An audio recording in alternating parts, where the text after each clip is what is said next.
It's a Tuesday afternoon when a mother and daughter return home and begin to wind down after a long day. At first, it seems like any other normal day, but the teen starts acting suspicious, pacing nervously, and sneaking around. At one point, she walks down a hallway and returns seemingly with an item behind her back. We don't know what it is until...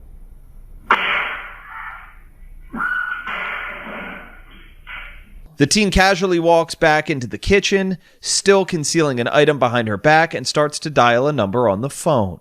But before heading out, she sings a few notes.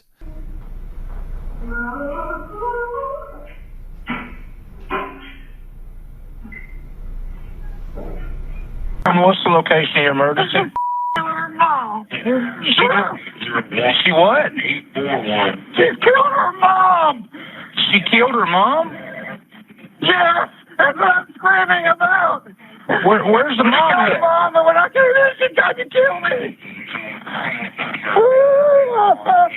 The first officer on scene conducts a search of the home and quickly locates a lifeless body in a bedroom.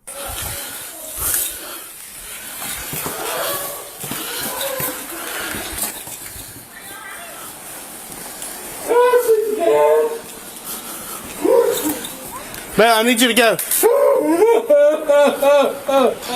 Hey, where's your son wearing? Hey, can you tell me what your son's wearing? Hey, I need you to talk to me. What is your son wearing? He was in jeans and a grayish t-shirt. She's got short, brownish hair. So, jeans, a gray t-shirt, short brown hair. She ran into the backyard. I tried to follow her. She jumped the fence and ran. She shot me in the neck. It's okay, I think. Does she still have the gun? It's on the kitchen counter. I think there's one live round left in it. I opened the cylinder. I went in the back door and she tried to shoot me. Okay. Hey, I need some gloves. I'll be...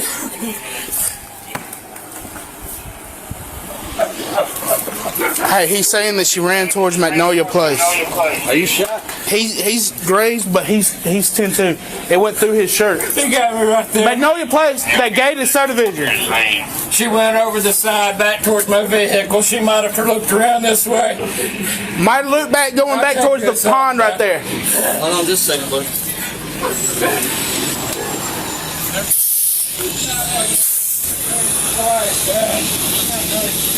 It's a 357 revolver. Hey, she does not have the firearm. The firearm is here at the house.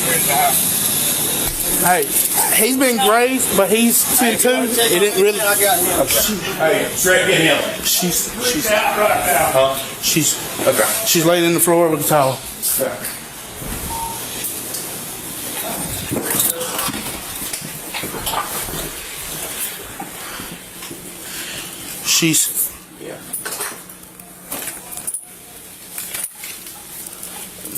So I got 1-7.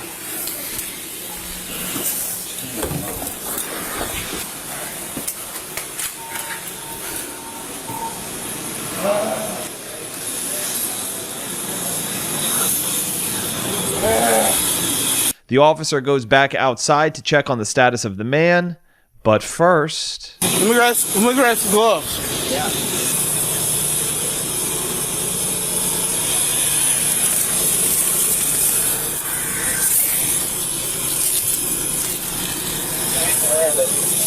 You do me a favor?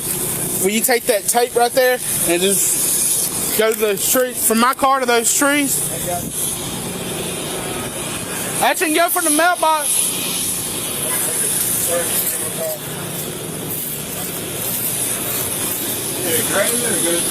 Is it through? Yeah, it went in the front, come out the back. It's a 357. So. She's 7? Oh, yeah. She's 14. She's like a straight A student. Does she have any kind of... What's her name, bud? Carly Gregg. Carly Gregg? Yeah. How old is she? 14. She'll be 15 next month. Okay.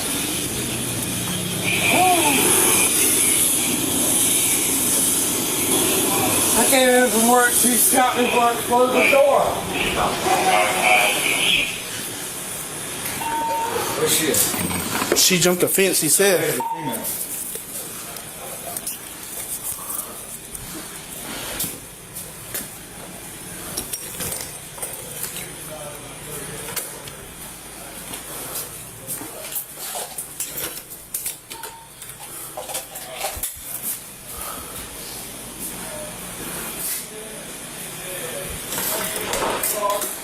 She didn't go out the back door. Is he the only one? No, we got one. She's 7 in there. She's in there. Okay. Hey, the back door is locked. She did not go out the back door.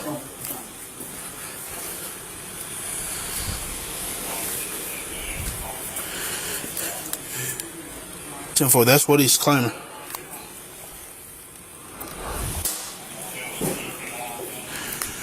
Gray shirt, blue jeans, short brown hair.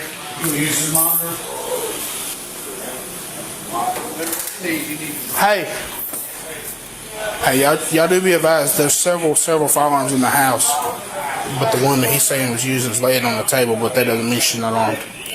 We don't know for sure she's gone. Let's go ahead and put All right, look through here. Right here. Come back to where I'm at. Come on, buddy. There you go. You going? Yeah, I got it.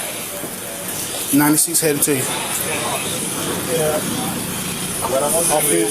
that's fine. I gotta hold this up. Search the vehicle. We're gonna roll over and I'm gonna see if I see everybody out there already. Yeah.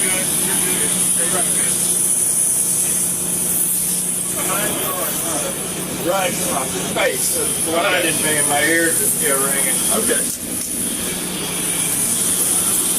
Hey, let me get. Hey, there was a white male walking in whenever I was coming in.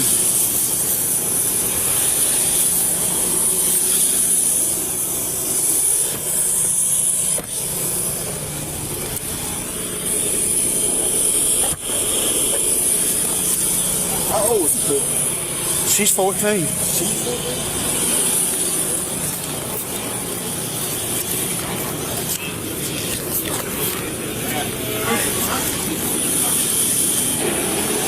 Take your pulse, it's dead.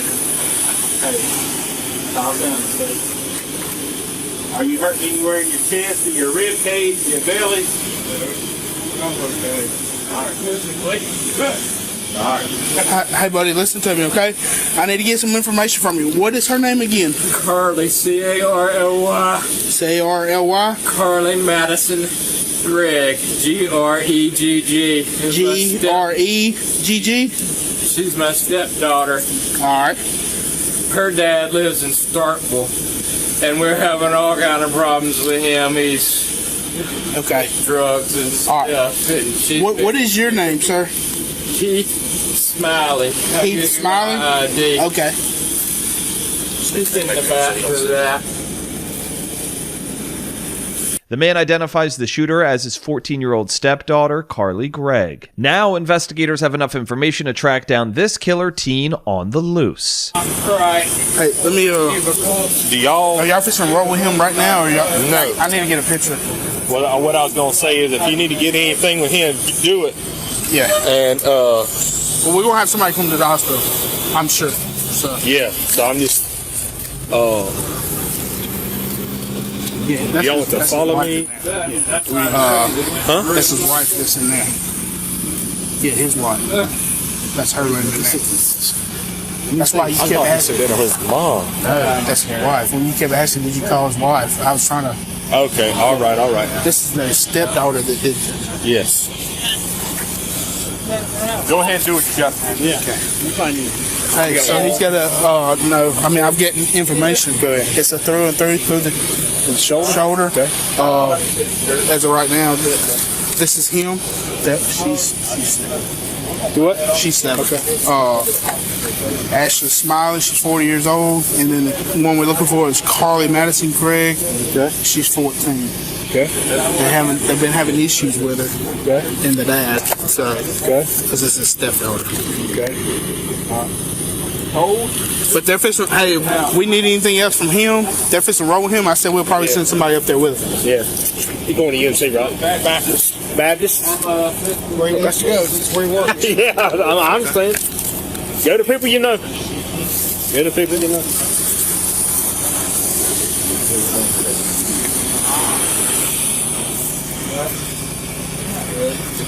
I'm sorry about that. No. You're fine. That's why I was trying to just like. What? You say you got one of the 6th? Yes. Mother? Why? The little girl's mother. There's several guns in the house. You going in?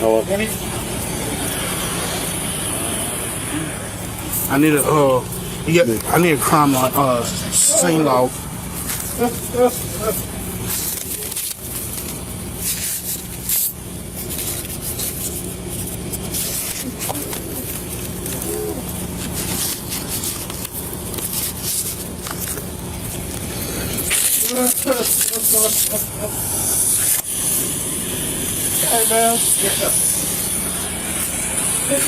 If I leave, who's going to take care of my dogs? So we'll take care of that, okay? You can put them in the kennel. Okay. We'll take care of that. Okay.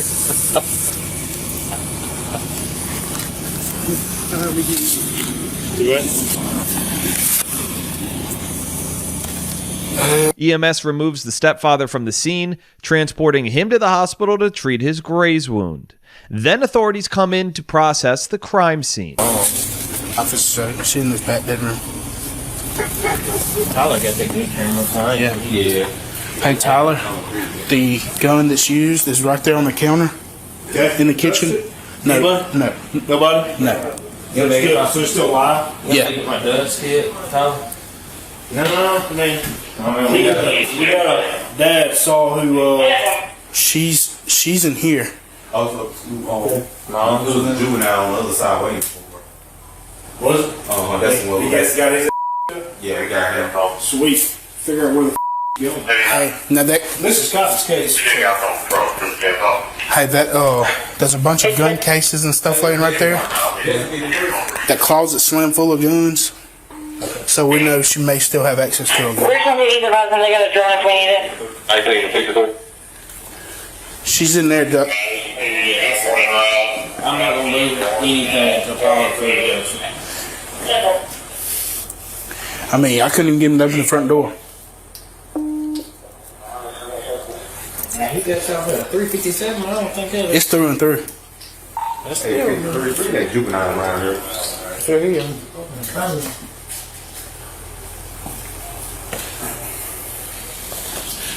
Let me get a couple. He was explaining something to me about the mother. I mean, the father, because he's stepdad to her. Stepdad. Yeah. He said that they're having issues with dad.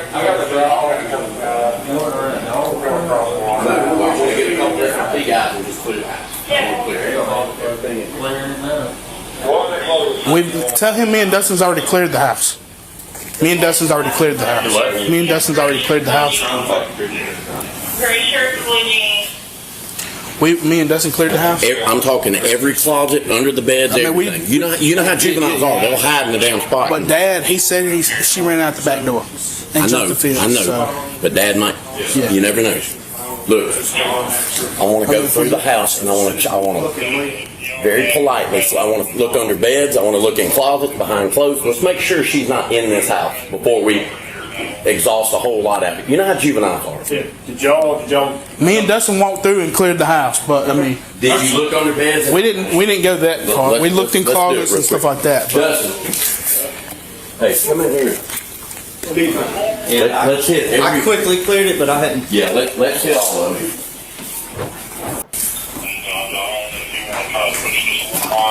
In between the two. Clear. Hey. That's mom. that's Mom. Yeah. Yeah. You were one going up over I didn't here. realize that. Yeah. No, you good. Hell, I thought we were No, Mom and Dad both got it. Mom and Dad both what? Got hit. Okay. And Dad? Dad's got it through and through on the shoulder. He's already in the ambulance. So is it a 14-year-old? Yeah, the 14-year-old. unaware of that. Yeah, I found that out on the way here. Yeah. I thought they said it's 40 years old. Did y'all not hear Brady? Yeah, I heard Ray too. I didn't know it was 14. I'm gonna go out and ride. Police do one more clean sweep on the home until one officer provides an update from the field. They got it. 10-4-17-35. You're on this. So this little girl got some medical issues? So the only thing I could get from Dad was something about that's a stepdaughter and they're having issues with Dad and her. That's all. Is that her biological mom? Yeah. Where was all his guns at that said he got? Oh, there's a shit ton of them in this room. Right his here. room? Just laying There's in a couple of cases laid out on the bed. That's why I told y'all I don't know, because he said the gun that she used was laying on the counter, but I mean, he got a shit ton of guns in there. He had snatched it away from her, and then she took off. He said she ran out the back door and jumped the fence, but the back door was locked. But Burnell said that it's locked too. Burnell said he could have locked it behind her and been freaked out.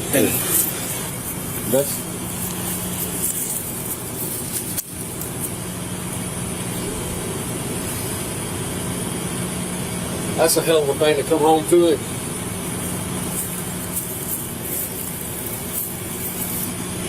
There really ain't no telling how long she's been laying there, huh? I mean, she was warm. When I grabbed her wrist to check her pulse, she was warm, so it couldn't have happened too. Yeah, it just happened. Carly was charged with first-degree murder, attempted murder, and tampering with evidence. She pleaded not guilty. At trial, her attorneys argued mental health issues are why she allegedly killed her mother, Ashley Smiley. But a jury of her peers didn't buy it. The verdicts read as follows. As to count 1, we the jury sentenced the defendant Carly Madison Gregg to life imprisonment. As to count 2, we the jury sentenced the defendant Carly Madison Gregg to life imprisonment. Please be seated. Carly will spend the rest of her life in prison. It's just before 7 p.m. in Tallahassee, Florida, where a hit and run has left one college student fighting for her life.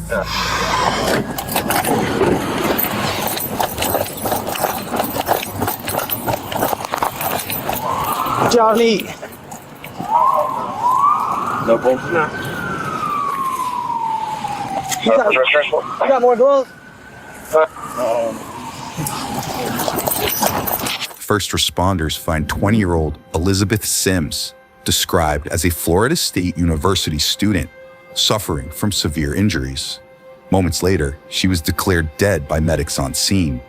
Next, officers looked to talk to any potential witnesses. Hey, did anybody see what happened? 315, come and see. You need me to 18? She just left. The girl who hit her?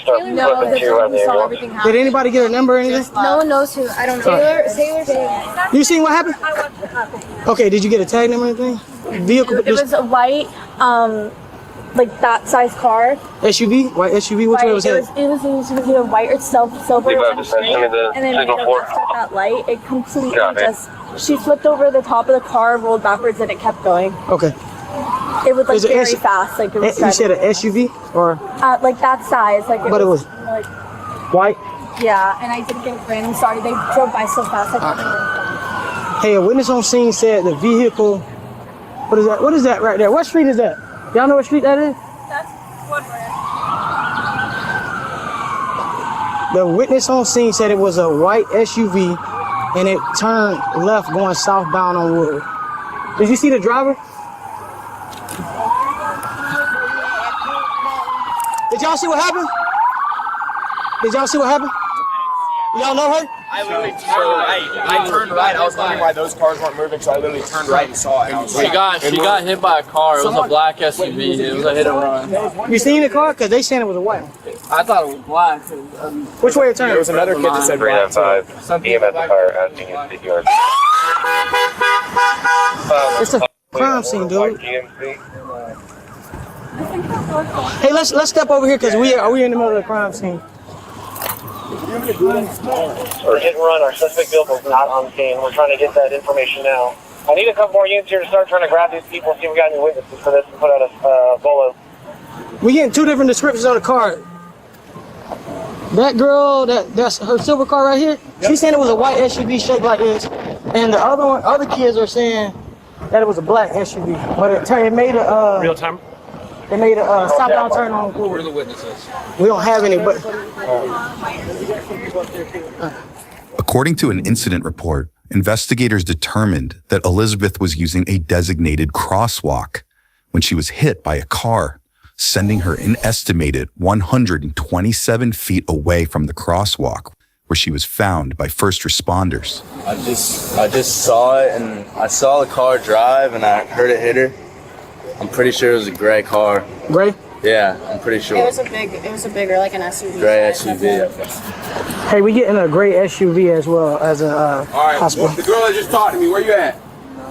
Is that her talking to Okay. 654, when you have a second, we 43 call pending about.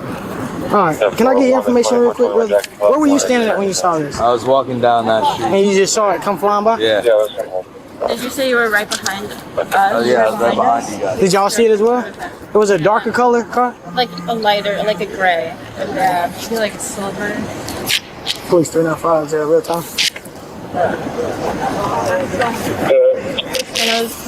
Here, you can open that search up to a light color, maybe a lighter silver color as well. Did you hear the car hit the brakes at all? No, didn't hit the brakes at all. Okay. Not even. Do any of y'all know her? No. All right.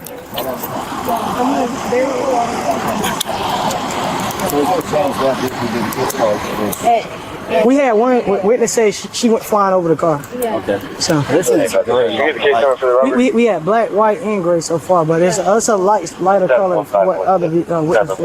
She went. I think it might not have been an SUV then. Because I don't know. Was it definitely an SUV? Yes, sir.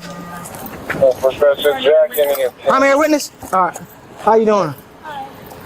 What's up, bro? I have no clue. We just getting witnesses and stuff right now. Okay.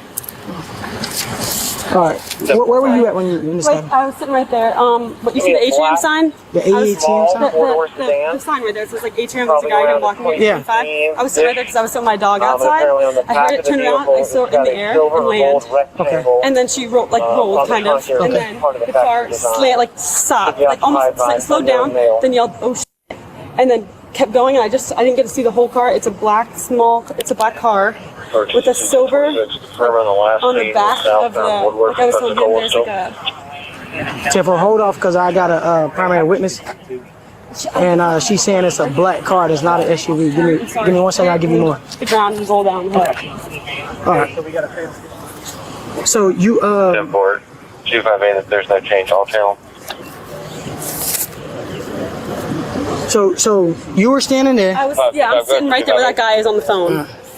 And you saw. And I heard it, so I turned. Sorry. Go ahead with all channels to the bullet. So you saw a black sedan, right? Yeah, black car sedan. Older, not super new, but not old. Yeah, they saying they waiting on me to get the description.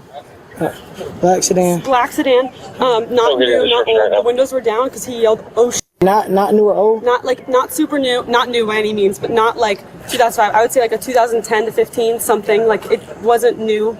Mm-hmm. Silver or gold, I don't know what it is. It was built into the car, like about this big, like on the back of the trunk. Yeah, the trunk. Like it was like it came with the car almost. Like a silver or like a silver or gold like metal thing that was built on the. I wish I got the kind of car it was. I'm sorry. It's okay. But I just ran over. Silver or gold, like a plate or something on the back of the trunk. Above the license plate. All right. Did you see the driver? No. The voice didn't sound like a man. It was a man. They said, somebody said, "Oh shit," because I heard it, and then they sped off immediately. Sped off. Okay.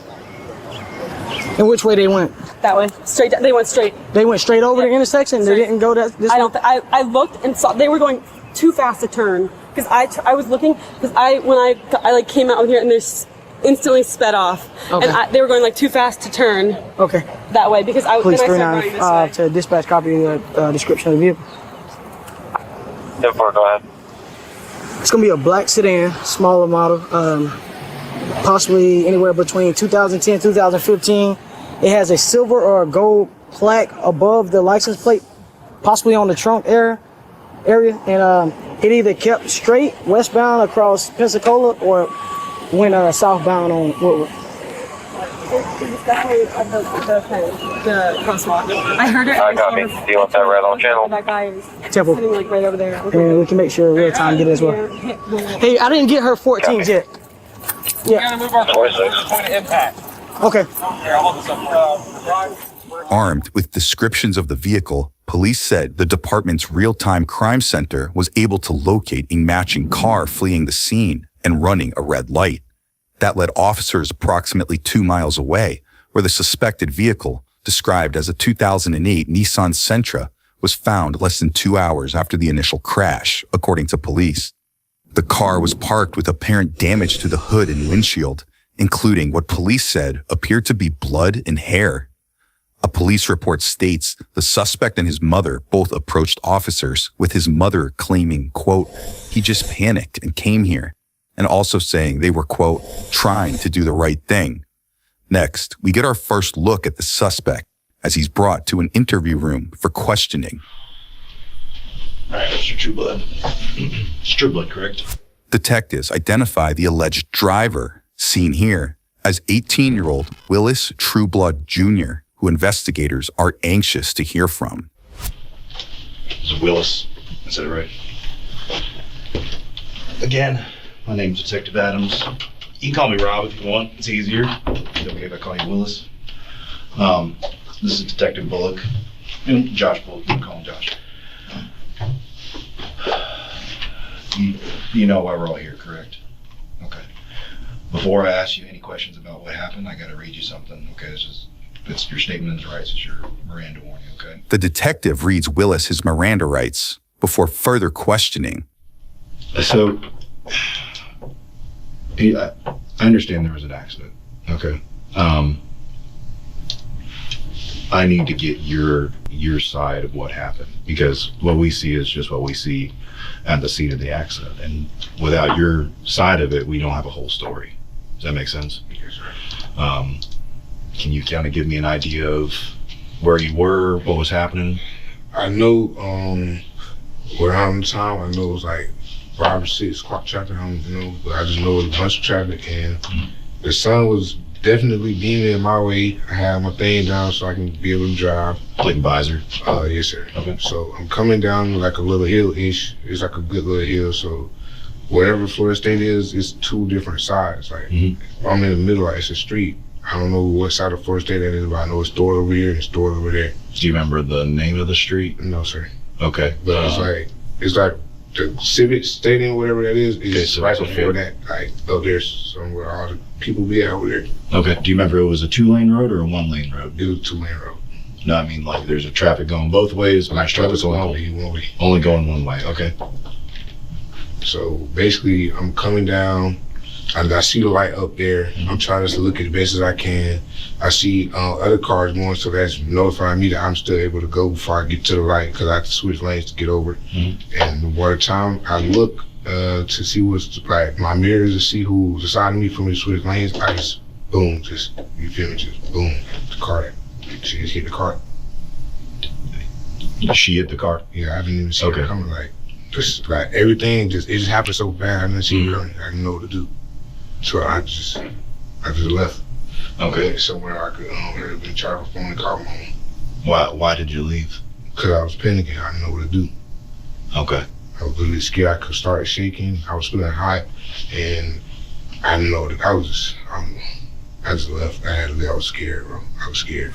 Willis tells the detective the sun was a factor as he crossed the intersection, ultimately hitting and killing the victim, before he says fear took over, causing him to flee the scene.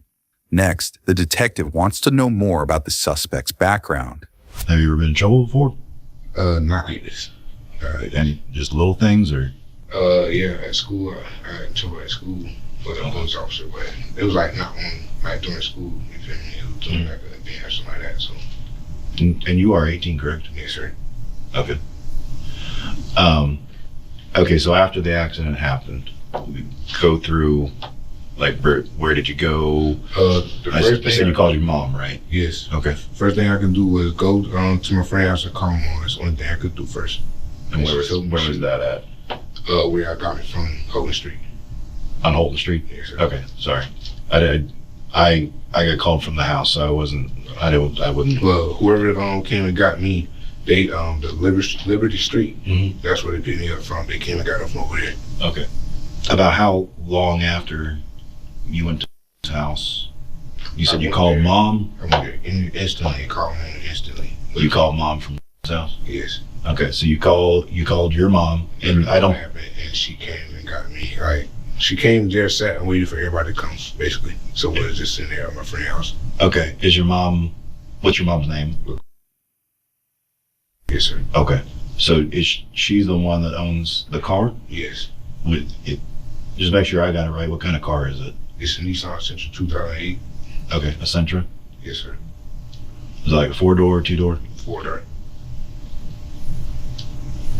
Okay, so you went to his house, Holden Liberty area, and you called mom, and then mom came to you? Yes. Okay. What was going through your mind during this time? Only thing I could really think about is where did she come from? Literally, where did she come from? All I seen was sign and road. That's it. Okay. That's all I could see. I don't even know how she even got here. I don't know. It still got me shaking. I don't know what to do. Yeah, no, it's a traumatic event. Out of nowhere. Yeah. Out of nowhere. What do you remember? I know this is probably might be a little hard, but do you remember how fast you're going? I wasn't going over 30. I know that. Okay. I wasn't going over 30 because I was slowing down to switch lanes. And you said there was traffic. I seen 2 cars in the left lane where I was trying to switch to get behind. Okay, so you're in the right lane. The right lane, which is the northernmost lane, and you're trying to turn to turn left. Yes. Okay, where were you headed to? To my house. Where were you coming from? From my house. Just out of curiosity, what were you gonna do there? We was just gonna chill, play the game, Xbox. Play some Xbox, okay.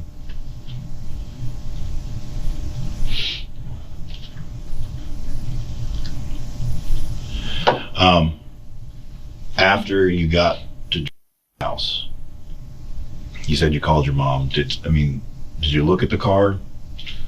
I was, like I said, I was stuck on where did she come from. I was panicking. I didn't even look at the car. They came and got me. That's when I had a chance to actually look at the car and see what happened. Okay. I was shaking. I couldn't do nothing. I started throwing up. It was everything. I couldn't do it. Was like the windshield cracked or anything, or? Yeah, the windshield was cracked. Okay. The windshield was cracked, and like it had a dent in the front of the car, like the front of the car. On the driver's side or the passenger side? The actual hood of the car. So like right in the middle of the. Yeah. Okay. Again, sorry, I came here. I didn't go to the area where you were, so I didn't see anything. I really appreciate you being completely honest with me, and I think you are being very honest with me. Is there anything that I know you said you didn't see where she was coming from. Do you remember you were talking about a light? Was it like a traffic light that you were at? It was a traffic light I was going to. I wasn't able to make it to the traffic light because I had hit it before. Okay. Like where I was coming from, like they have some little signs that say if people walking and stuff. There was no sign nearby like where she was at. That's why I said I don't understand. So like there's one that's got a little pedestrian bridge over it. It's past that. It'll be flashing, like the little sign they have on the sidewalks in College Town. Yeah. It'll be flashing like they have amber signs, the yellow signs. Yeah. It's past that. I just passed that, and then once I got like a little bit further up, and there's a light up there.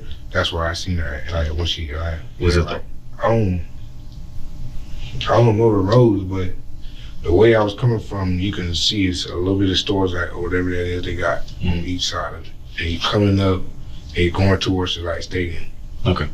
So basically, if you would have kept going straight, you would have seen the stadium right in front of you. Yeah, and you turn left, and that's where you back at the road again or whatever. Okay. Were you looking at your phone or anything like that at the time? I didn't even know. That's what I'm saying. I had to go to my friend's house for me to calm down and even look to my phone to do anything. Yeah. Because I didn't even know what happened. I was confused. All I know was my windshield messed up. I know I hit somebody, and I just messed up. That's it. Yeah. That's all I could do. I couldn't do nothing. All I know, my mom telling me is calm down, drink some water, calm down, drink some water, all good. I was too shocked. I don't even know where my phone was at the moment. As a matter of fact, I believe he either brought it in to me or was still looking for it. I don't even know. Okay. So just to give like a rundown from what I understand of what you're saying, you're coming from your house, which is on by right, headed towards house, which is off of Holden Liberty Street area, or Pans, sorry, to play some Xbox. So you're driving down the roadway, you said there's some traffic. Yeah. Visors down. You listen to the radio or anything? My radio was broke, so it was not in the radio in here. So. And after the accident, first thing is just continue to go. I slowed down to stop, but then I kept panicking. Like I just had to go. I didn't know where the phone was, anything that I needed to stop, just stay still. So I went to the closest place I could think of. Which? And then you called Mom. Yes. Then Mom came to you. My uncle picked her up and she came to me. Yes.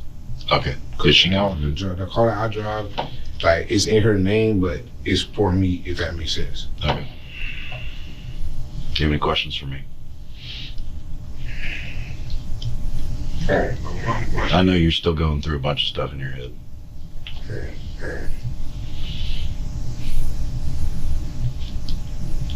And it's a traumatic event, but I mean, you'll get through it, okay? But like I said, I appreciate you being honest with us about what happened, your side of the story. Because like I said, when we get some of these accident scenes, we don't get the full story unless we hear everybody's side. Make sense? Okay. Well, we're gonna step out for a second. You need anything else? The detective steps out for a few minutes before returning with some clarifying questions for Willis. Okay. Just trying to remember what you were saying. I know there's the hill there. Visors down, sun coming at you like towards the yes, through the windshield there. After you said that she ran into the car, what happened exactly after she hit the car? I freaked out. I just freaked out. I had went straight to my homeboy house to call me on. Okay. Did you stop or anything? I said you slowed down. Yeah, I slowed down for a little bit. Because I was gonna stop, but I was too freaked out to even stop. I didn't want my stomach.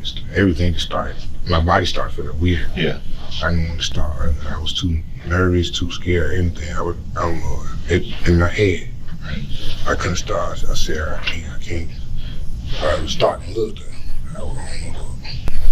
Okay, so you slowed down, but you slowed down because you were going to stop. But you did, and you went to the house to make your phone call. Do you remember anything about what she was wearing or anything like that? That's what I'm saying. I didn't even see her coming. I don't even know where she came from. I don't even know what color she was. I didn't capture you. Okay. I didn't see none of that. I didn't know as my windshield broke. I was slowed down. I was finna stop, but I kept going. Could you still see out of it? You said the windshield was broke. Could you still see out of it? The sun was still in my face, so I was just driving like, you feel me, like this trying to So trying to see around the cracks. Was it like a real big crack? Yeah. Okay. Willis was booked for leaving the scene of a crash involving death.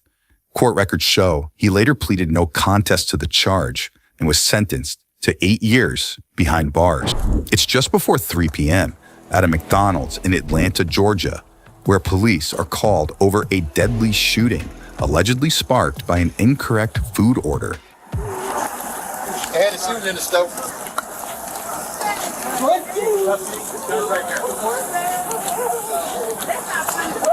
Come here.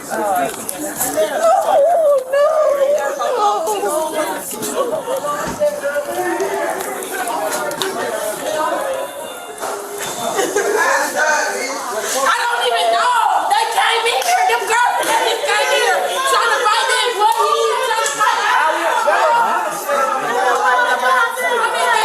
That was a bullet shell right there. Inside, police find 30-year-old Tamanika Woods, described as a mother of 4, suffering from a gunshot wound. The victim was rushed to a hospital, where she was later pronounced dead, according to police. Ma'am, can you get that baby out, please? It's her baby. I got you, but you can't have the baby watching this.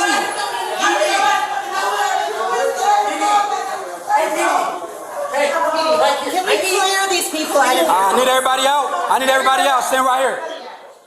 Next, officers clear everyone out of the business-turned-crime scene before trying to get to the bottom of what exactly happened here.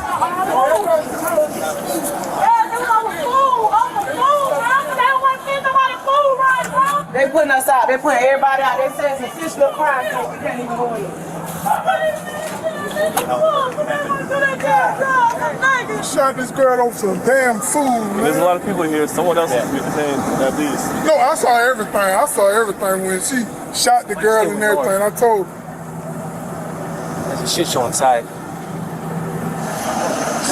Well, we don't know who witnessed it. We asked if they witnessed it first. He saw everything. You witnessed everything? There she go right there. Oh, yes.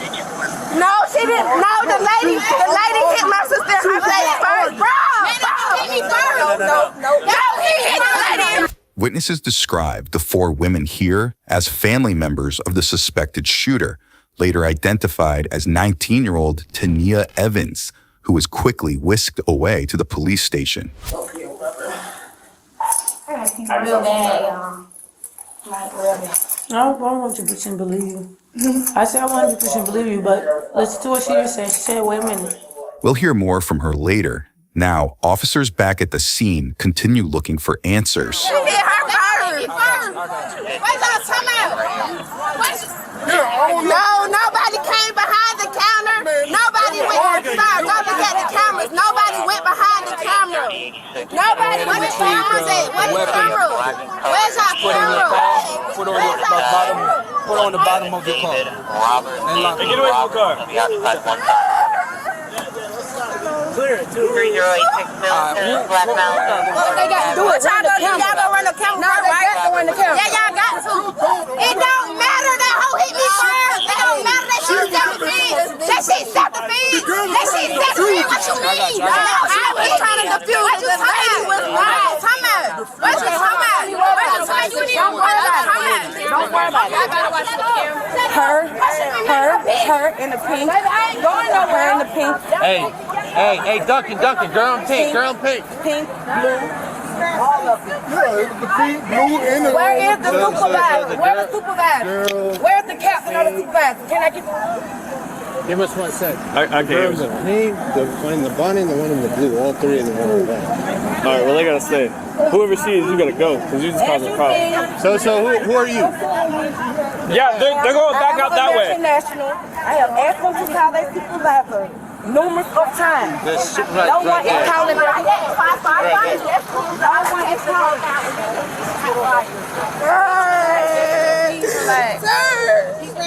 It wasn't like that. Okay, so it was an argument, but the lady jumped in it. The lady jumped in or whatever. There was a back and forth. The lady jumped in and she called somebody to bring her gun in here because she gonna pop all 4 of them.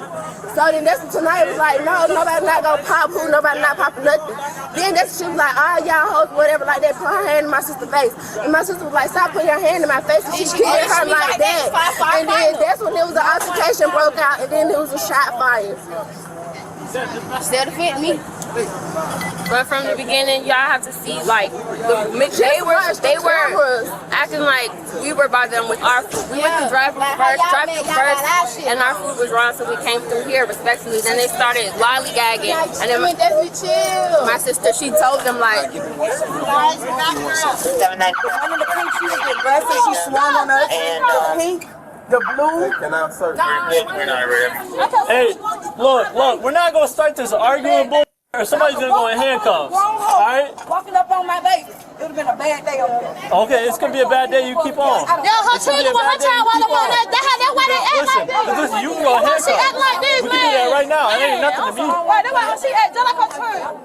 Police worked to calm down the chaotic scene before speaking to one woman who witnesses said was allegedly involved in a physical altercation with the victim seconds before the fatal shooting. My sister, like, you don't even know what's going on. If it was your you would have been mad at her set too. Like that. So the whole she started packing. Oh, I could call somebody up here. Oh, y'all come in here with my fight. I shoot all y'all who but at the same time y'all talking about we little kids, so what you talking about getting a gun for? But it's cool because we got one on the suit.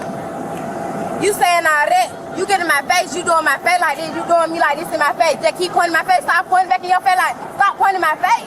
So she did my face like this, she mushed my face back, my face went back and I started fighting her. And my sister shot her. You are detained, you are not free to leave. Huh? You are not free to leave. Okay. We need to find a car for you, actually. Do you have anything on your phone? No. Hold on, let me get my mom my stuff. Mom! Is your car unlocked? Is that yours? It's unlocked. All right. Everybody that was in the car. All right, she is detained. She is not free to go. Let me go. Let me go. Hey, chill out. Stop arguing. Hey, get back. Get back. Get back. Hold on, Apple. Get back. Get What back. y'all locking her up for? Get back. Can you tell me why y'all locking her up? Stop. Stop. Stop before I slam you. Oh, this way. They say you ain't getting arrested this way. What the fuck I got here for? Nothing. Y'all gotta get the video though. Can y'all tell me what y'all arrested her for? Y'all have to tell me. I'm not gonna tell you to get back. Huh? I'm not gonna tell you to get back. You're gonna go in cuffs as well. You're gonna go in cuffs as well. Get back. You can call your super. I have white. Officers detained 2 of the suspect's family members, who are escorted to the police station for further questioning. And the woman described as their mother is not too happy about it. Man, I'm standing right here. I have white. You can call your super. I have white. She's being detained until all the questions are answered, okay? Everybody Man, involved. I'm asking questions because I need to answer them. They taking my children away. I got you. You cannot take nobody's children away without answering their questions. I got you, man. Man, y'all better call a white shirt on. Moments later, officers get a chance to hear from more witnesses. There was somebody mad about some food. That's all I know. Girl, I'm fixing that food. I stopped the line. I'm fixing that food. I'm fixing that food. Everybody keep running their mouth. After I keep telling everybody, my crew shut up. They keep talking. And that's the problem when you don't know how to shut your fucking mouth to let it go. And now somebody in there dead or shot or whatever because they keep running their mouth. Keep running their mouth. They don't know how to shut up. I'm not working at this job no more. I'm going to a whole nother job. I can't do it. These people don't do shit. I told them when they tried to come out guns, I said, y'all let this shit go. So the girl just shot the gun. I'm beat y'all hoes up. I beat y'all. I'm like, what's up? It's fine. We don't really have to go back and forth. We got audio on the camera and they coming. It's simple as that.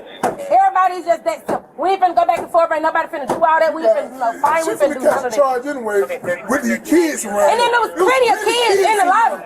There's plenty of kids. People breaking their children's ankles, running somebody going to the hospital with that children. Like this shit is going too I'm telling digital. that little girl before she even pulled the gun. Baby, ain't even I will protect myself. before evening. Anyway, I just want to get my. I just want to go. I don't want to But even that's be here. I don't want to be a stupid, part of this. Ain't nobody finna run my name. I'm ready to go. I'm ready to go.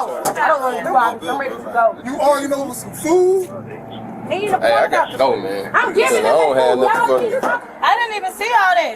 I just came from the side. I didn't even see all that. I was like, if y'all would have just shut the fuck up, I told everybody. It don't work like that. It was y'all who started this shit when the girl. The reason why they came in. The first of all, why they came in because they faced that. Don't sit there and lie like that. Shut up. Don't sit there and lie like that. No, I ain't gonna lie. I ain't gonna lie. You really did. You did. How you gonna sit there and say nothing? They came in. My goddamn customer. You told her to step back. I just told her because she told me to fix up. These bitches up. The girl with the robe. She right here, big clothes. Tell her what she finna do. When I grabbed her and told her to let it go. You can't just walk up on nobody. The girl with the pink robe walked up on her. I told her to let it go. I didn't have nothing to do with that. I had a customer. I had a line in my counter. But after that, though, everybody, she said it. I told everybody to shut the fuck up. They was leaving. Okay, what we got, guys? So I guess they kept in or whoever, they want to see the camera. Yeah, we gotta wait till the investigators get here before we can let anybody else inside. They coming. They don't know how to shut up, Mr. B. Okay. Do we have any deceased or what? What's the injuries? Is it one of our people or a customer? Our customer. We're gonna have 38 Not interested. pull this in 1723. All right. Thank you. So all our people are good? Covered 1723. I got. All right. Well, that's it then. Yeah. Okay. So that was in the drive-thru at first. They had a fake one. Kicking my butt, brand new battery. So, They went dead on me, now I won't come So out. after they give us the real money, they come in and get their food. So after they come in and get they came in through the drive-thru, they said they missing stuff. So they said they were missing 2 6 pieces of quarter pounder in a double cheeseburger. So while they missing it, I'm saying, okay, cool. I'ma handle them. Got you. The girl in the pink, oh, she just started bitch, like trying to fight in her. So I'm telling you, need them. Don't worry about it. Let them go. Them two. But I guess her sister or her cousin, whoever, walked in the lobby, and she was like, "These people are real disrespectful." Like that's what she's saying. These bitches are real disrespectful. No, the customers are real disrespectful. So she was like, "Y'all don't lose y'all job. It's not really lose y'all job." Oh, they getting hyped. Oh, the girl who shot the girl, she grabbing her gun and, oh yeah, I pop one of y'all. I'll pop one of y'all. Okay. Oh, so I'm like, okay, cool. So when I guess they say somebody got hit. I didn't see y'all. Somebody got hit. All our people. I have a battery that's similar to that. Yeah, see the I don't care if I got to go down to the police station myself. All them people, they need to get charged with accessory. Yeah, all them do. Accessory. It was full of kids in there. This store was so many full of kids and everything, girl. That girl with the pink roll on started. Not the girl with the red hair. The red hair was just doing a lot of things. The girl with the pink roll was the one. She called, I've been here this long. I ain't never witnessed nobody dying from me. That's crazy. Over some food. Over some food. Girls coming up to me, I beat these bitches, I do this, man. The shooter's a guest. So came in, I guess, yeah, they were in drive-through. Their order wasn't done right, so they came in aggressively trying to get the order right. Management said, hey, we'll take care of it. That wasn't sufficient for them. The waving of the gun started. I guess the guest was like, hey, you know, this person needs to leave because they're being too aggressive. Yeah. So now it's between the party that's mad because their food's not being done right with the worker, with the guest that got shot. And from there, I guess the girl was like, well, you know, something like, you know, don't talk to me like this. The girl was like, well, I ain't scared of you. And the girl went to mush the sister and the shooter mushed her. Yeah, okay. She went to mush her in the face, and when she did that, that's when the shooter came out with the gun and shot her in the chest.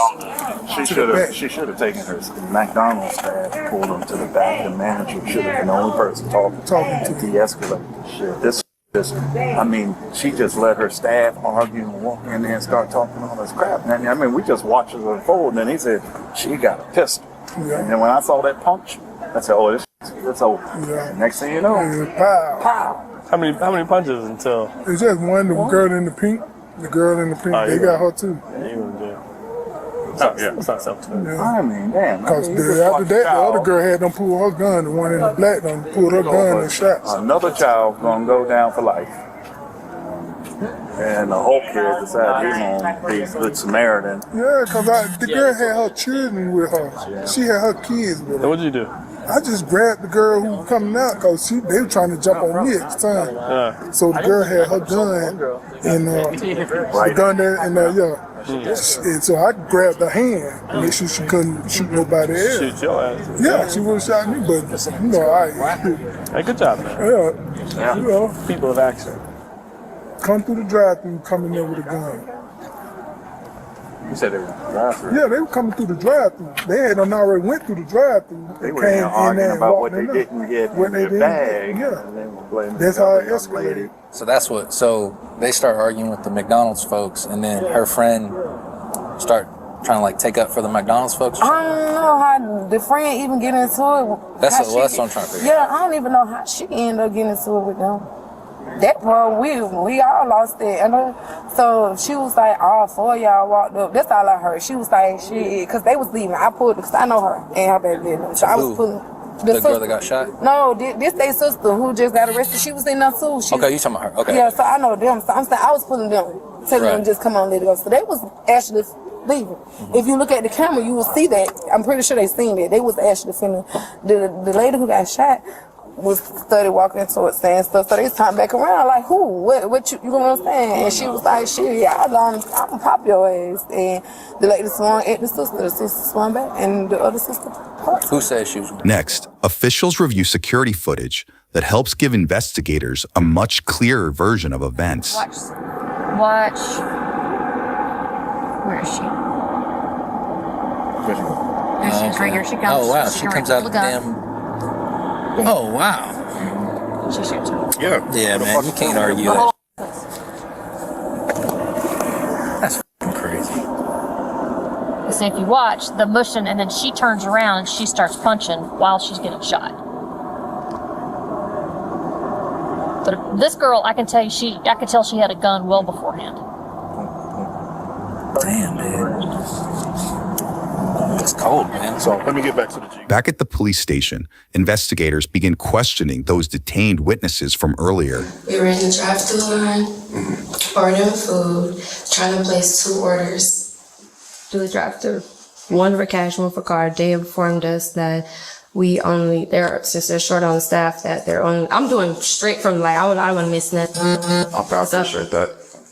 They informed us that they're short staff. We gonna do one, so we put all our orders together. Then we went to the window, our order wasn't complete. When we got to the window, we were trying to tell the lady we wanted to add more food to the order.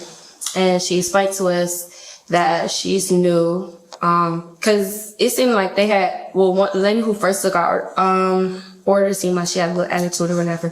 So when we went to the window, it was a different lady, and she explained to us, "Oh, we're sorry. I'm sorry. I'm new to working or whatever." And she was like, "Oh yeah, we all understand," because at first we thought it was attitude or whatever. So we paid for our food, went to the second window to receive our food, and was looked in our bags, didn't have everything in it. So we went inside to tell them with our receipt and let them know that all our food was not in our bags. So, fast food people don't like making new food or whatever. So I guess they seemed like they were attitude or whatever to make this food. And then my sisters one of my sisters, hold on, let me not miss this. Okay, so we were still waiting for our food. Then somebody in the back said, "Can y'all, why they still here?" And then one of my sisters made a comment, said if we had all our food, we would be gone. So then, after one of the ladies in the back said that, the lady who was in the front register, I guess she catch drift of all the emotions or whatever.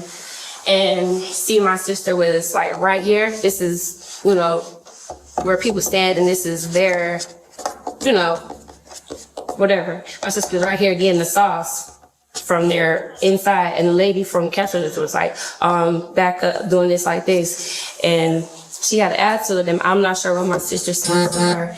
Then the lady who, had got shot was saying, she had spoke up and said something, and was telling the girl, like, "I already know, like, girl," so basically like trying to stick up for the register lady.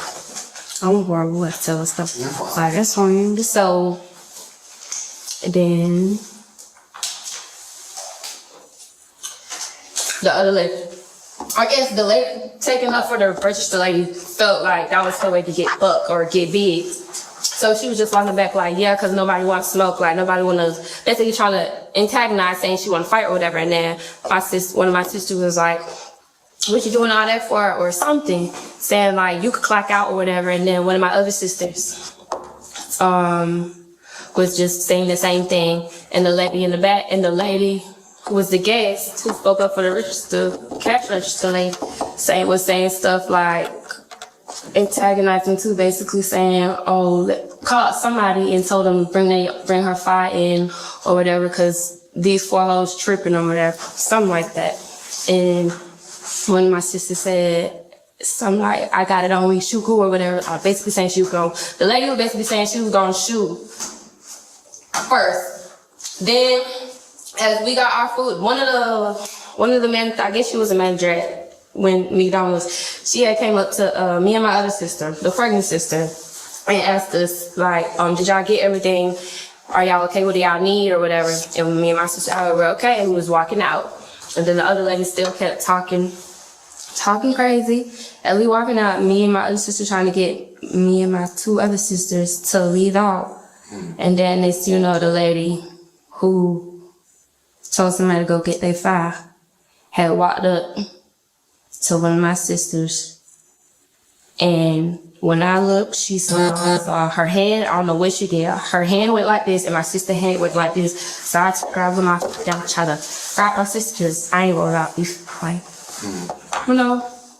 So, and then I just heard pop. So I'm thinking, I'm looking for my sisters, and then I'm thinking it was a lady that did the shooting, because she said she was gonna shoot first, and then I'm looking, and I see her on the ground, and we try to leave, and I see a man with my sister holding her, like trying to not let her go. And then that's when we had called our mommy, and we went to go get her, and came back, my sister caught her. Yeah, fortunately, the female that was shot, she's deceased now. She didn't make it. That's the unfortunate part about this incident.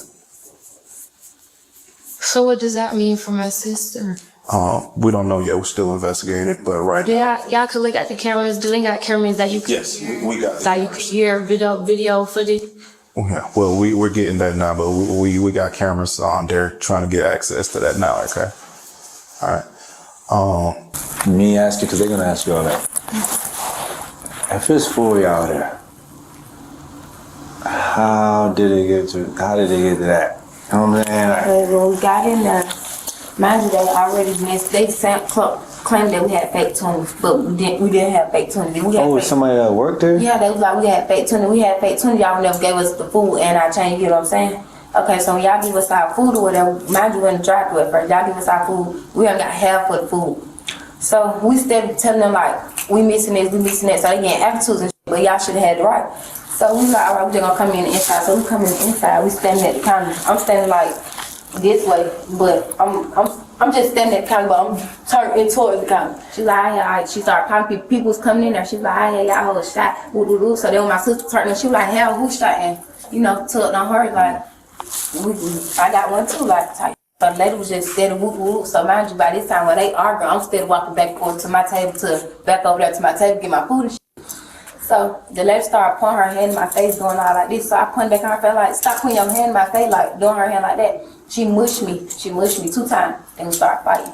Then when me and her started fighting, then that's when the gun went off. But I didn't know that it was my sister that shot. So when the gun went off, everybody just started running. I turned back around because I ain't see my sister come outside. So when I turned back around, I see the lady laying on the floor. My sister was still in there, and the man had up his fire on my sister. Now armed with multiple witness statements and video evidence, detectives finally sit down with Tania and read her Miranda rights. And I'm going to ask you again, and I need for a verbal answer, please. Do you understand these rights? Yeah, but I need Lord. I do. I gotta my sister. You say you do? I gotta talk to my sister for my lawyer. Okay. So, but I still have to ask you the rest. Mm-hmm. But let me ask you again, do you understand these rights? Do you wish to talk to us at this time without a lawyer?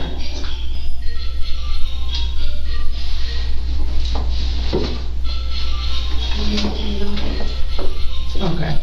So, no. I can call my mama, like, the lawyer. I don't really know how to get in contact with the lawyer for it. Mm-hmm. Okay. Count, This one. Okay. So, we're with the homicide unit. Unfortunately, today that girl, she deceased at the hospital, okay? And that's the unfortunate part. I'm gonna honor the fact that you want to speak with your lawyer, but unfortunately, you're gonna be charged for that, okay? All right. Give me a second, I'll be back in here. I'll let you speak with your mom over the phone, okay? All right. Besides this case, do you want to talk to me about anything else? Do you have something else to ask me? Yeah, how long are you sitting here? It's gonna be a minute. Okay. The 19-year-old declines to speak about the case without a lawyer and is informed of her charges. But next, investigators allow her a phone call. What's up, charge? Did they give you any charge? Did they charge you again? The investigator came and said murder, aggravated assault, and possession of firearm during commission of a felony. And possession of firearm during felony. I don't got a felony. Murder is a felony. Oh. No, you're not a felon. You're not a felon. No, murder is a felony, so you can't have it. Murder is the felony. What you got to Murder. But she's not a felon. No one said she's a felon. Did you get charged by a convicted felon? No. Oh, murder is in the process of committing a felony. Yeah.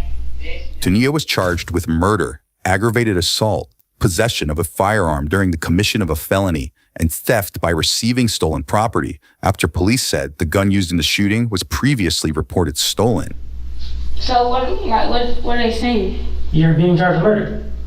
Yeah, I know, like, I mean, Tell me what? How long? How long is what? Do you get down there?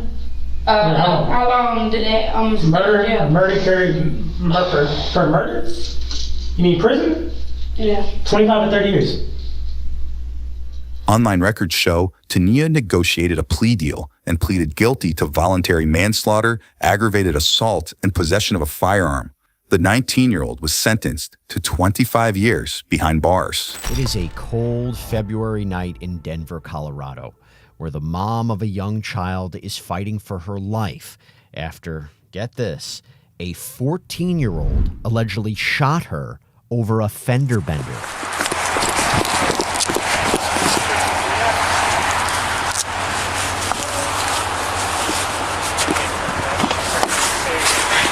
I'm just going to keep some pressure on him, okay? Yeah.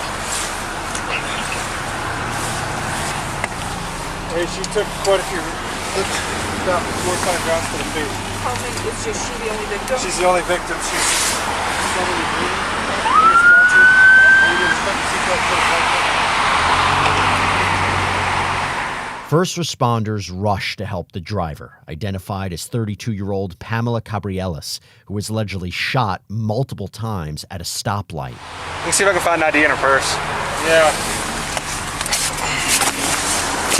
I don't know how you want to do this. You want to put the seat back so we can get to her? Hey, Scott, hold that seat.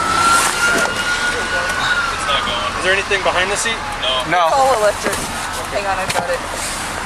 What's your name? Can you tell me your name?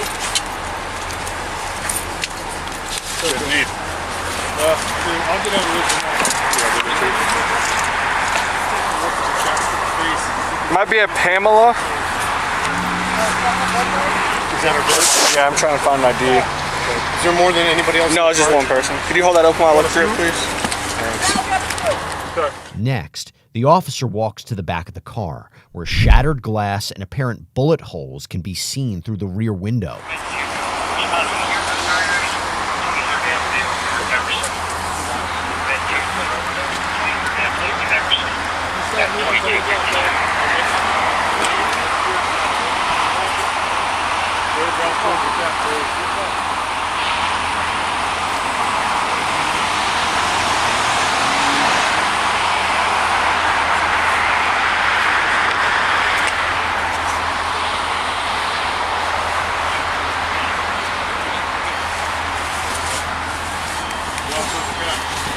Hey, start looking for a purse, Scott. The purse, I found the purse, had no ID in it. No ID?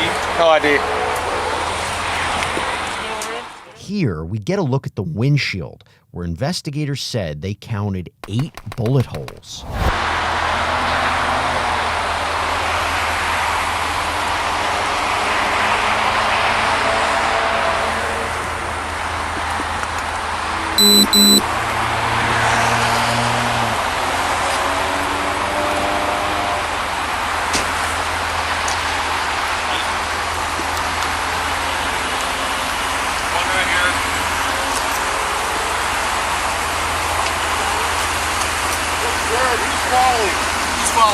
Philip Brown, 163 Baker. Where is he? Hey, you got gloves? Nitrile gloves? I got one. There's just one here, pick it up, and there's one over here, pick it up.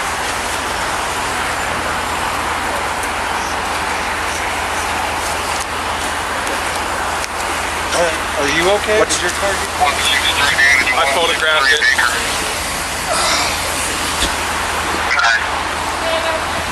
Yeah, right. You're good. We're collecting this one casing.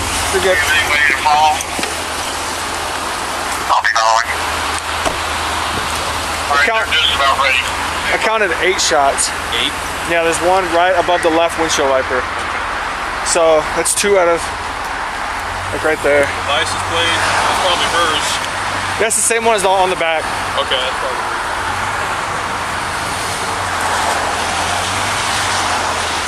I don't think Halo doesn't have cameras here. Do they? I don't think they record. 163 David to the cars. Pamela is rushed to a hospital where she later succumbs to her injuries, leaving behind a young child. Social media posts show the mother sharing a fun evening with a friend and enjoying a sunset view before the tragic event. A stark difference from the suspect's posts. I got some cheeseburgers. Cheeseburgers, face here. Let me suck your ugly ass. that show the teens playing with an assault rifle and a handgun. Yeah, boy. Oh, what up? B. Wow.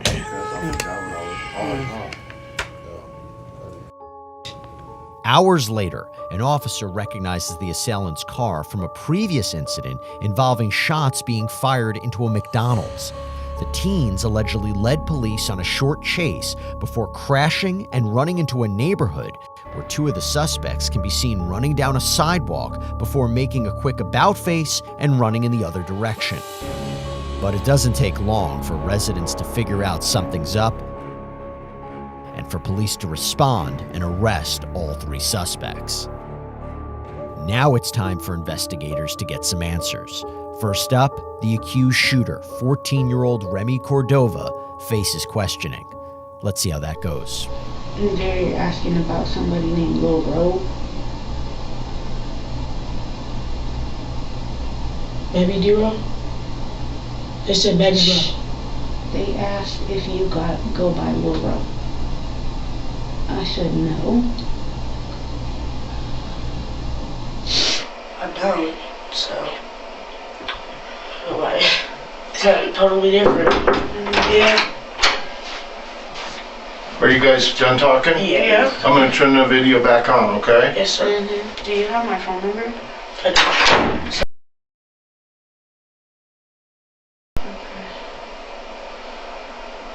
Don't forget something. On the phone either. Gotcha, Mom. I'm sorry. Okay, it's still February 21st, 2021. According to that clock, it's now 10:05 p.m. And I've given you and your mom opportunity to talk about this investigation.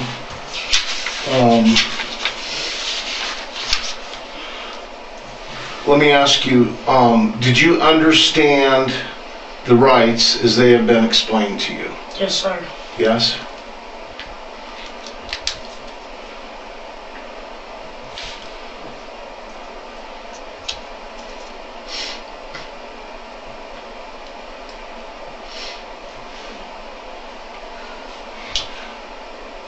Do you have any conflict with your mom that would prevent her from providing you with guidance and advice about your rights? No?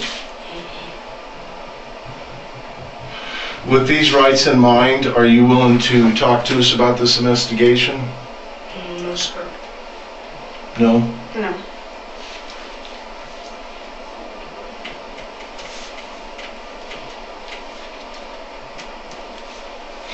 Okay, I'm going to ask Remy to sign this form that's indicating that he does not want to talk to me about this investigation. Sign it that X. Did it? That's okay. Yeah. All right, I'm going to go ahead and shut the video off.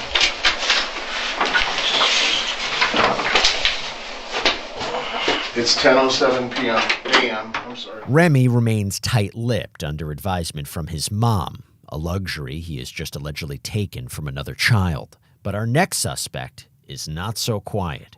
Let's see what 18-year-old Nishawn Johnson, the alleged driver, has to say. So, Nishawn, I just want to figure out what's going on, what happened. If you could just kind of take me through the events tonight, where you were, what was going on, who you were with, and don't worry about me writing. You don't need to catch up. Just go and I'll catch up with you. I'm just taking down some things. Don't worry about any of that, okay? That's just for me. So if you want to just start, work backward or forward, however you want to do that. I mentioned westbound Colfax to I-25.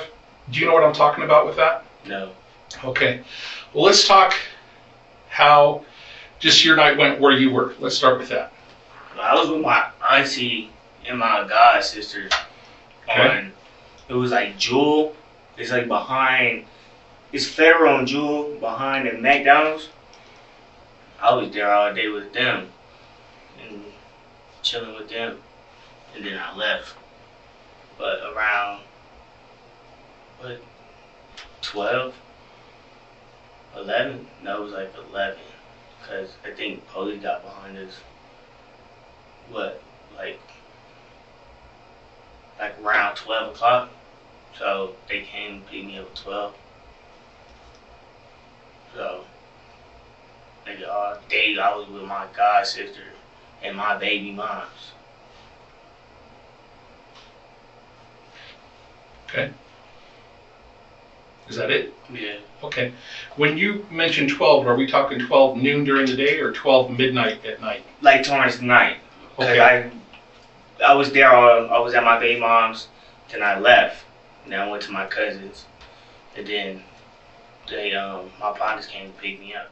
Nishan initially denies any knowledge of the shooting and weaves together a picture of what happened that the detective quickly unravels. Okay. So probably around, I say 9:55, I start texting them. Okay. Telling them try to probably be on their way. And they came around, 11, so. Okay. Well, who was with him when he comes? It was him. Okay. And I ask it because you say they. When you say they, it leads me, and I'm not trying to trick you, I'm saying they leads me to believe there's more than one person. Yeah. If you're not saying he came to get me, you're saying they came to get me. So who's with him when he comes? He had a partner in the car. Okay. But I didn't know him, so I don't even deal with him, you feel me? I wasn't even talking to him, so. Where was he sitting in the car? He was in the backseat. Okay. When I came out, by the time I came out, he was in the backseat. Is he black, white, or Hispanic? To be honest, he looked white to me, you feel me? But I wasn't really paying attention to him. Okay. Was he kind of slim like yourself, or kind of husky or A fat little like huskier, me? Okay. probably. I don't know. You catch his name? Nuh-uh. Okay. I didn't even. When he's seated in the back of the car, where is he at? Behind you driving now, or behind Lil Nuh-uh. Row? He's behind Lil Row. Okay, Lil Row. Okay. Do you see anything in the car when you get in? Mm-mm. See any weapons or anything? Nah, I wasn't really trying to be on that, you feel me? I was trying to go on to see my kid and shit. Next, the detective asked Nishan why he fled from police before the 18-year-old story really starts to fall apart.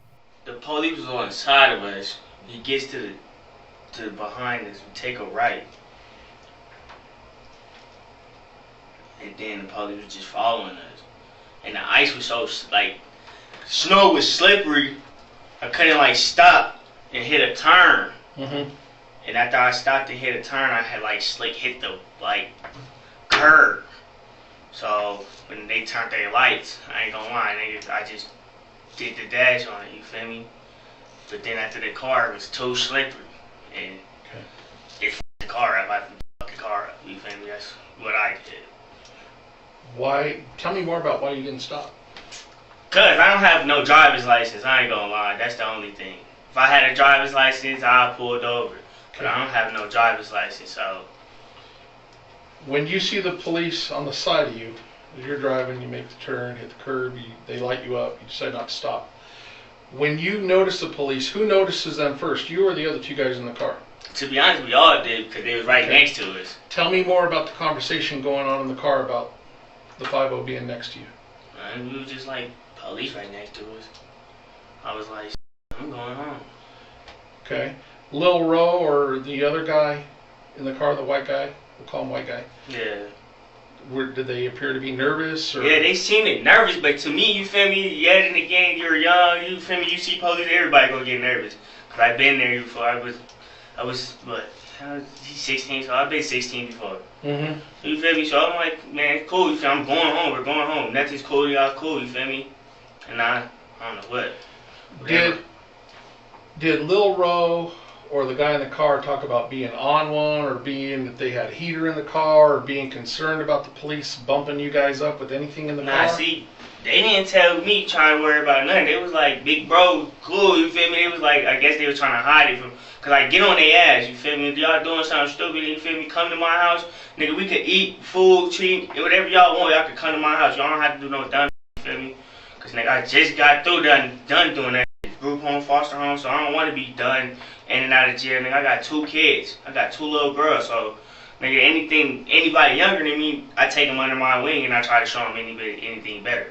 Okay. And they know if they tell me anything stupid, I'm gonna go off on them. So that's probably the reason why they didn't tell me nothing, whatever they did. Okay. Before they came, cause I've been on their ass, then I would even got in the car. Like, what are y'all doing? Okay. Like, come on, cuz don't. I'm mad they put me in a predicament like this anyway. Like, they don't put me in a predicament like that. But so, tell me about how long does this? When you hit the curb, they light you up. Being the police, they light you up. You take off. How long does this go on for?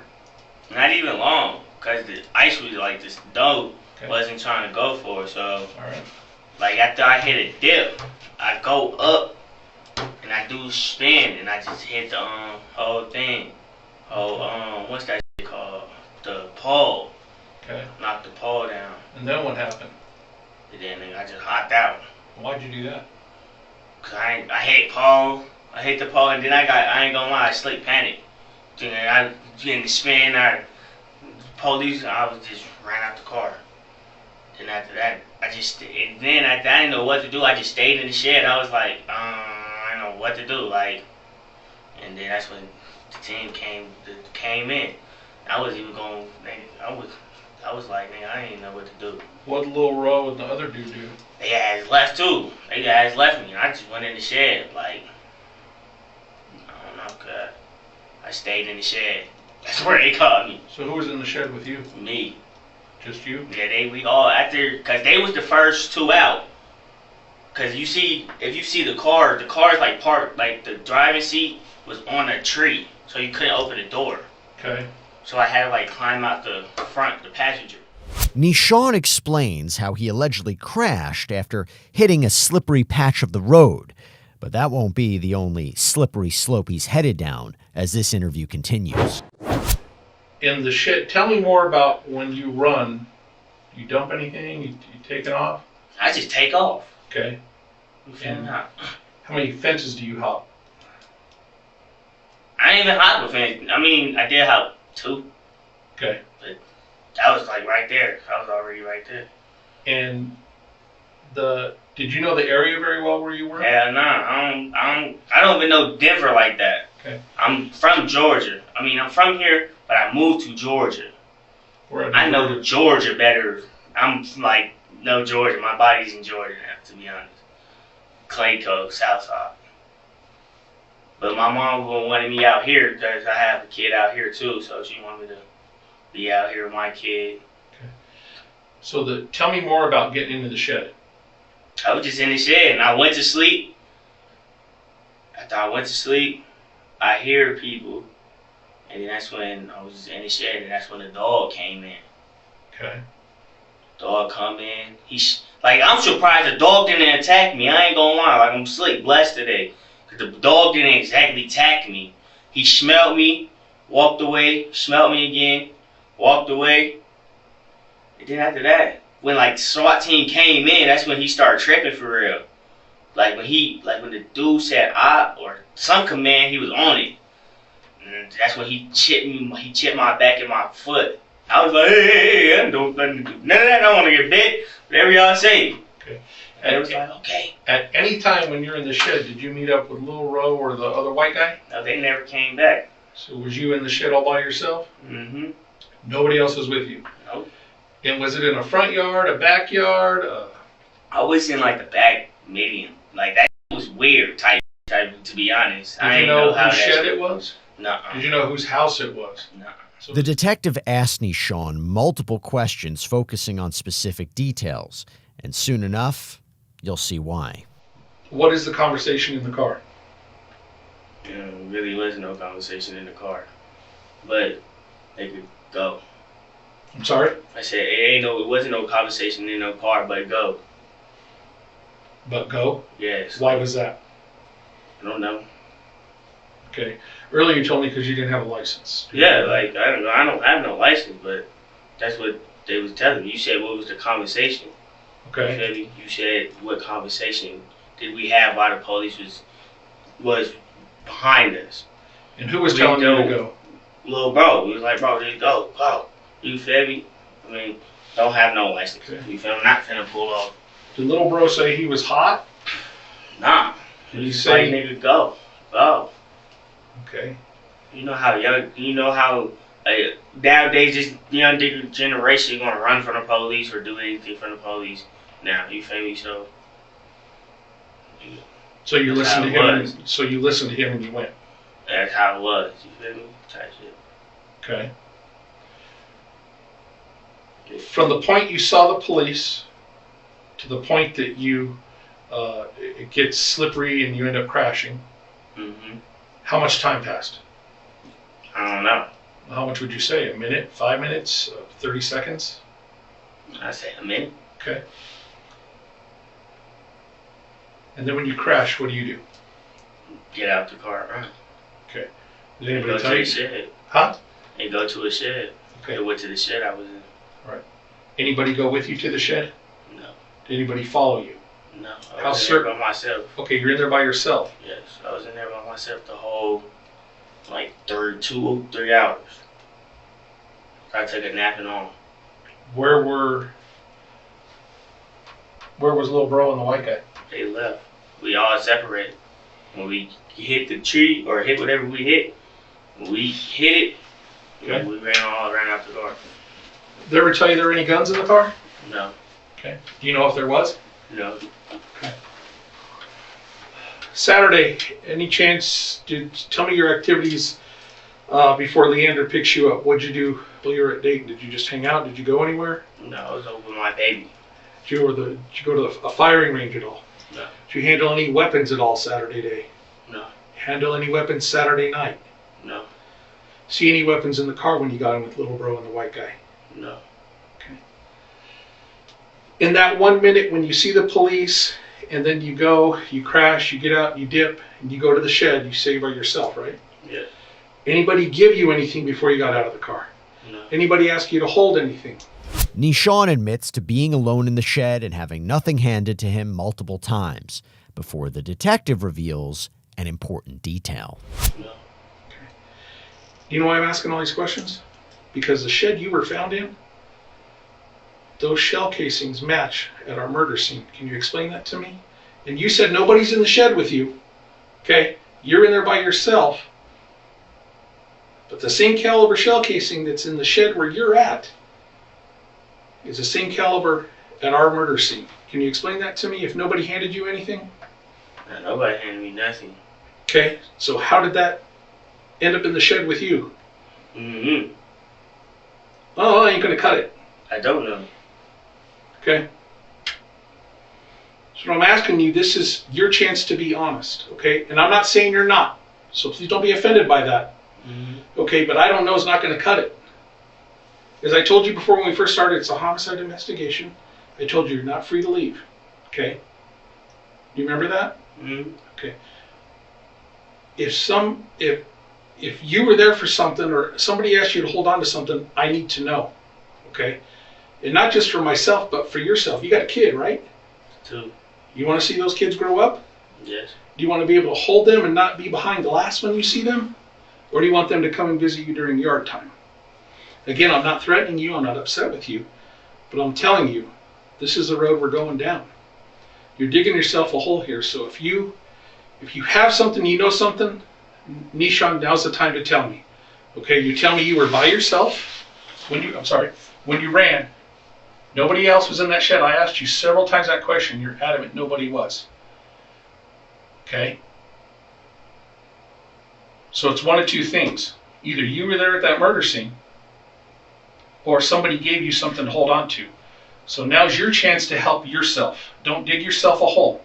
You got 1 foot in this hole right now, Nishan. Okay?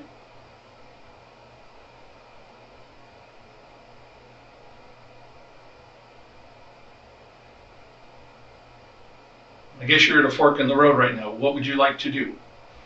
You want to tell me who gave you something, or if you were there, come clean and tell me. Ain't give me that, and I wasn't there. Okay. White boy just hopped out with me. Okay.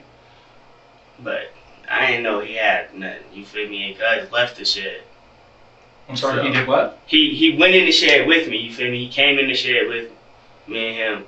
But then after that, cuz left. You feel me? That's why I was the only in there, because he was like, "The police in here, cuz.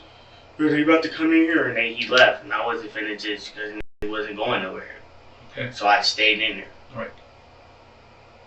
On everything. He came in there with me. He dropped all the shells. And then after that, guys was like, bro, the police, bro, and freaked out and left. Man, he ain't tell me nothing on everything. He was, when we got in there, I was like hearing pennies. Like I thought it was pennies at first, because I didn't know what was in his hand. And I was like, bro, stop. I was like, bro, stop before the police come in or something, or they hear you. I was like, all right, bro. And I didn't realize it was shells on there until police flashed the light. You feel me? But I thought it was something else, like he was playing with pennies or something. Okay. But I was like, bro, stop. Like, bro, stop playing with that, bro. He was like, bro, it's my fault, bro. And then after that, nigga, when the police came, nigga, they were shells. So, then again, I think he dropped the shells and knew the police was finna come in and they just leave, you feel me? Because he didn't tell me he was leaving, because I swear to God, I took a nap. I took a nap, and then when I heard, like, the dog, I woke up and I stood up. And the dog smelled me, passed me by. Cause that's what really tripped me out, when the dog just smelled me and just left. I was like, what the? And then that's when the SWAT team came in. And they looked at it, and nigga, right when I seen the light, nigga, I seen the shells. I was like, oh. Nishan suddenly remembers that there was allegedly another person in the shed with him before even more details of his initial story start changing as well. Now, you've been honest up to me to this point, you're saying. Did you ever see any guns? Did they ever talk about the heaters they had? Nah, they had a gun in the back seat. Tell me about that. But I don't know what type of gun it was. That's okay. Tell me about like, that. Oh, we got a gun in the back seat. I was like, hold on. Who said that? The white dude in the back. He was like, you know, I got the gun in the back seat. And I was like, that's cool for you. And I kept driving. Like, I wasn't really paying attention to that shit. I was he says, you know, I got this gun in the back seat. This gun in the back and seat? That's when I, like, right when we was at the light. Is this when the 50 pulls up or before? So tell me more about that. How does that conversation come up? I walked in. I walked in. You walked in where? That conversation. Like, I just walked in that conversation. Tell me how you walked into it and what was said. Because I opened the door. And you know when you, like, don't want to hear nobody. Like, we don't want, like, me and you talking and pretend somebody walk in and we just stop talking. Sure. That's what happened. That's what they did. Yeah. They being Lil Bro, you feel and me? white dude. Yeah, and they just stopped talking and I walk in. Okay. I was like, shit was good. He was like, nothing. We pulled off. He was like, bro, no, I got the heat in the back seat. Who says that? White dude. And where's he at? In the back seat. Okay. So I'm like, all right, cool, that's good for you. That's exactly what I tell him, that's good for you. And I kept driving, like I was, but then again, that's not mine, none of that shit, you feel me? So keep driving, but I wasn't paying attention. And what did little bro say? The bro was on the phone. With who? I don't even know. Okay, what was he saying? He was saying after he had dropped me off, he was gonna go over there. Nishan now says he was allegedly told there were weapons in the car after previously stating there weren't any. The detective ends the interview with Nishan and moves on to another teen who was allegedly in the car, identified in the previous interview as, quote, white guy. Just kind of run me through, when I mentioned this location, do you know what I'm talking about? At Colfax and I-25? Tonight? Or what happened last night? Can you take me through that, just from the beginning there? Who you were with, what was going on? I was with my friends. Okay. He was driving. Right down on I-25, whatever. And then we stopped, and then the car hit us in the back, smacked us. And my friend in the front, he asked the person in the driver's seat if he could shoot at him. And he got down and started shooting at him. Okay. I didn't hear you quite. So, if I have this wrong, correct me. You said you were stopped at a light. We were stopped at a light and someone came from behind us and smacked us with their car. Okay. And then that's when my friend and the passenger asked the person in the driver if he can shoot him. And then the person in the driver said yes, and then he hopped out and shot, and then he drove off. Okay. How many people were in the car with you? 2. So there was how many total, including yourself? 2. Or 3. 3? Yeah. Okay. Where were you seated? I was in the back seat. Okay. Who is driving? My friend's friend. Okay, do you know his name? Yeah. Do you know what he looks like? Yes or no?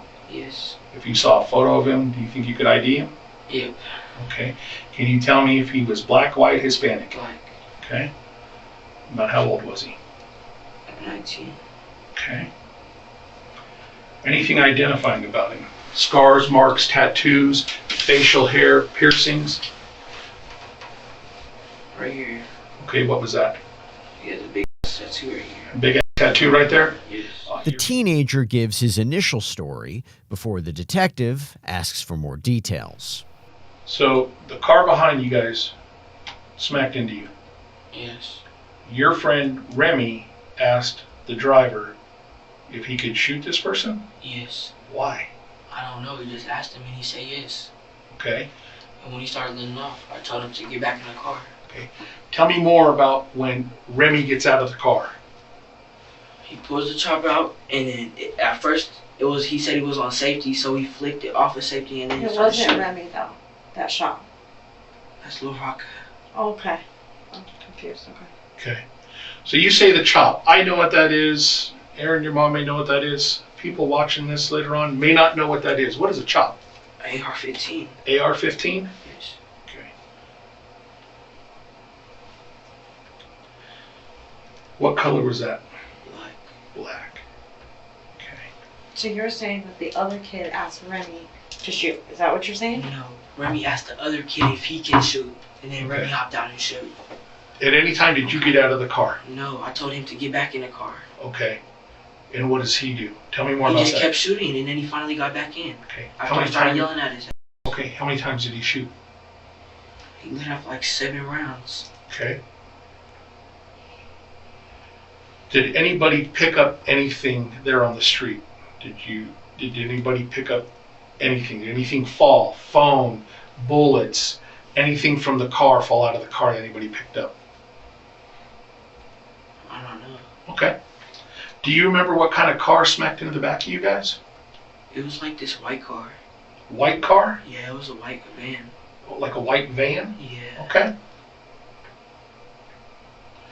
Do you remember if the driver of that car was male, female, black, white, Hispanic? I don't know. Don't know?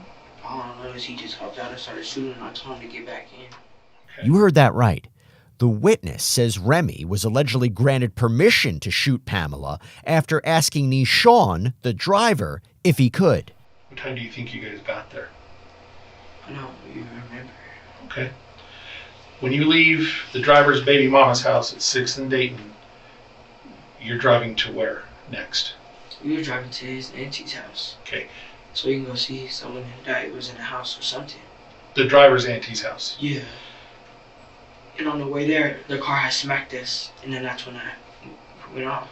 So you never made it to the auntie's house? Yeah, we didn't make it to the auntie's house before that happened. Okay. But after that happened, they skirted off to the auntie's house.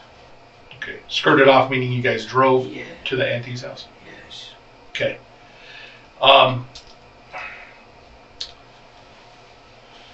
Do you remember the route you guys took when you left the baby mama house? We went straight down Colfax. Straight down Colfax? Yeah. Okay.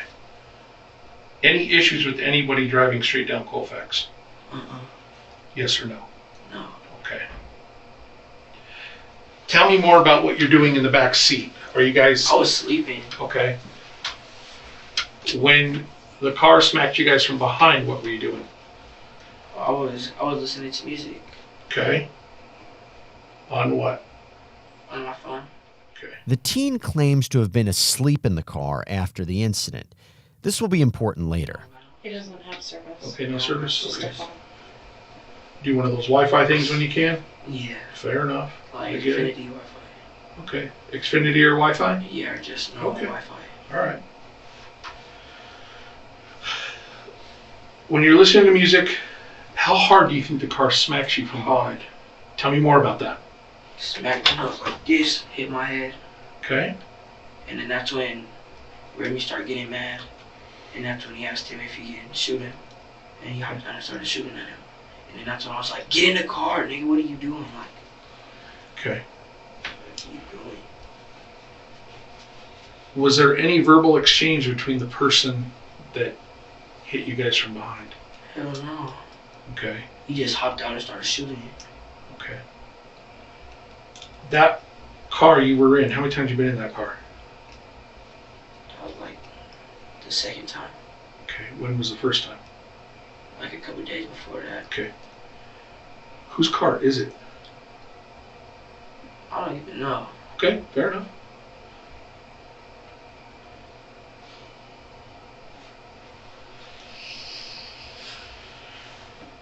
So the car smacks you guys. What do you do after Remy gets back in the car? I told him to get in the car, and then the person in the driver skirted off down Colfax. Okay. Where do you guys go down Colfax? To where? No, I don't know exactly where we went to his auntie's house, but we went down Colfax. How far? Like we just went straight down until when we got to like Union. Okay. And then what do you do? That's when we went to his auntie's house. Okay. Where does the auntie live? I low-key don't remember. I was sleeping. Okay. Were you asleep when you pulled up? Yeah. When I was do you- just sleeping. And then when they woke me up, it's weird. They woke me up on like. They woke me up past Federal because they said that the cops was following us. Okay. How did you know you guys had been to the auntie's house? Because I had like when he was inside, I had woke up for like a couple seconds, and I saw he wasn't in there, so I was like, oh, he's in his auntie's house. Okay. After Remy shoots, what does he do with the AR? Puts it in the car. And Where at in the car? He put it in the back seat. Okay. Where you're at? Yeah, on the left side. All right. Where are you seated? On the right side. Behind the driver or behind Remy? Behind the passenger. Okay, so you're behind Remy. At first, he puts it in the car and he has it next to him, like right here on the floor. Okay. And then he puts it into the back when we're going down Colfax. After the shooting? Yeah, after when we get closer to his auntie's house. Okay. That's when I just fell asleep. I don't really remember nothing else. Did you see any other guns in the car beside that one? Yes or no? Yes. Okay. Next, the detective questions this witness about the guns, when the reality of the situation appears to set in. Had you ever seen either one of those guns prior to last night? I've seen the Taurus before. Okay. Had you seen the AR before? I've never seen an AR before. Okay. I Have you didn't know ever? they had that. Okay. At any time last night, Saturday night, baby mama's house, driving before you fell asleep, did you ever handle that AR? Meaning hold it, touch it? No. If I print it, am I going to find your fingerprints or your DNA on that gun? No. Okay. I didn't handle that gun. Okay. I might have pushed it over, but I was not handling that gun. Okay. It was Remy, that's his gun. All right. If you would have pushed it over and touched it, what part would you have touched so I know? Like on the top, like. On the stock, they call it the stock on the top? Right here, like, and then like right here. Like Okay. next to the trigger. Like, you know the little piece that comes down like this? Yes, sir. Yeah, like right there, because I had to move it away from me. I pushed it over. Okay. And that's where my prints would be. Okay. Before you fall asleep, what's the discussion in the car about what just happened? They don't even say nothing. They're not even talking. Okay. At any point, even after Auntie's house, do you guys talk about this? No, because I got woken up to getting yelled at. The cops are chasing us. Okay. And then that's when we crashed. All right. Tell me more about being woken up. The cops are chasing you guys. Remy was like, bro, the cops are chasing us. They're behind us, bro. They're behind us. And then I had woken up and I was sleeping in the back. And I was like, what? And I looked behind us and the cop is right behind us, following us. And then the driver starts going fast. And then the cop turns the lights on. And then we go down this one street and we hit a big pothole. And then that's when the car went up and then he lost control. And then I don't even remember. All I know is I just got out the car. Okay. What'd you do when you got out of the car? Started walking up the block. Did you walk or run? And if you ran, that's okay. I started walking. The other two, Remy, he was running. I was just jogging. I was like, okay. Because, like, I didn't know he like did something. I don't know he did something like. Well, hold on a minute. Like I didn't know like something that bad happened. I didn't know someone got killed. Well, but he fired an AR into a car. I know. What did you think was going to happen? I don't know. Okay, fair enough. He said he was trying to aim towards the engine. Okay. Tell me more about that. When was that discussion? That was after. Okay, tell me about that. That was like when we was going down Colfax. Okay. He was like, I was trying to hit the engine. Who was saying that? Remy. Did he know that he hit the person in the car? Oh no. That's what he was asking you. What was the discussion after it happened? I don't think he even knew he killed nobody. Okay. But he said I was trying to hit the engine. So what does that mean? He was trying to blow up the car. Okay. When the car crashes and you walk off, why don't you stay there? Because like there's guns in the car. I'm not even gonna lie to you, it was a stolen car. I didn't know that until a couple days before, like yesterday.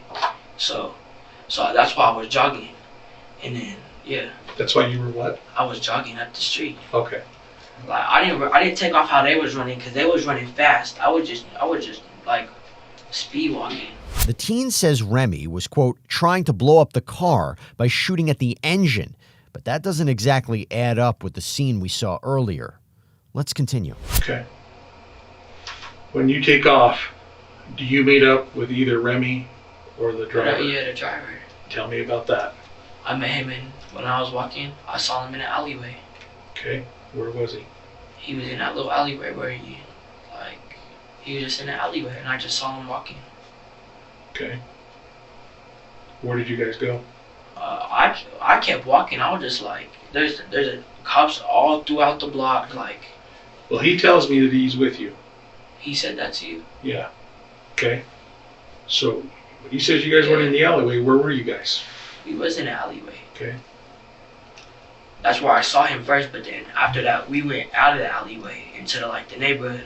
Okay, tell me more about going in the neighborhood. We started walking through the neighborhood. Okay, where do you go? I don't know, over there in Lakewood, but we were just walking around the blocks and we just seen there was cops on every single block. Okay. Where were you found? I was found in an alleyway. Okay. In what? It's the alleyway. I was just walking down the alleyway and they told me to freeze and get on my knees. Moments later, the detective decides it's time to be frank with the witness. Let me get to the point. Were you in a shed? Yes or no? No. Never in a shed? No, I wasn't in the shed. I might have been in someone's backyard, but I was not in the shed. Okay, if you were in a backyard, who were you with? I was with the driver. Okay. What'd you and the driver discuss?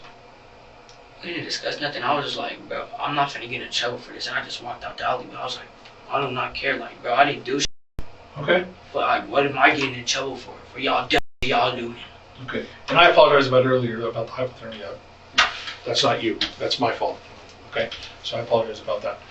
Okay. Because I was like, because we're standing in the backyard and I'm like, bro, you sound dumb if you think we're gonna get away. There's cops on every single block. You sound stupid. So I'm like, he stays there in the backyard. I'm like, all right, bro, peace out. I walk out an alleyway. They got me. Okay. I didn't do nothing, so I'm gonna be like, all right, freely, like, I didn't do shit. Next, the detective steps out of the room when the teen's mom and stepdad offer up a little tough love. No, now you're gonna end up doing time over someone else's bull. How am I doing time over someone? Because Watch. someone died. Someone You don't- died. you This don't isn't. This process isn't. that. You don't It process doesn't that. matter what you know or what you think you didn't know. Someone died last night. Someone died. This isn't a game. This is like a big deal. This isn't like, oh, you stole a car and didn't go to school. Like, someone lost their life, dude. Behind somebody's dumb that you was in the car with, riding around thinking that this is hot shit. He obviously doesn't give a fuck about anything. His life, his kid's life, anybody's life, apparently. And you're hanging out with him. Do you think he gives a fuck? Obviously not. This cop don't know if you touch that gun or not. The detective returns, armed with some alarming information for the teen that helps to get to the bottom of this incident. This next question is important, okay? All right. I'm going to ask you this. Be honest with me. Okay? All right. Did you shoot? No. Okay, and I'm asking you that because Did I say I did? someone independent said they saw you. They described you to a T and what you're wearing, that you were the shooter. I promise I was not the shooter. Okay, well, promise ain't going to cut it. Okay? I wasn't the shooter. So, Remy hopped out and shot him. okay. So again, when I swab for DNA, am I going to find your DNA on that trigger guard on that rifle? On that AR-15, am I going to find your DNA? Probably because I moved it, yeah. That, Someone said it was me. yes. Yes. I'm gonna step over here real quick. Okay. Someone said it was me. Yeah. Okay. I know I didn't shoot. I know for a fact I didn't shoot.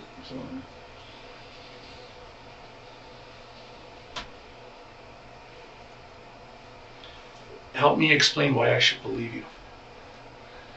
I mean, you don't have to believe me, but No, he has to believe you, dog. That's the thing. alright, look. Listen to me. I know I didn't shoot that gun.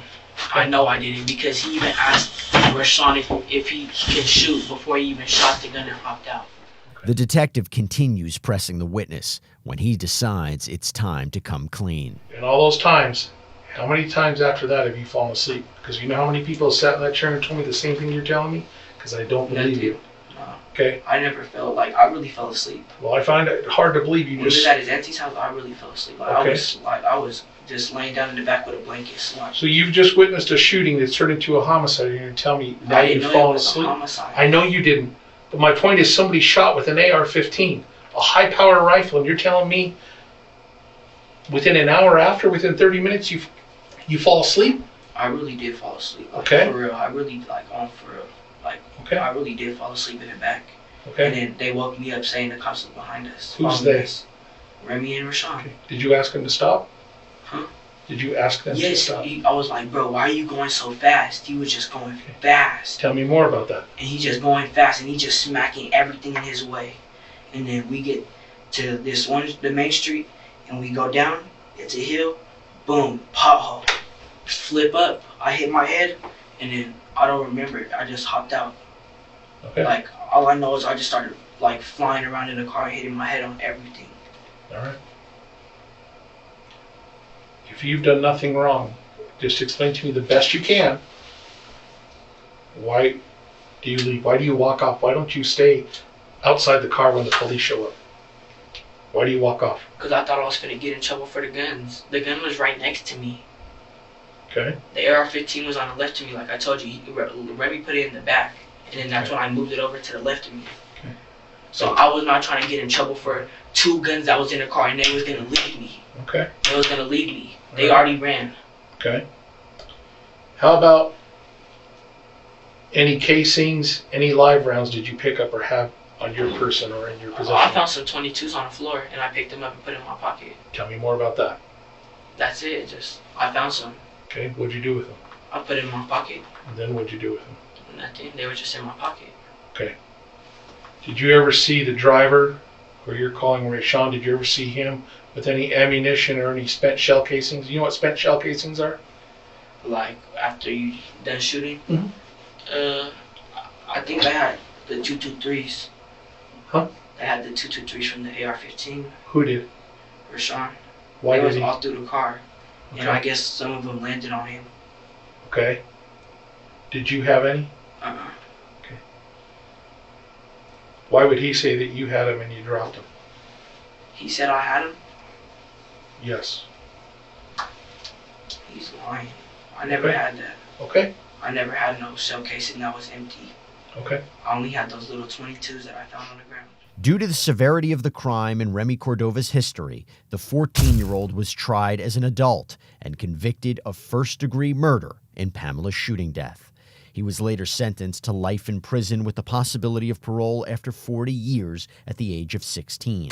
Nishawn Johnson was sentenced to 35 years after he was found guilty of second-degree murder, criminal attempt to commit manslaughter, attempt to commit assault, vehicular eluding, and being an accessory to a crime. The third passenger in the car did not face charges connected to Pamela's murder. It's just after midnight in Brevard County, Florida, where police respond to a home after a teenager called 911, reporting a burglary in progress. Hello. How you doing? We're 1012. What's going on? Okay. Why is there blood on the floor? Because they're... Huh? What? You okay? Are you okay? Are you bleeding? No. Who is bleeding? Police identify their caller and soon-to-be suspect as 16-year-old Julia Egler, a resident of the home that the teen allegedly told police had been broken into by an intruder. Come outside. Come outside. Come outside. What is going on? Why is that door smashed? Someone came. 252, can we have medical respond? We have blood on the floor. Who's bleeding? My mom. Where's your mom? Stay here. Stay here. Hey. I got. It was 10:33. Somebody stay out here with her. Kevin, you got it? Yeah. Let's have a seat right here. Ready? Yep. You got doors to the right. Okay. Inside, police find a broken sliding glass door and the bodies of Julia's mother, 38-year-old Kelly McCollum, and 22-year-old Matthew Shanerock, Kelly's boyfriend. Police said both victims appeared to have suffered multiple gunshot wounds, but during the 911 call that officials said lasted more than 9 minutes, Julia reportedly made no mention of Kelly or Matthew even being present at the home. Investigators quickly ruled the scene a double homicide and began talking to their only witness. Yep. Just have a seat right here. Ready? Yep. Doors to the right. You okay? I don't know. I mean, physically, I guess, but...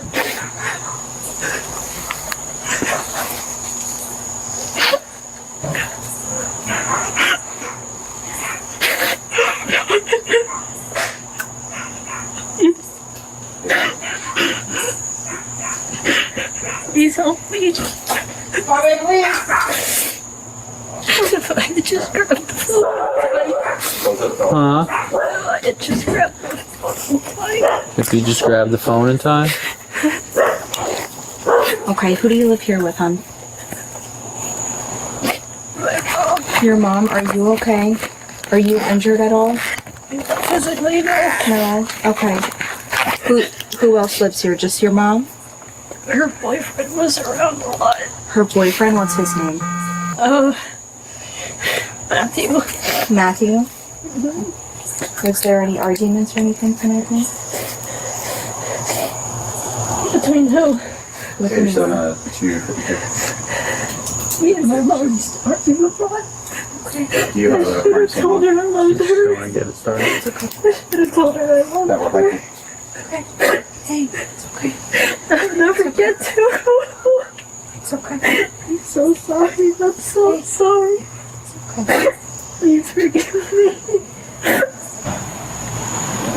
sorry. I'm so much. It's not a very manly thing to do. I apologize for having feelings. It's okay. Next, a detective arrives on scene, and Julia is moved to the driveway area, where more thorough questioning begins. Were you asleep? No? Okay. At the time of what? When it started. What started? When he came up to the window. Matthew came up to the window? No, I don't know who it was. You don't know who it was? Okay. His front window right here? No, it was in last sliding doors. Or back. It was... You can call it that. Where was your mom at? Her and her boyfriend were out. They were buying their food free. I heard that. Okay. Was this like a couple minutes ago? No, it was like hours ago. A couple hours ago? Mm-hmm. Okay. So, did you call your mom and tell her? I couldn't call anyone because I didn't have time to cut the phone. I ran into the room and there was a hammer by the back. And he used that to smash the back door, and I don't think he knew that it was unlocked, but that's why I was in such a rush to get the dogs to my room, because I knew that he could just open the door and come in. Okay, so this guy smashed the back window while you're inside. And did you call 911? I didn't have the phone. Okay. I couldn't do anything. Okay. So you should stay in your room. Okay. I was so scared. I couldn't take myself off there. I couldn't do anything. Julia tells a detective that an unknown man had smashed a sliding glass door, seen here, at the back of the home, while her mom was out with Matthew, before she says she retreated to her room with the family's dogs in tow. What was loud? It was so quiet. The silence. I heard. What was loud? Like yelling? No, I think I heard gunshots. Now, Julia describes hearing suspected gunshots before telling investigators she cowered in her room for hours before finally emerging. Okay. When I heard those, I knew someone had died. I can feel it, you know? I don't know if that sounds stupid, but I just... Who killed them? I don't know. I don't know who he was. So you're saying that your mom and him weren't home when this person was breaking in to the house. Did you hear your mom and her boyfriend come home? I think I was in my room. I couldn't do anything but listen. This was so loud. I just couldn't take it anymore.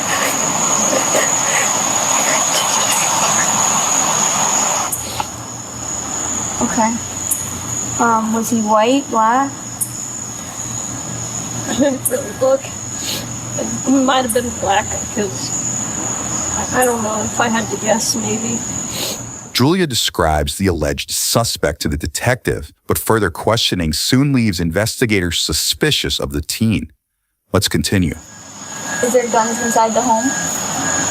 There was. There was? Where did it go? I don't know. How do you know it's not there anymore? I don't know. So whoever broke in came and took the guy? I think so, yeah. I mean, I didn't see it happen, but I could have stopped him. Yeah. What happened to your hand? Oh, that's an old scar.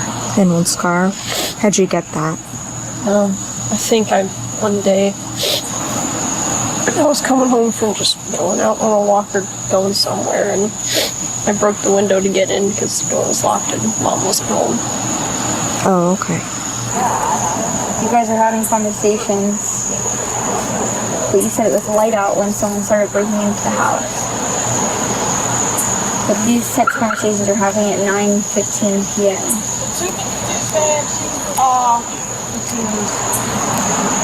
Maybe it was like suicide. Did you check to see if she had a pulse or anything like that? I didn't touch her, so I didn't hear her breathing. It was a big pool of blood, so I just assumed, I guess. So you just what? Assumed, I guess. Okay. Is that, you did the same thing with Matthew? Assume?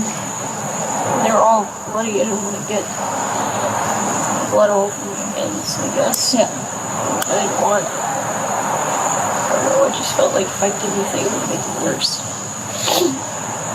You mentioned to me earlier how the glass had been broken. How did you know that? How did you know it was used?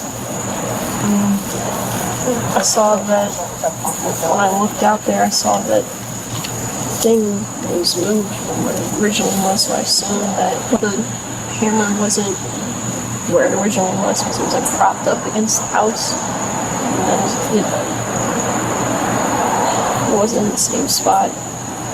So this is just me assuming that's what he used. I mean, for all I know, he could have kicked it in. I don't know. Julia makes several assumptions about the scene before the detective asks if she has any idea who could have done this. A while ago, my mom said that, just remember when I told you that her boyfriend used to live over there, and that's who lives over there is Matthew's and stuff. My mom told me once that they were really into like drugs and stuff. I don't know if it was someone who had some kind of like grudge and came after them, or because they didn't really seem like they. But this is just me like thinking out loud. Yeah, but they didn't really seem like they wanted me in particular. It was like, because if you think about it, because I know that there was some dogs and stuff barking, and you don't want to go into a room with a pit bull in it. That's obviously a dumb thing to do. Right. Like if you think about it, a pit bull you don't know. You don't know if it's, pit bulls, their reputation, whatever. But I don't know. It's just me thinking, like really racking my brain about it, but I genuinely don't know. It's just speculation, I guess. Next, the detective heads inside and gets a look at the crime scene before sharing her perspective with an officer. Are you just telling me or asking a question? No, I'm talking. So you know if she like utters anything? No, but don't ask any questions. I'm pretty sure she can. I searched her. I want to ask about them. Okay, good. She's gonna go back to the station. She's gonna go back to the station. And she the woman I walked there, she immediately talking in past tense. Back with Julia, one officer sits with the teen while waiting on transport to the police station. It's like another bad dream, but I can't wake up. I can't even begin to imagine. I'm sorry. When I wake up tomorrow, my mom's going to say, "Good morning, honey. Did you sleep?"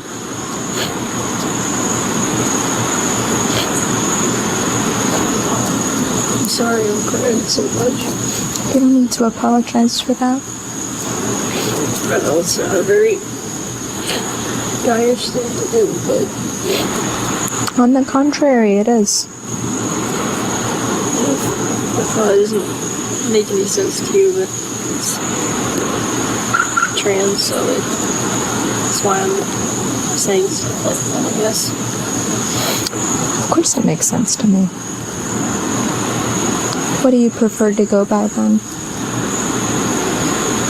Well, I was talking with my mom about it, and she said, if you had been born a boy by birth, I would have named you Jasper. Did you catch that? Julia reveals to the officer that she's transgender and sometimes goes by the name Jasper, a name the suspect says came from her mother. Keep this in mind for later. I'm going to jail. Why would you go to jail? You can't put me anywhere else. That's not what happens. Next, Julia is transported to the police station, where she sits with officers while awaiting the detective's arrival. Wow, what a night. It's been busy. Sorry you haven't, had more to your plate. Why are you apologizing? I don't know. Well, I get that a lot. I guess I just haven't had them doing it. Yeah. Oh, wait, did you hit the lady up there on Malibu earlier? That's where I was at. Somebody got hit by a car. Was it you? Okay. You apologized, so I thought I'd figure I'd ask. Oh, sorry, I did it. You and your Honda Civic. I thought I saw a Honda Civic in the area. Yeah, me and my Honda Civic hit an old lady. Mm-hmm. And then Spoiler and everything. didn't even stop to check if she was fine. Yeah, I did that. Wait, it was you? Yeah, it was. Yeah, I'm the criminal here. Hours pass until Julia is given a new set of clothes and seated in an interrogation room where detectives want to know about the disagreement between Julia and her mother that she mentioned earlier. Fair. What is it that you're doing or that she's doing that's not fair to you? Well, me and her would have a lot of arguments about things, especially over like me being trans. So she'd be like, "Okay, you're not a real boy," and blah blah blah, and all, you know, the whole spiel of transphobic stuff. Okay. But She doesn't approve of your lifestyle. She doesn't approve of that. Would you say she was like trying to kind of meet me in the middle, but it wasn't really working all that well all the time. She would try to call me child instead of, because it's more like gender neutral rather than kind of meeting in the middle, I guess. Okay. Is she misgendering you? Yeah. So when you guys are arguing, is she intentionally, calling you she, or not using the appropriate pronouns, or not referring to you as Jasper and referring to you as Julia? Julia tells detectives Kelly was unsupportive of her lifestyle and that it sparked many arguments. Next, detectives ask the suspect about her relationship with Matthew, who was 16 years younger than Kelly, according to a police report. He's just a couple years older than you, right? Yeah. How do you feel about that? No, I didn't like it. I mean, I don't really support their relationship is the thing, so I think that's the only kind of like tension that there was between us, because it would always be kind of awkward when it was just me and him in the house, because we wouldn't say shit to each other. Yeah. Because it's kind of like, I don't really want you here, and it was kind of obvious because I didn't support the relationship at all. Now, detectives hit on another point of contention in the family, that Julia did not approve of her mother's relationship with the 22-year-old. Moments later, detectives get back to questioning Julia about her version of events. So they leave around 7. And what are you doing in the house? Just being on the couch, trying to relax, having my Switch. Well, what game were you playing? I think I had like Minecraft or Five Nights at Freddy's on it. Minecraft or what? Minecraft or like Five Nights at Freddy's on it, something like that. Say that again? Five Nights at Freddy's. What is that? Is that like a horror, like Freddy Krueger? It's like a horror game. Okay. You ever played Dead by Daylight? Mm-mm. That's what it kind of reminds me of. It's kind of the same thing. You're trying to escape the killer. Freddy Krueger's one of them. I hear him like walking around and stuff, and just kind of. So you're saying him. So do you know that does this guy look like a male? The suspect does he look like a male? I don't know. I'm just assuming. Okay. Could you tell if he was white or black? If I had to guess, maybe black. Okay. Like, was his face covered with a mask, or was he? I think he had like some kind of hood. It was like up and kind of, but. Julia reiterates her story of being locked in her room while an intruder committed a double murder. But soon enough, detectives reveal that they know more than they're letting on. I think this is tough for you. Okay. To be quite honest with you, we don't believe that this is how this happened. Okay. All right. We've looked over this crime scene, and there's things in this crime scene that's not adding up with what you're saying. Okay? Because I don't believe the story about someone coming into the house. Okay? There's evidence that shows that. We looked at your surveillance camera. Okay? We don't see nobody coming through that back door. Okay? We looked at your surveillance camera. We see your parents coming home through the front door. Okay? We see bloody footprints inside the dining room area in front of the rear sliding glass door underneath the glass. That blood should be on top of the glass. Tell us what happened. I'm gonna ask you straight up, okay? Are you the reason why did you hurt your parents today, your mom and Matthew? And if you did, was there a reason why you had to do it? Let's go with them coming home. When they walked through the door, tell me what happened.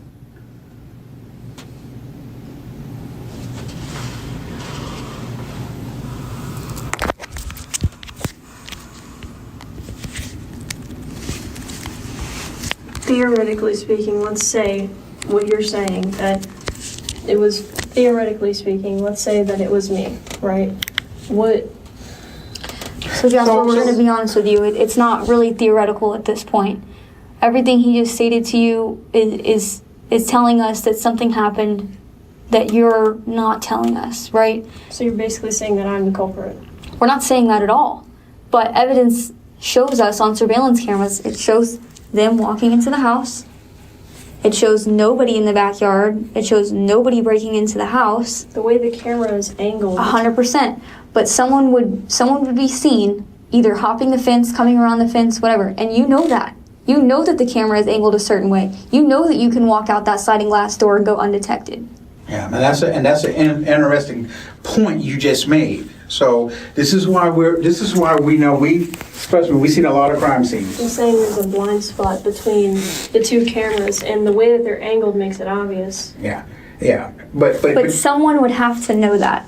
Someone would have to know that there's a blind spot there. Someone that's not random, that's not randomly coming to your back door and breaking the back door unbeknownst. They're not gonna know any of that. This person would have had to have known the way the camera's set up only by viewing it from an app, right? You can't really tell. You see it from the outside of the house. Sure, but you can't see the exact scope. There's wide lenses. You don't know exactly what it's viewing, but guess who does? And guess who just pointed that out? You do. So the only thing that makes sense in this instance here is that if this random person that you're saying came up to the back sliding glass door would have had to known that there was something to break the door, they would have had to come into the house and known that there was firearms inside the house, ammunition inside the house to use to then kill your mom and Matthew. For what reason? And then not only that, at no point do they ever go to your door. And if you think he's worried about some dogs and he has a gun, he ain't worried about no dogs. Okay? So that didn't make sense right there. All right? Now, you was just about to say, what if it was you that did this? I'm saying theoretically. Okay. Theoretically what? What? You said that get it off your chest and whatever, but it's like, that's not how that works. It's... Of course, it's not going to go away that quick. It's not. But you gives us a reason, because other people are going to look at this interview, and they're going to want to know: is this a monster over here, or is this somebody who made a terrible mistake?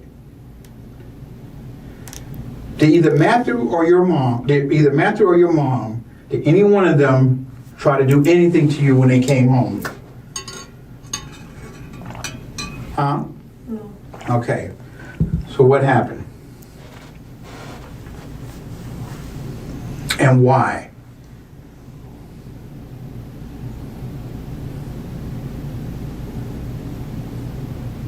Where are you at in the house when they get home? Because we know you were not in your bedroom. I don't understand how you can say that, how you know I'm not in my bedroom. How would you know that? So your bedroom door was closed, correct? At the time that this incident took place. The way that the blood spatter is projecting suggests that maybe that wasn't the exact case. It could have been closed, but maybe not all the way. Like you're saying, it was locked. Well, I mean, I couldn't lock it. The lock is reversed on the door handle. Okay. You made a comment earlier about silence being really loud. It's happening right now. And even though you're not saying it with your mouth, your silence is saying it is loud. Does that make sense? Did you shoot your parents, your mom and Matthew?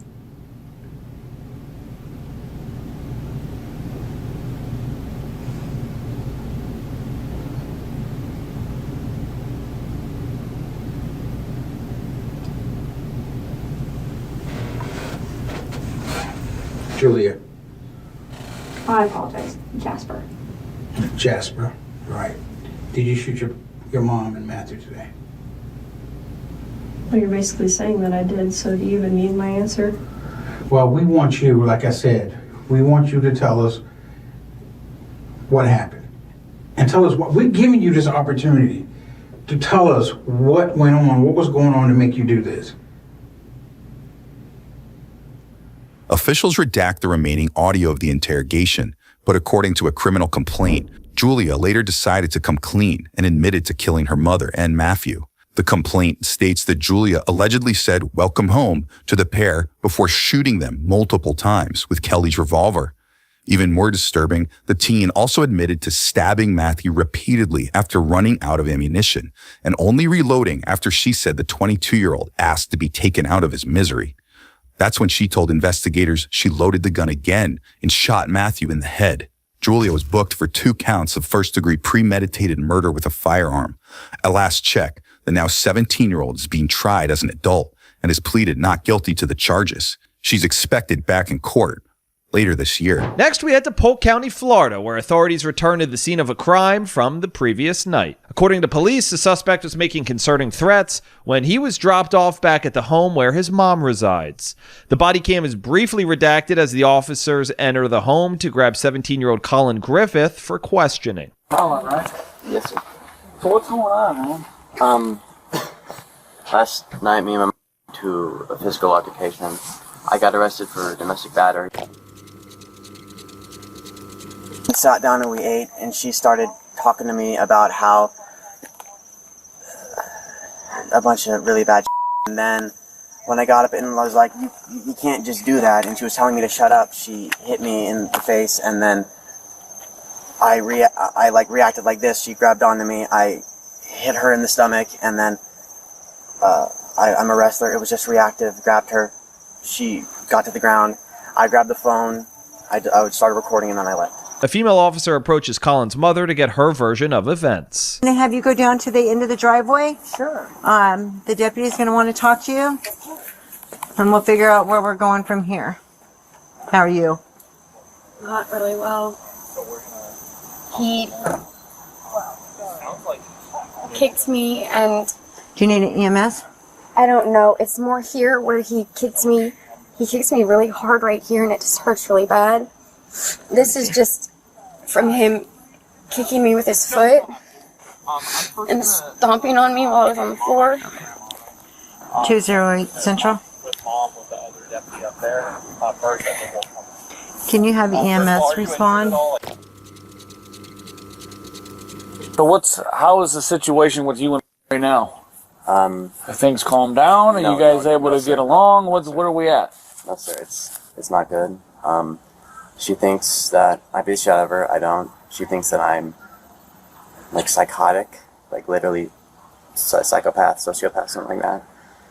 I don't know exactly where she's at. She thinks I'm going to kill her, and that I want to kill her, or that I want to beat the shit out of her. Do you? No, sir. Okay.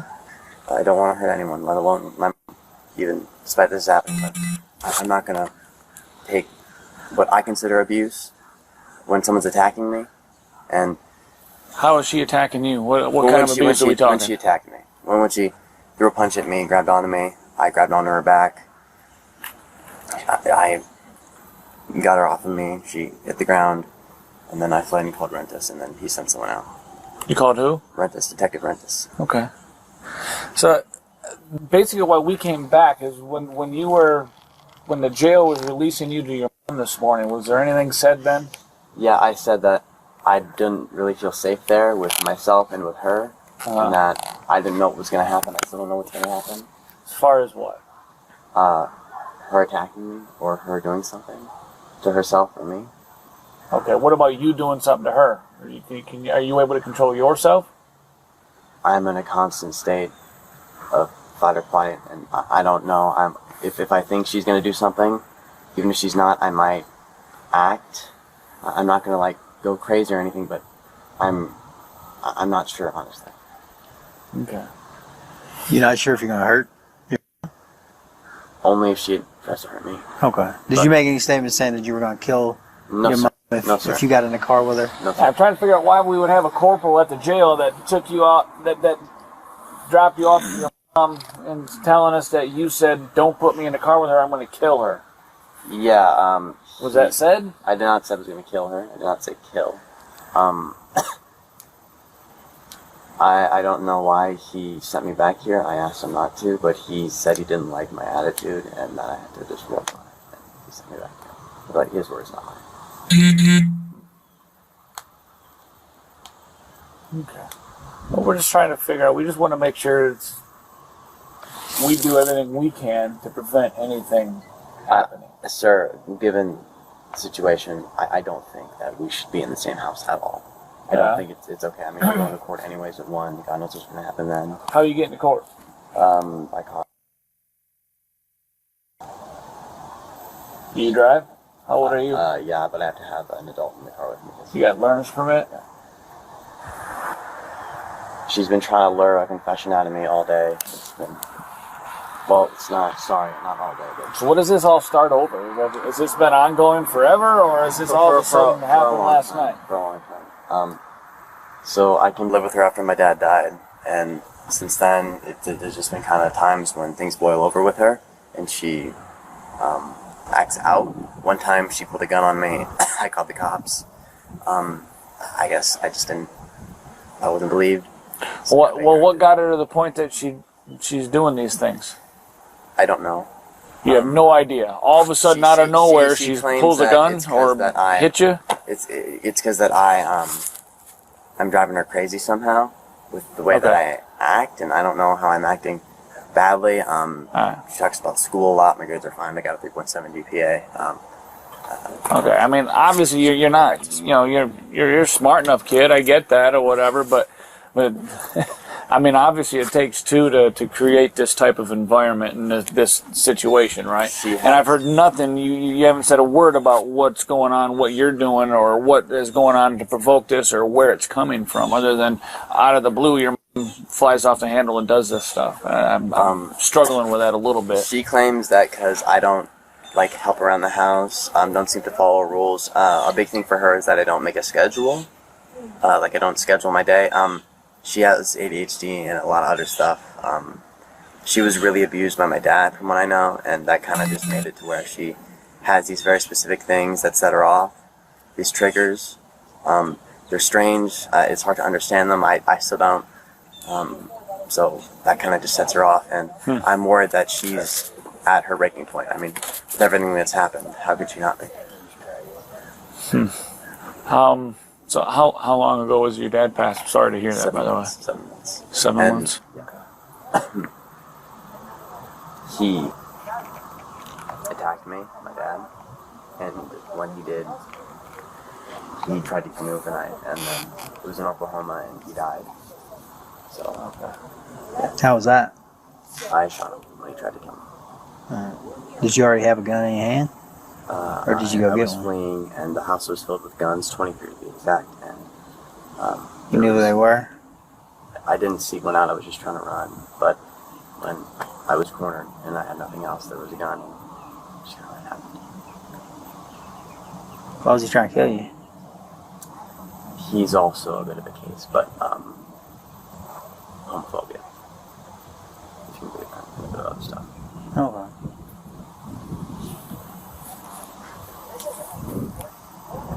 So is that why?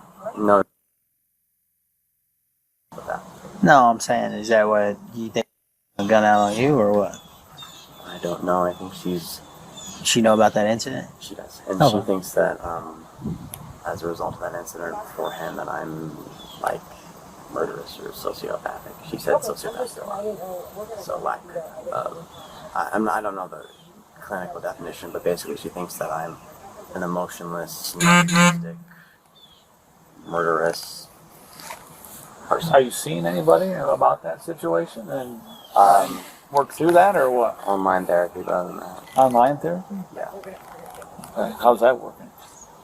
It's going, I guess, but probably going to miss this session and next session because of everything that's going on. Okay. How are you, son? Okay. So right now, I mean, we're just gonna play shin cuffs, all right? Cuffs for what? Yeah. Just for right now, all right? This is the second time. That's okay.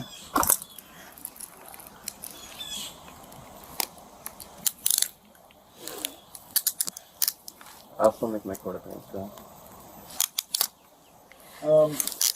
Should. If not, they'll definitely know, make sure they know Zoom or something. where you are.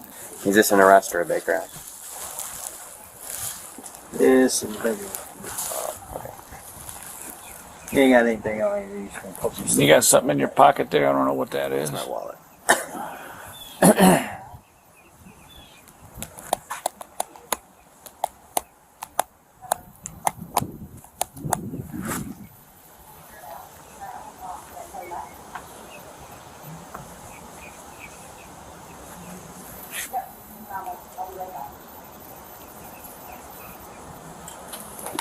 Here, hold, just, well, you got him, but hold on one second. You're good. Let me just talk to Sergeant. Go ahead.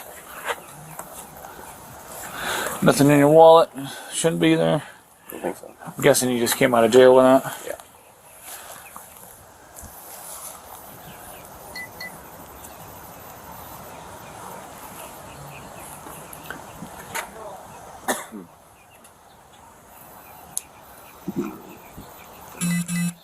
Basically, just so you're aware, I don't know what end she's got going or whatever, but some of the statements that we were told by some of the jail staff when you were here or whatever is going to warrant us a Baker Act, you to make sure everybody's safe, make sure you're not a harm to yourself or others. Yes. So just so you know what's going on. I think it's better that I don't be in that house anymore. Okay. Regardless, so, if you agree with that. Yeah. No, I mean, I think this is probably the best result. But do you agree? Yeah. I just wanted. Are you recording? Mm-hmm. I still haven't spoken with my attorney, so I need to make sure that happens before my court date. Right. When you get there or whatever, I'm sure you'll have access to the phone. Do you know who your attorney is? Do you have that information? I don't think I've been appointed with him yet. Okay. And I have a court date at 1, so I should, but I have a right to speak with him. So I need to speak with him immediately. Well, I mean, you're not being arrested right now. So. I know, but I am having a criminal case brought against me, so I have to speak with him. Right. Well, when you get down there, you'll have access to a phone, and you'll be able to make some phone calls and make that happen. Can I know what's going on? Yeah, we'll explain things to you here in a quick second. Before police can provide an update to his mom, officers escort Colin to the patrol car and place him in the back seat. Has glasses? Yeah, he does have glasses. Can I speak with him? If he wants to talk to you. Okay. Can you find out? Well, I need to get his glasses first. Yes. Can't do 2 things at once.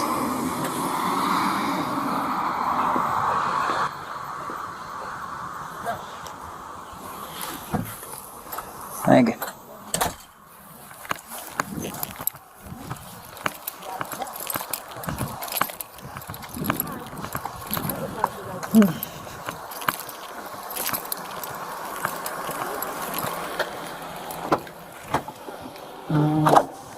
Hey, you're to talk to you. You want to talk to her? All right. Did you tell them at the jail that you were going to kill me? Did you say you were going to hurt me?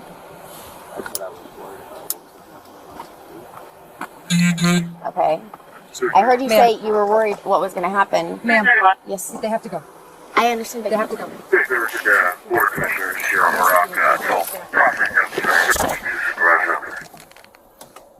10 months later, Colin's mother was found dead from stab wounds. Colin told police they got into a fight, and during the argument, his mother lunged at him with a knife and fell on it. He was arrested and charged with first-degree murder, kidnapping, and violation of a no-contact order. He pleaded not guilty. At trial, he maintained his innocence, with his attorneys arguing self-defense.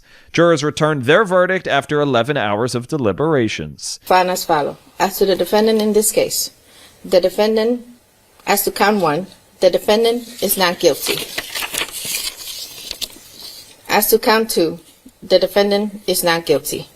So say will, this 5th day of February, 2025. After 4 months of incarceration, Colin walked out of the Florida jail a free man. Now we're staying in Florida, this time in Riverview outside of Tampa. That's where 14-year-old Adeem Berry faced adult charges of murder. On August 16th, 2023, around 4 in the afternoon, Hillsborough County deputies got calls about a young male running through a subdivision with a handgun. Things were tense as soon as deputies arrived. Berry reportedly put the gun to his head multiple times and threatened to kill himself. I don't want to hurt you, bro. I do not want to shoot you. Put it down. You don't want to end it this way. You don't want to end it this way, brother. I promise you. Whatever happened today, it can be fixed. Don't pull the trigger. Put it down. Law enforcement then used a non-lethal launcher to knock the gun out of Barry's hand. The deputy got emotional as he encouraged the teenager to leave the gun on the ground. All the way up in the air. Keep walking toward me. Keep walking toward me. Hadim, come on, buddy. Don't retreat. Come back this way. Come toward me, man. Come toward me. My gun is only out because I don't know what you're going to do. Please don't pick that back up. I got you. I got you, dog. I'm telling you, I got you. The deputy promises to put his own weapon away once the teen cooperates. I'm going to have you do is I'm going to have you lay down in the grass. Lay down in the grass. Lay down in the grass. Lay down in the grass. Lay down in the grass. Watch. Lay all the way down. My gun is going in its holster. It's at this point that the officer finds out the boy's age. How old are you, bro? 14? Who did you shoot? Cancel aviation. Aviation on channel 1066. Who'd you shoot?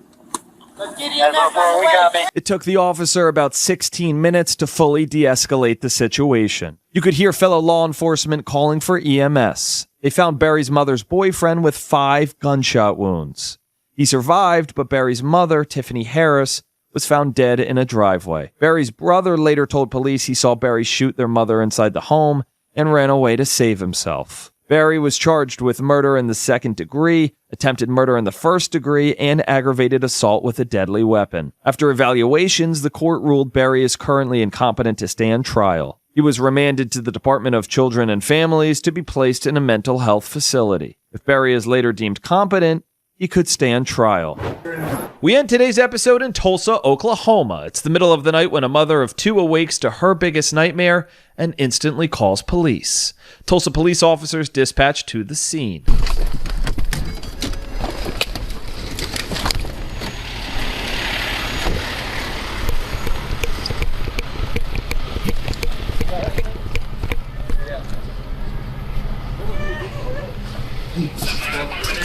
Yes, they're here.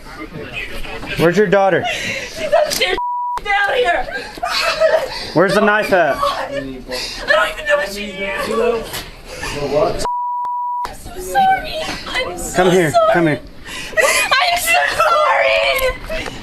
I'm so sorry. We're just gonna put handcuffs on just for now. I'm sorry. Just pull up your pants. Where's the I'm knife? sorry, Dad. I'm sorry. I don't know what to. I'm so sorry, Mom. I'm sorry. Please. I'm so sorry. I love you. You better pray to God. I'm sorry, Mom. I'm so sorry. I'm so sorry. How old are you? I'm 12 years old. Where's the knife? I was upstairs in my room and I threw it out the window and it's behind the apartment right here. You threw it where? I threw it out my window upstairs. Right not up here? right there. It's the room. It's the other room. It's right behind the apartment. This apartment right here. So where would the knife be? On that side? Right behind. Yeah. I'm so sorry, Mama. I'm so sorry. I don't know what happened. This is some demonic. Hey, So sorry. what's your mom's name? What's your mom's name?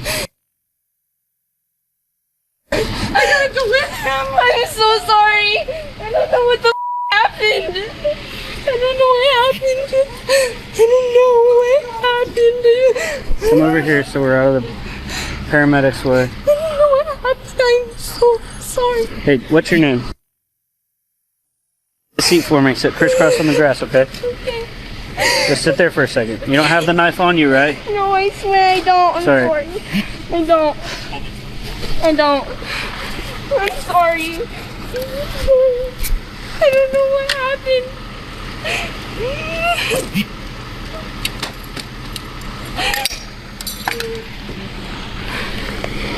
Is there anybody else inside the house?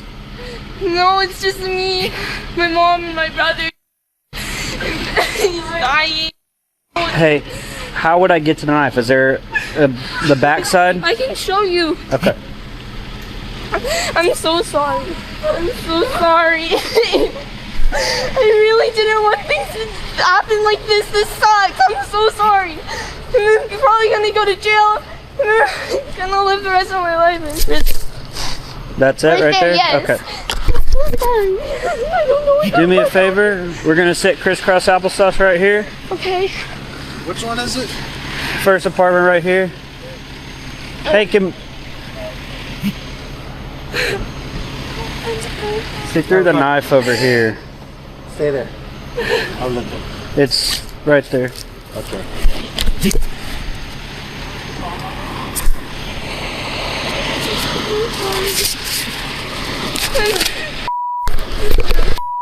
I don't know what the did. Stick your hands out like this for me. What? Do you have any cuts on you? I do. Where at? On my arm. Which arm? Both of them. My left one is just small cuts. Did you cut yourself? Yes. Actually, I'm at my right arm. It just has the small cuts, and then my left one has the cuts. I'm sorry. I don't know what the I did. Mom, and then fire and IMSA was. Hey, real quick, I'm gonna take you out of handcuffs and I'm gonna take your hoodie off, okay? That way we can see the cut that you have. Okay.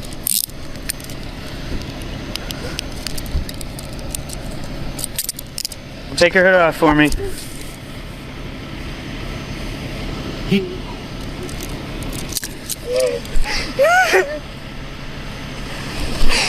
Is it just those? Those look old. Are they old? This Oh, those- one and this yeah, one, those are a little- This one, those are old with like. Do you have any new? one that's brand new. This was brand That's new from one. today? Yes. And it's so With the good. same knife? Yes. Okay. Can you watch her for just a second? Watching her, yeah. Do what? What was that? Can you watch her for just a second so I can get in her glove? I got my glove here. I'm so sorry. What's happening with her? I'm so sorry. What's gonna happen with her? I need to go to the hospital. I don't know yet. You don't know yet. You go with the hospital. We'll come and talk to you, okay? Whatever happens, just be calm, okay? I don't know what happened tonight. I'm so sorry. We'll figure it out. I have to go be with your brother. Make sure he's okay. Okay, I don't know what the did. I'm so sorry. I love you.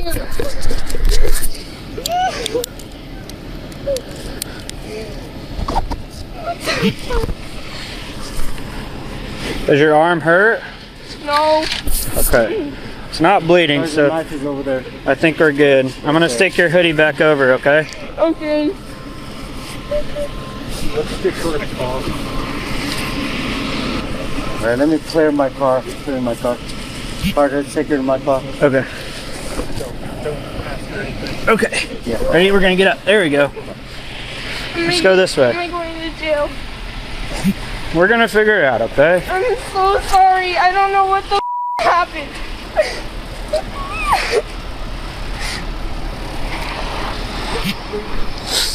I'm so sorry.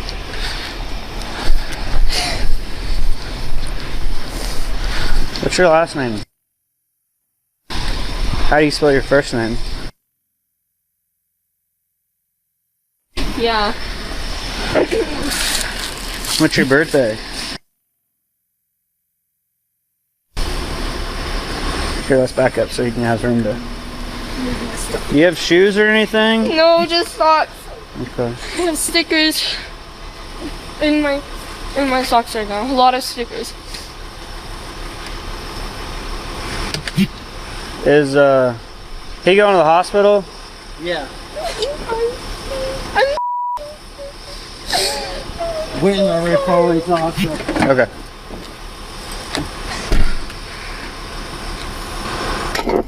Right. Have a seat in there. okay. It's okay, relax. To come. Scoot your butt a little Yeah. forward. That way your Right. hands don't get bound up. Yeah. Let me seatbelt her. I'm gonna seatbelt you real quick. Okay.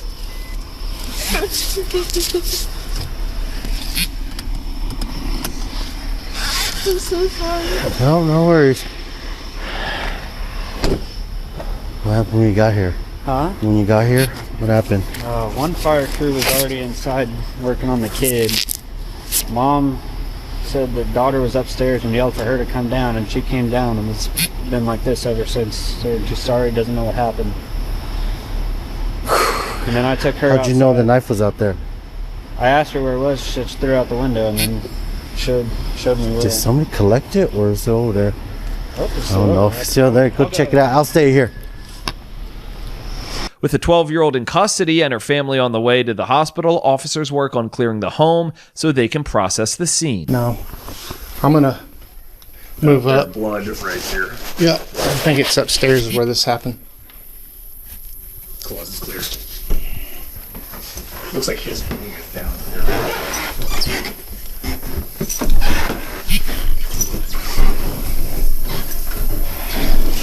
Tulsa Police, anybody here? So we got room on the right, 2 ahead, and 1 on the left. I'm exposed here, so I guess if you two want to, it's not really a good way to do this. All the doors are open. If you want to step up here, Pope, and kind of cover that. Now, probably better if you cover that way. What is that, the up and around or low? You go low or whatever. Go ahead. I'll hold these two. In the patrol car, the officer begins to question the 12-year-old. Portions of her responses are redacted due to Ohio state privacy laws. Okay, what's your name?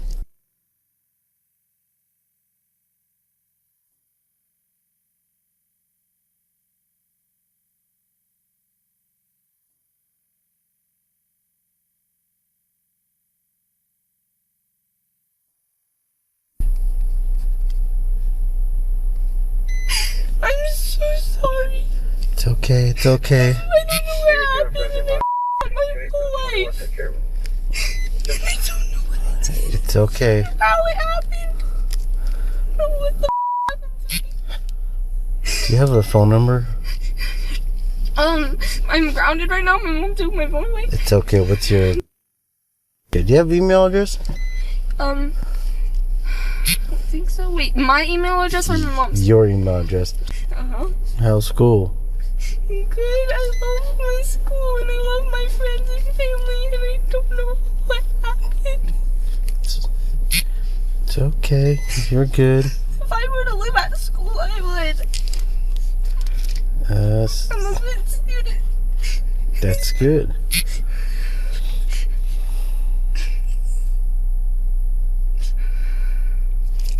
Well, I'm surprised you actually know your mom. Mom's phone number. I memorized it when I was like 3. Well, that is good. That is good. Because I don't even know my mom's phone number. I know my mom's. I memorized my mom's number faster than my own. That's good.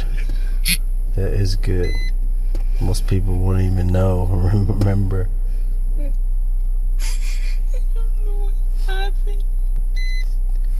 It's okay. It's okay.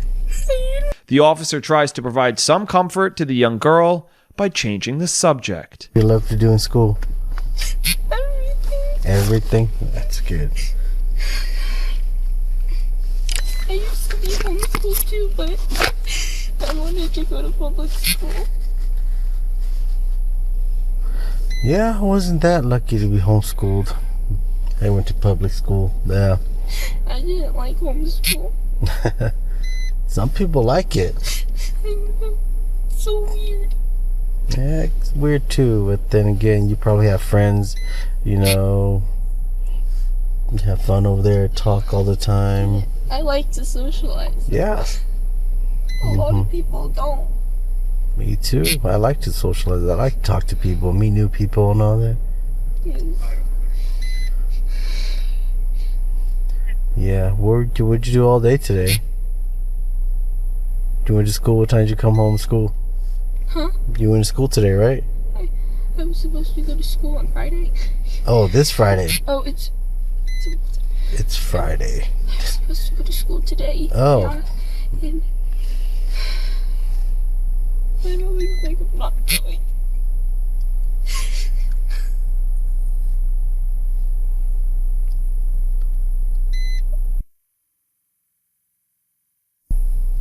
My mom hates it. Your mom doesn't like it? No, she hates it, but I don't want to go to any other school. Mm.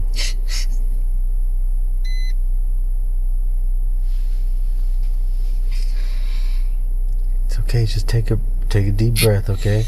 I know there's a lot of things going on right now. Just take a breath. I don't know why I did it. Just take a breath. Let's not think about it. I know it's hard right now. Just take a deep breath, you know. I ruined my life. I ruined my whole future. No, nobody's ruined life, okay? Alright? It's all my fault. You're fine. It's nobody's fault, okay? It's nobody's fault. I don't even have shoes on. Well, we can get your shoe on here. We can get your shoe on. Don't worry. Get your shoe on, because I wouldn't want to walk with stickers in my socks, too. But wouldn't it be worse if I walked around with shoes on with stickers in my socks? That too, yeah. That too. Mm-hmm.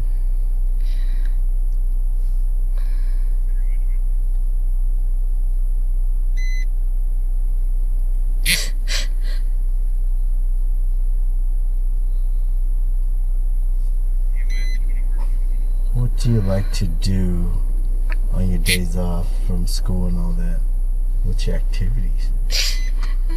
Do anything. I just sit in my room and do nothing. I just sit in my room and watch TV. You sit and watch TV, huh? Yes. You don't go to the park? Go walk? Actually, I go to the park sometimes with my friend. Park over there, Riverside? Yeah, that park. I go over there with my friend sometimes because we like to meet up over there. What do you do at the park? We just talk about our days. Oh, okay. You don't ride the scooters and all that? Huh? You don't ride scooters and all that? No. No? I don't like scooters because they make my feet vibrate when I'm using them. Well, I'd rather use bikes.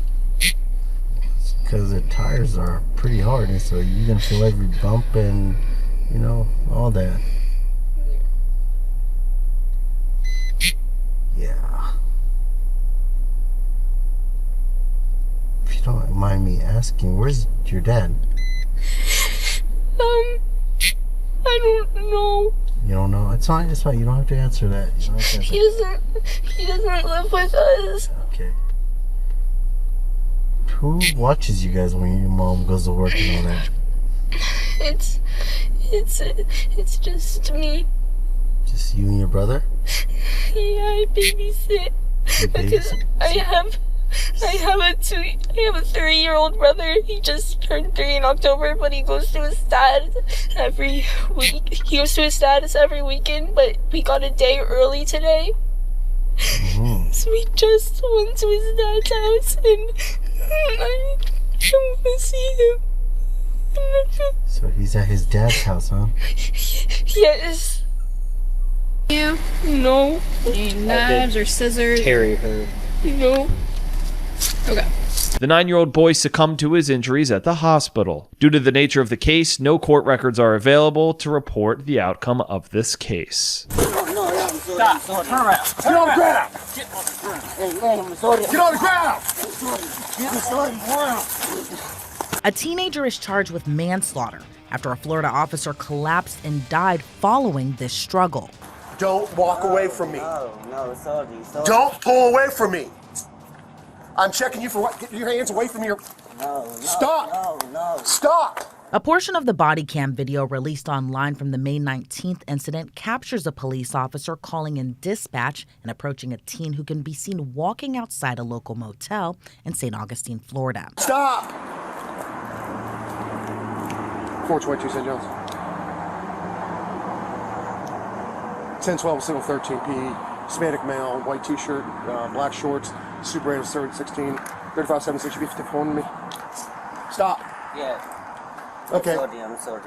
The teen in the white t-shirt was identified as 19-year-old Virgilio Aguilar Mendez, an indigenous Mayan farm worker originally from Guatemala. Aguilar Mendez was reportedly on the phone with his mother when approached by St. Johns County Police Sergeant Michael Kunovich. When Sergeant Kunovich begins to question Aguilar Mendez, the teen expressed he did not understand what was being said because he couldn't speak English. Okay, why, when I was driving around... stop. Eating. Okay, but why did you get up and walk away? Huh? When you saw me, you got up and walked away. Why? Yeah. Why? But you meet me here, I go for drinking. Where are you staying? Huh?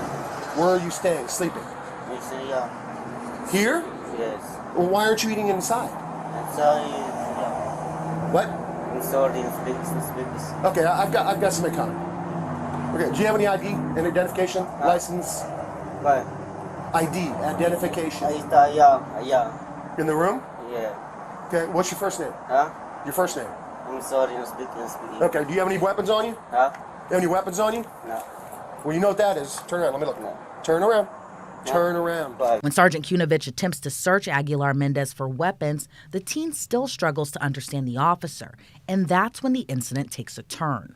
Don't walk away from me. No, sorry. Don't pull away from me. I'm checking you for what? Get your hands away from your... No. Stop. No. Stop. No. I'm sorry. Hey.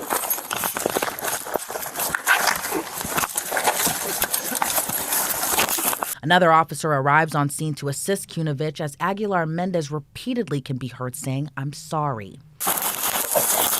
No, I'm sorry. I'm sorry. Turn around. Get on the ground. Get on the ground. Hey, I'm sorry. Get on the ground. I'm sorry. The body cam video then ends after that moment. Sergeant Kunovich died from a heart attack and Aguilar Mendez was charged with murder. His charges were later reduced to aggravated manslaughter of a police officer, which in Florida carries a max sentence of 30 years in prison. This is a unique case because you're talking about foreseeability, you're talking about proximate cause issues here, and so it's going to be a tough case for any prosecutor. I spoke with Palm Beach County State Attorney Dave Ehrenberg. While his office was not responsible for charging Mendez Aguilar with manslaughter, he understands why the charges were brought against him. When I first saw it, though, I know the state attorney up there, and he's a good guy who obviously wants to do justice in every case. This case, I do think, can get to a jury. I think he has a good faith basis to file the charges. It just would be an uphill battle because it depends exactly on what was foreseeable and how much the medical examiner could say that the scuffle led to the officer's death. But in the end, the state attorney is left with an individual who is an undocumented immigrant who resisted arrest with violence and led to the death of a law enforcement officer. So you can see why the state attorney there was quick to file charges. The question is whether those charges will stick.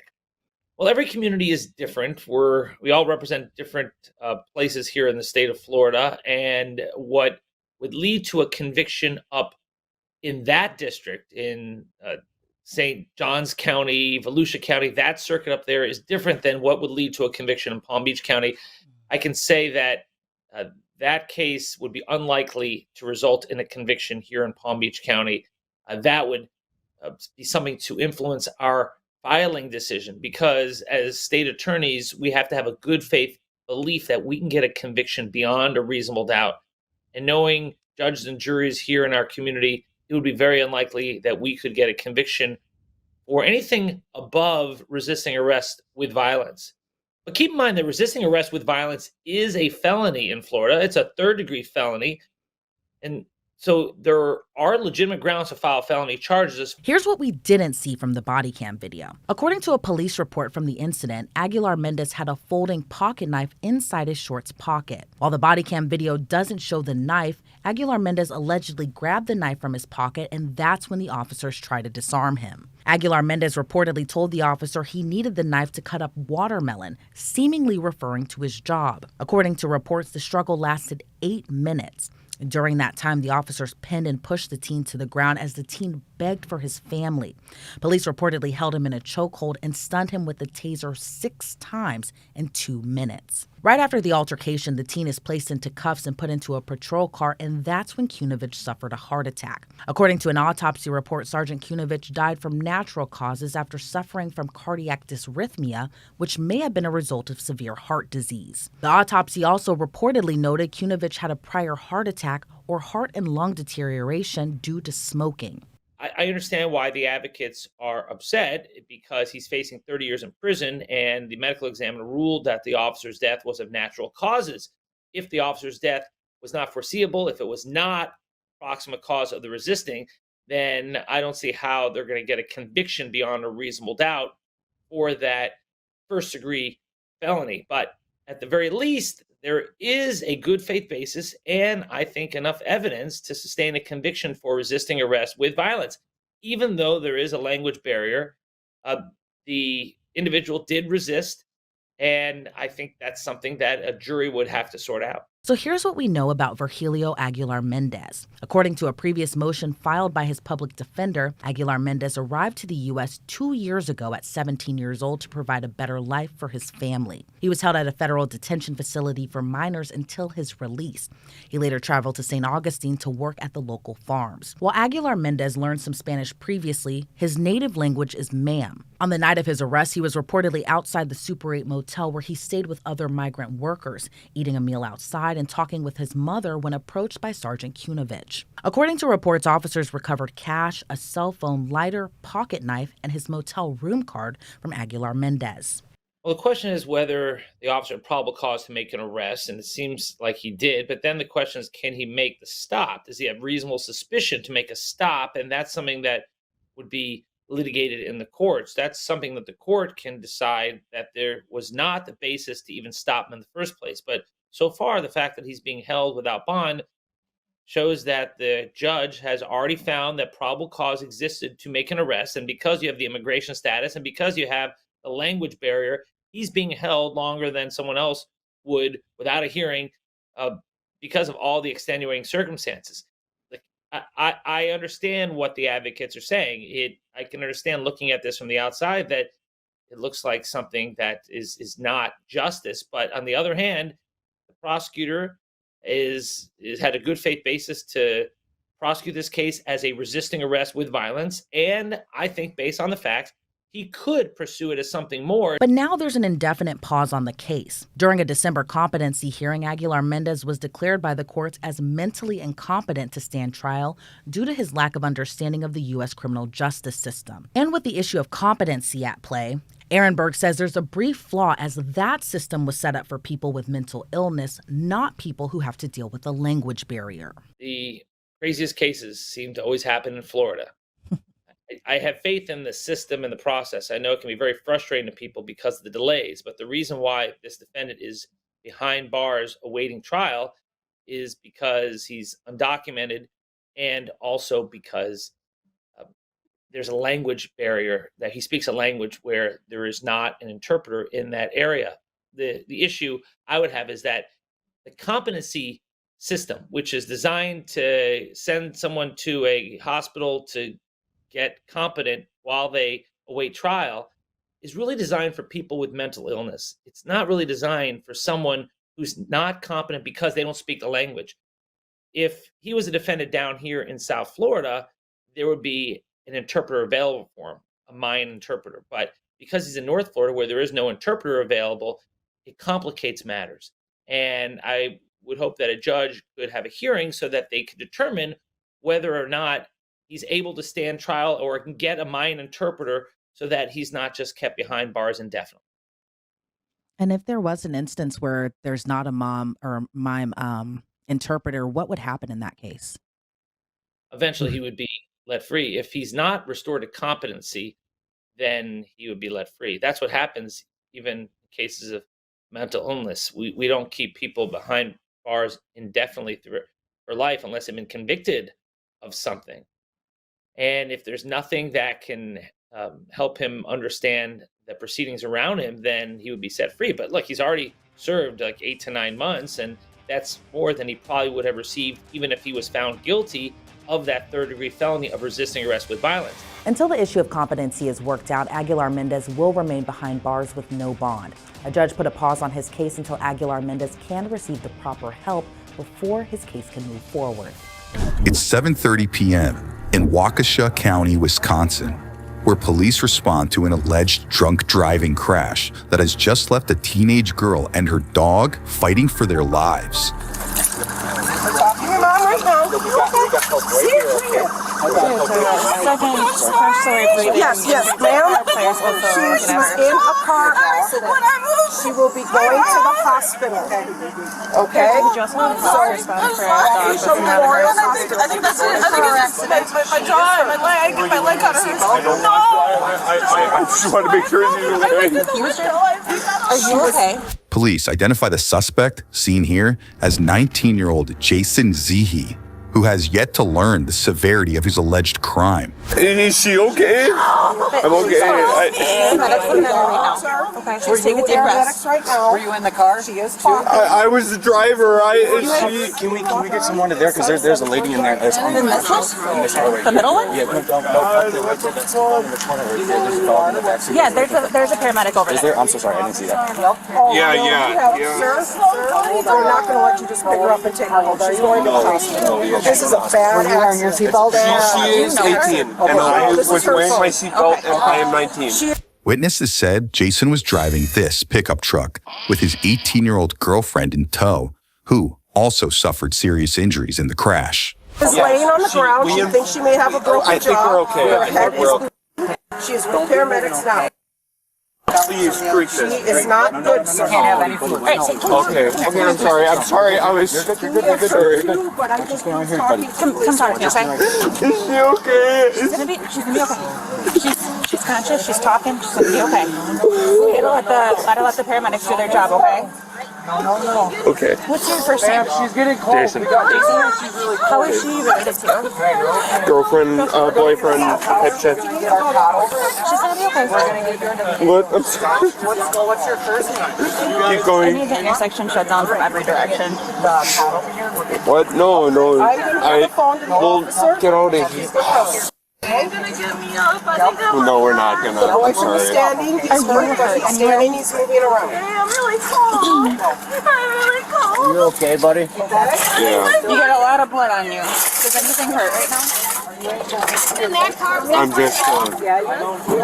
just a stupid boyfriend, I guess. I was just trying to take her home. I was trying to take her home, and then all of a sudden, I don't know what happened. Were you going this direction? Yes. I'm not some drunkard all the time. I don't think you are at all. I crashed. Is she okay? You gotta let her be. You gotta let them do their job. The most important person that was in that accident. Hey, she stopped moving. She is. Yeah, it wasn't me. Next to the vehicle right here. It wasn't me. He's the one who's the most impaired. Yeah, like communicative and stuff. I wasn't. No, that's not. I'm just like you're in such shock. No. In the car, seen here, first responders find 17-year-old Megan Voss unconscious but breathing, with her injured dog Blue by her side.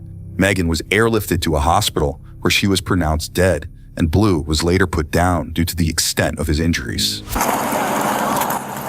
right. Well, we're gonna have to speak to some officers. East direction. Has anyone talked to you? Half and half. Okay, do you have an ID on you? Yeah. All right. I can.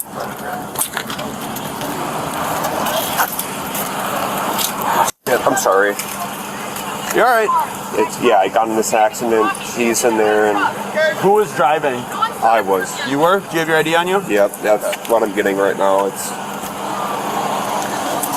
Nothing hurt. I'm good. I'm good. I don't need no fire. I'm good. We're gonna.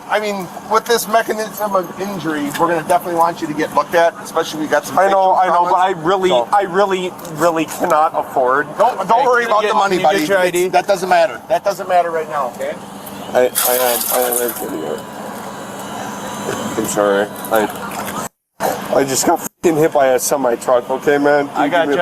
You're good, man. Just take a deep breath. We're gonna get you checked out by fire, okay? No, It doesn't cost you any money. It's gonna be paid for by the city. Okay. But right now, we need to get you taken care of. Okay, I'm getting it. It's You're okay. Take a couple deep breaths. Yeah. Here, do you want me to look for it for you? It's somewhere in this pocket. I got you. Okay. Fuck, that's my security, or my social security. So in one of these, you said? It's in, somewhere in this wallet. Oh, right here. It's right here. Perfect. Here Thank you. Sorry, I'm so sorry. You're okay, man. Go sit on this cot. Let them take a look at you, okay? I won't.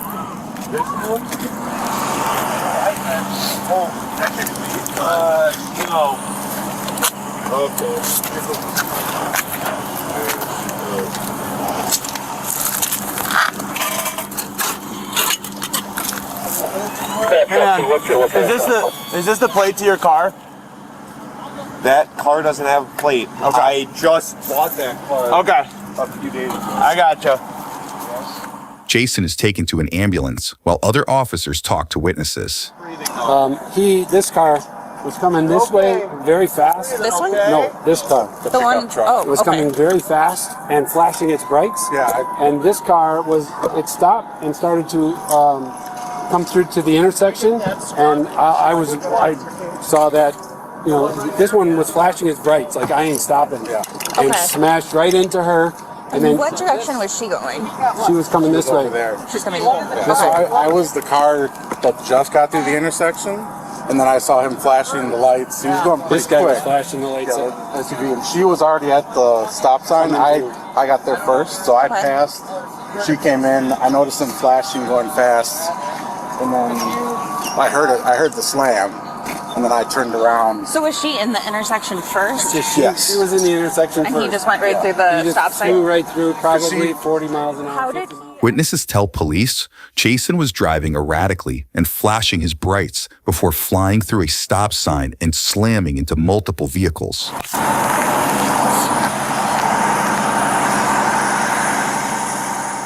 Next, we join Jason in the ambulance, where medics and investigators have a few questions for him. If you guys want to take, like, how much I was drinking tests or whatever, you can do that too. Were you drinking tonight? Nothing. Nothing? No, like, literally nothing. That's what I'm saying. Like, you can take that, and I would Any prefer recreational that. drugs? No. Okay, just checking. I haven't taken anything, and I just smashed into that car, and no, that's my record. So, oh my God, okay, so I know I hit that car, but am I okay? Like, is she okay, or whoever I hit is okay? That's really not you're my concern right now. I'm fine. Alright, gonna feel a big poke over here. Hold still. 1, 2, 3. No, that poke is fine. I just wish I wasn't drunk on that side. What's that? I missed that. Am I drunk on that side? No. Like, confirmed? Like, am I just... Why would you say that? Well, I was just saying, like, why is it beeping? You know? Oh, that's just the pulse ox. It's measuring your pulse and it's just having a hard time. So am I gonna get, like, arrested right now? I crashed the phrase, probably. Just relax your head back. I know. I was trying to look at you too much. I'm sorry. Man from Med 3, we're gonna be. That truck was only worth $500. That's kind of floaty. Sorry. Ooh, oh. Wow, they ruined What are you it. leaving, Charlie? If you have a, Alright, let's try this again. Sorry, that was funny. Actually, it was. It always works that way. The timing of that was. Nope, I'm fine. Are they okay? Are the person whoever I hit is okay? I can't tell you because I'm not taking care of them, so I don't know. Jason, do you remember what happened when you crashed? I was driving, and then I went a little bit over. A little bit over the center lane? Yeah. Okay. Which direction were you going? I was going this way, the way that we're going now. Okay. And I Did you end up spinning around in a circle then? no, I don't know. I just remember I had. I'm one of the streets. I was driving my girlfriend, and then I spun around because I hit her, and sorry. Can you just give me 1 minute, bud? I'm the one driving, and yeah, I should get charged. What should you get charged with? Smashed into another person? I mean, it might have been them who drove out, but I don't care. I mean, I'll take the blame. I feel so bad for hitting her and having her like hurt, you know? I don't want her to deal with that. Question. Any recreational trucks tonight because you're acting a little goofy? Or just haven't been in a car accident? No, I got in a car crash, but I'm acting goofy. I'm acting goofy because yes, you got in a car crash with me and you cracked my head, and I wanted to be funny, and I'm sorry that wasn't that funny. And whatever. But I'm okay. We're just pulling into the hospital. Do I have to pay for this? That's a for another. No, I have to pay for this. I already paid for this hospital visit. It was $275. I don't want to pay for this. Can I just go? Unfortunately not. Why? How much do I have to pay for this? How much do I have to pay for this? I don't do billing. No. Please, just let me go. Just let me go. I can't pay for Don't worry this. about that right now. I cannot pay for this. I cannot pay for this. Just relax. Jason is escorted to a hospital room where we'll hear more from him soon. Meanwhile, other investigators get a chance to talk to a few of Megan's family members. We saw her Christmas Eve, and she was thinking about prom, and she got accepted already in college in Arizona Christian school. That's very cool. And she's just the greatest kid that you could ever expect. And her mother's in England, and I got to call her tonight. But yeah, I mean, we don't want to dig or pry too much right now. She's a good kid. She's National Honor Society. Oh, I don't doubt She's that. a good kid. That sounds like 100% believe that. She was headed off to college. She had a really good ride. She was like a 4.1 to 4.3 GPA. She had an all AP classes she's taken in high school. She had everything. She just accepted the place she was going to go. I can't explain it, but I got faith and I believe in Christ. Oh, absolutely. And I had 3 Bibles that arrived today that she bought and purchased for all of us. And they come today when me and Garrett come back from Crunchy, 6:15 in the morning. And she opened them and she put them in the rooms.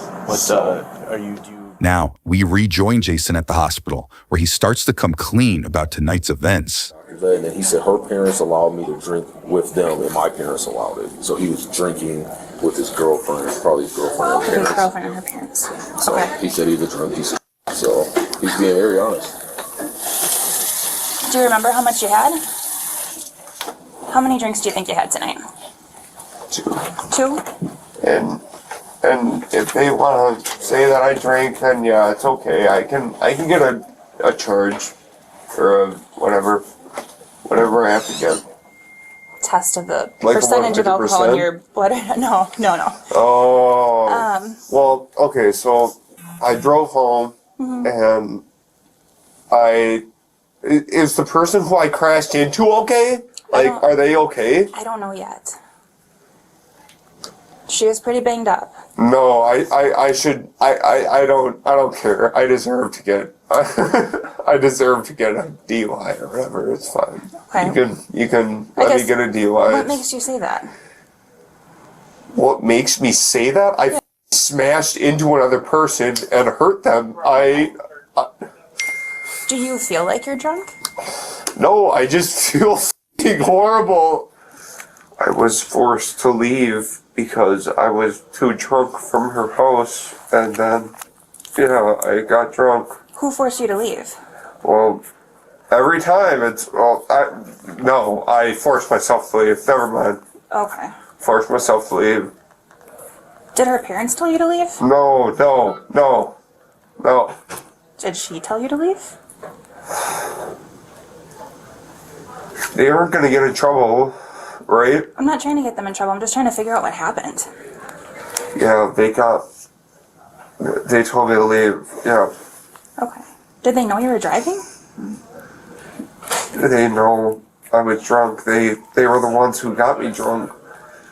They didn't want me to be there, and they got me drunk, and then, what the f*** am I supposed to? Yeah, what are you supposed to do if they tell you to leave? You Yeah, gotta leave, right? I get pulled over and all this other... Did you get pulled over? I probably smashed into somebody. Well, yeah, but you didn't get pulled over before that, right? Here. No. Okay. Whoa! You want to crash, huh? Crash! You should have rammed into him. We've been closing. Jason is whisked away by medical staff for testing, while investigators catch up with his girlfriend, who has a different story to tell. What were you guys doing before the crash? We were driving and his car wouldn't start, and then he started getting really erratic. And I was like, hey, can you not drive super aggressive because you scare me? And then he kept racing. He was racing this other sedan or something, and then he just kept going, and I was like, I just went to look on my phone, and when I was looking at my phone, that's when we crashed. So I just I felt like I wasn't looking up, so I don't know what he hit, but then I just hit the dashboard. And Did you lose consciousness? I think so. I think I blacked out for 5 seconds, and then I looked up and I was halfway out of the driver's seat. So I don't really know what happened. But yeah, we were drinking. I mean, what else do you want me to say, to be specific? I think he drank more, oh my god, my neck. He drank more than me. I would say he had half a bottle as well. A 40% vodka Boston's. How much did he have to drink? A lot. A lot? He drank all day today. Did he have more than you? I think so. About how much would you say you had to have? I threw up a lot of it. He was probably at something almost lethal level. That's how much he drank. He just kept drinking, and I told my mom to hide it. I gave her the bottle. I was like, hey, he's going crazy. Hide this shit. Eventually, I stole it back from her because I got stupid, and then he drank one. Okay. So he was full. What size bottle was it? The handle one? Yeah, the handle. It was a full handle. Or what time did he come over? Really early morning, 8 in the morning. And then he made me a sangria. So we started drinking right away. We drank wine. And then my mom came home and I stole her pasta. Okay. And then we drank pasta. So we were drunk all day, and then he kept begging me to go to Taco Bell. I was like, you can't try. Jason's girlfriend tells police the suspect had been drinking, quote, all day, and they had shared sangria and a bottle of wine before she says Jason allegedly drank an estimated half a bottle of vodka. Back with the suspect, police prepare to perform a breathalyzer test. I have work tomorrow. What the Dude, I don't know. No. He shouldn't be laughing at me. Why is he laughing at you? Yeah, That's he's terrible. laughing at me. Alright, deep breath and blow into the tube. Hard as you can. Keep going, keep going, keep going, keep going, keep going, keep going. Almost there. Perfect. Thank you very much.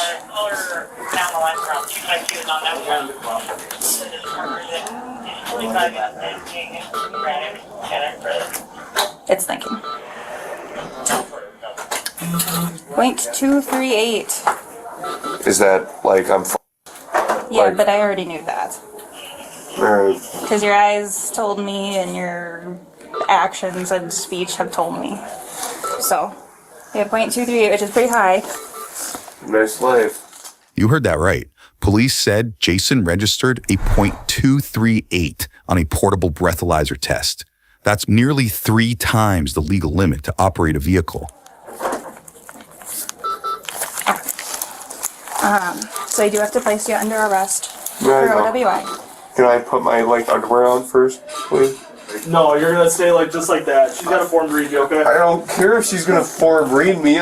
Can I have my underwear on or no? No, you're at the hospital. The nurses need you to keep them off right now for the rest of their stuff they gotta do, okay? So they can feel my right? I don't think so, I don't think that's why they're doing that. Okay, well, there you go. I didn't kill anybody. I didn't kill anybody, right? I didn't say you did. I didn't though. Like I didn't kill anybody, right? Like I'm okay. Did I not kill anybody? I don't know the status of the other person right now. I don't know. I think I think I'm just a stupid kid. I think I should have really Made a mistake. Yeah, made a mistake. I get it. How many drinks do I'll you be think you honest had? with you. I had 3 And what kind of alcohol are you shots.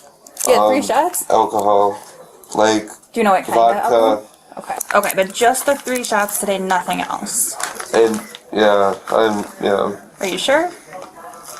You can. I mean, I think 0.09 sounds about right for 3 shots. Well, you weren't at 0.09, you were at 0.2 something. That's really high. That makes me think that you probably had more than just 3 drinks. So that's why I'm asking. And I just want you to be honest with me. I'm gonna lose my license. If I actually hurt someone else, and I deserve to get, my license taken away, all that, whatever. If that person's up, are they okay? I'm not sure yet. Can I wait for my partners to let me know? Please. I think the other person is at a different hospital, so. That's what I care about most. Yeah, absolutely. Finally, police decide it's time to break the news to Jason about the reality of tonight's events. A couple more than this, because there are a couple traffic violations as well. It sounds like you ran the red light, or not the red light, the stop sign. I'm sorry. So you're gonna get a ticket for that, which I haven't written yet. And then the OWI, like I told you, you're gonna get an OWI causing injury for the injuries to your girlfriend. And then, unfortunately, the driver of the other vehicle died. So you're also getting a ticket for homicide by intoxicated use of a vehicle. What? No, they didn't. They died? They died. Thank God, I'm a piece of shit.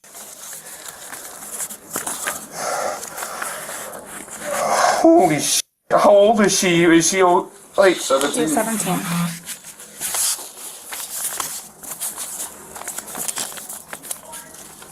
I should be going for life, honestly. I took a life. So what's gonna happen is you're gonna go back to our police station for tonight. Our detectives may want to talk to you tomorrow. And then at some point we're gonna take you over to the county jail where you will see a judge who's gonna set some sort of bail for you. Okay. But for tonight, we're just gonna take you back to the police station. So my partner's gonna do that. Do you have any questions for me right now? Jason later pleaded guilty to homicide by intoxicated use of a vehicle and second-degree recklessly endangering safety. The 19-year-old was sentenced to 10 years behind bars, followed by another 10 years of extended supervision, along with 200 hours of community service, with a stipulation that 8 hours per year are required to be served on the anniversary of Megan's death. He was also ordered to stay sober and undergo treatment. Hold on. Step back. Step back here a minute. Come here.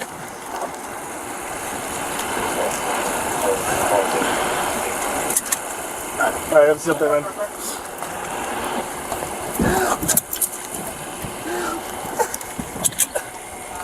Alright, watch your arm, watch your legs. This is his property.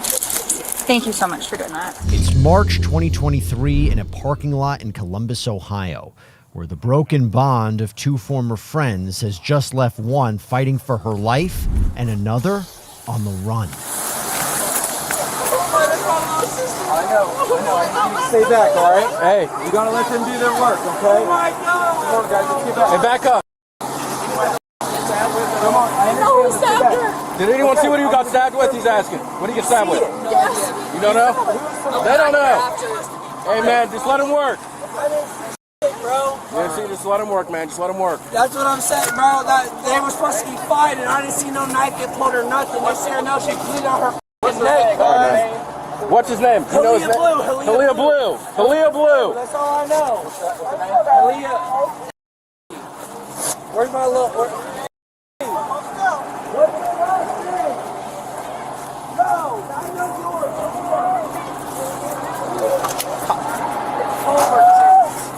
C-O-L. Did anyone see it? The girl did? She's the only one? She's our only witness? Okay. Where y'all going? Where y'all going? Alright, I'm on my way. Let's go. Where are they calling Riverside? Go trauma. 14. Police and medics rush to the scene and find 17-year-old Halia Culbertson with an apparent stab wound to her neck. The teen is rushed to the hospital while officers stay behind to talk to witnesses. Let's see what they have to say.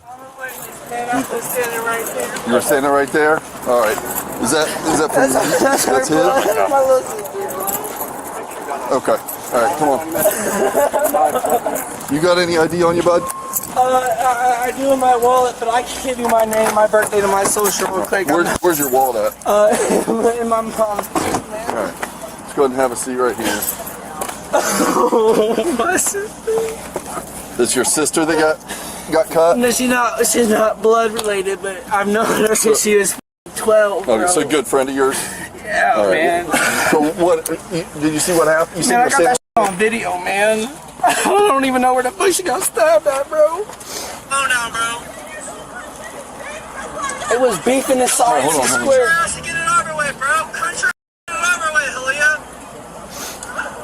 Yeah, country, Halia. Country, Halia. Country, Halia. She got stabbed right there. Saw all the blood come out, bro. The girl in the orange is the one The that got girl in cut? the orange is the one who got cut. Take that phone away from me, All right. bro. Yeah, here, let me have your phone. All right, here, I gotta have you sit right here, man. Hey. I need you to just hang out in here, okay? You heard that right. One witness says he caught the entire fight on video. Moments later, another officer arrives to get a closer look. Yeah, I didn't watch the whole video. I just saw the altercation. Okay. And then something happened. I had to put him in the car. And I don't remember what it was, but yeah, it's good video. He's standing maybe 10 feet from him, recording full HD with his iPhone. That'll do it. These cameras are insane. Yeah. We have that phone secured by chance. Oh yeah. Airplane mode and all that good stuff. No, not airplane. I would put it on airplane mode just so I don't think it's going to happen because they're being cooperative, but that way there's no risk of somebody remote accessing it. Flashlight.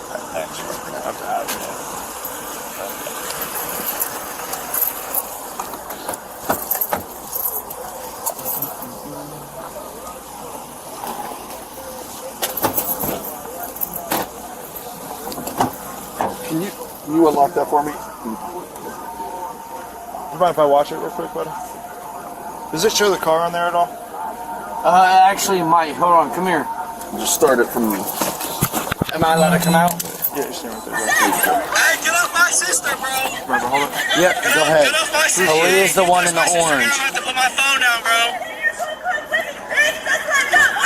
Halia, country, get it over with, bro. Country, get it over with, Halia. Who's Halia to you? Halia, my little, she's like my sister. I've known her. Halia, country, Halia. But you could tell she started bleeding before in the entire fight. You better get your girl before she get f***ed up even more.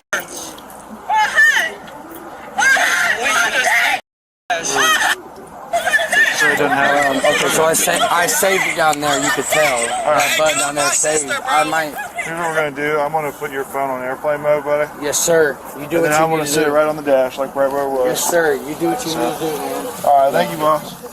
Next, investigators check in with another witness. You said they got in a fight. Go ahead. They got into a fight, and as Halia walked to the front door of the Jeep, I saw she had a gash on her. She got in the car, and she goes, "I'm getting nauseous." I hopped out the car. I called 911 because I didn't see the fight. I was sitting in the Jeep, looking away, because I can't be part of that family. You didn't see the actual fight? No, but I know who Bree Berrezzini is. I know her mother, and I know her address. Okay, okay.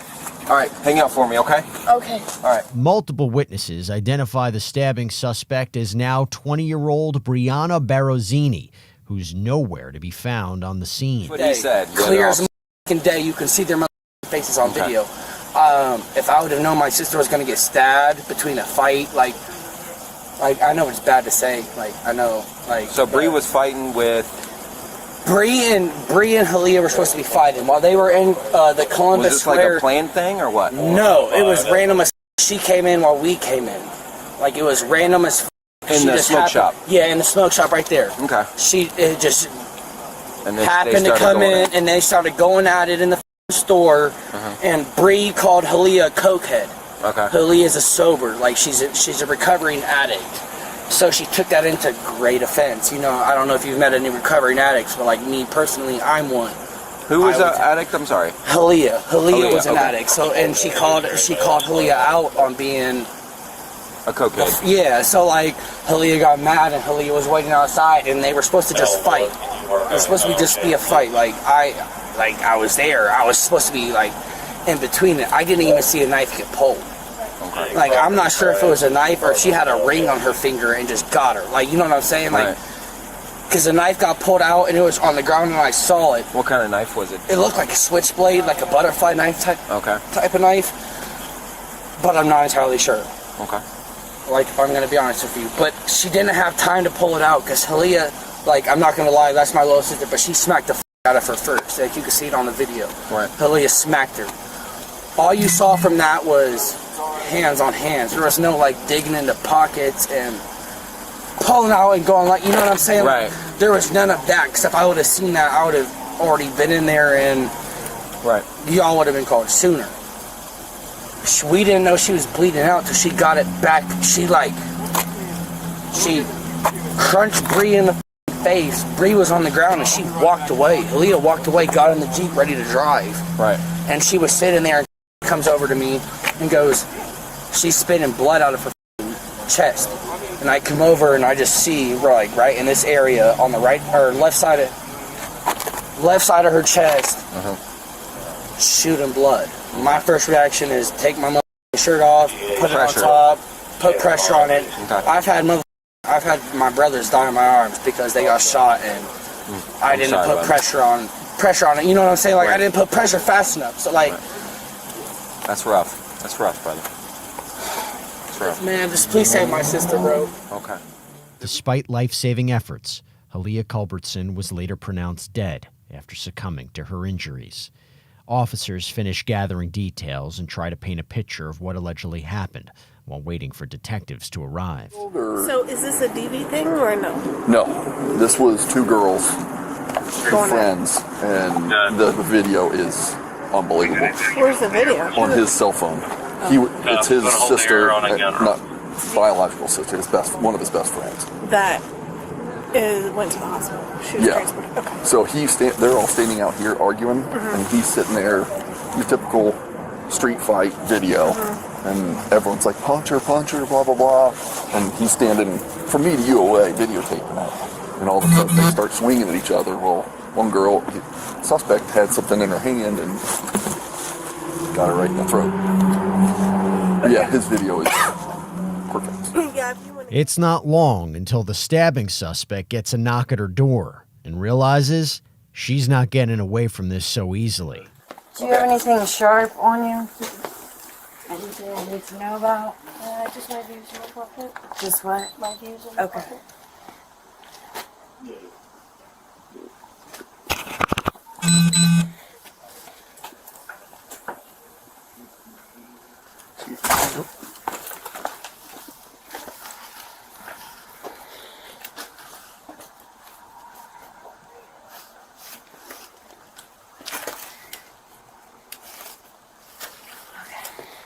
I'm gonna need to hold your view.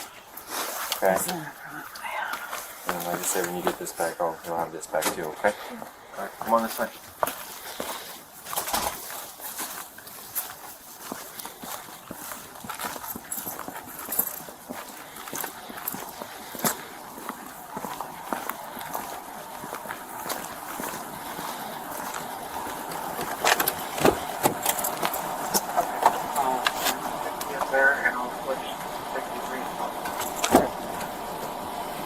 open there for me? Radio to car 60.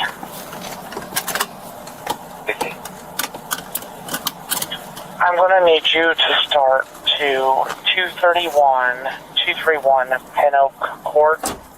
Next, Brianna is taken to an interrogation room where detectives have a few questions for her. All right. So just kind of, I guess, start from just where you were at earlier tonight, who you were with, kind of what you were doing, sort of stuff. Okay. Well, me and my friend left my house, I would say around like 8:45, and we were hanging out all night. And He come pick you up? Mhm. And we went to the carryout at the square. So they were 161? To get drinks and stuff. Why did you guys choose that one? That's not real close to Westerville. We always go there. That's just the spot we've gone for years. And we walk in, and I'm grabbing my drinks and stuff, and I hear two girls' voices, the ones that don't like me. And I ignore it. I'm on the phone with my brother. I have my brother on the phone and beside me. We grab our drinks and walk up to check out, and they see me, and they just start running their mouth. Them. Who were the girls? It was Halia Culbertson, and I don't know who the dude was, but he was definitely the loudest. But they just kept instigating, trying to get me to fight them, and I was like, you're not worth it. You're not worth it, I'm done, I'm not doing it. And even the guy working had told them to get out. And then they said they were going to wait for me outside. What does this all stem from? Like, what's the animosity? Halia used to be a really good friend of mine. And then I found out a lot that she's just a really bad person. So I stopped being friends with her, and my friend stopped talking to her. And then after that, she pretty much just went crazy, like saying she was going to kill us and slash his tires and do all these things, and like she does to most people. There's a few people out there that she's done that to. Slash your tires and that? I don't know specifically if she has actually slashed someone's tires, but she threatens a lot of people to kill them. And so the guy working at the smoke shop, we were checking out, he checked us out, and then he was like, wait, I'm gonna make sure they leave. So he walks out, and it looks like he's just standing there. So I think he told them to leave, and then when we walk out, they were by a Jeep. I think his name was a silver Jeep. And they're screaming at me, and then the dude tells Halia to run up on me, and she's walking up, and I keep telling her, I'm not fighting you, back up. I said, you're not worth it. I keep telling her to back up, and I get my knife out in my hand, and I'm holding it. I said, back up, and she attacks me. She first slapped me. She was pushing me. Well, before that, Yad was trying to like push her away from me, but the other guy was yelling at him not to touch her, or else he was going to do something to him. And I just kept backing up, and then she just attacked me, and I don't know what exactly happened, but I went like this, and then she dragged me by my hair on the ground, and like there was just blood in my eyes. I couldn't see anything, but I don't think I hit her or anything, because I was on the ground getting blood out of my eyes. I had no idea what was going on. I was just in shock at that point. Did you catch that? Brianna tells detectives she and Aaliyah were once, quote, really good friends before the fatal incident. Let's continue. Well, do you think it was just Aaliyah? I don't know. She was really amped up, and I have no idea why. With me even saying, I'm not fighting you, I'm not fighting you, she was just amped up, and they were instigating.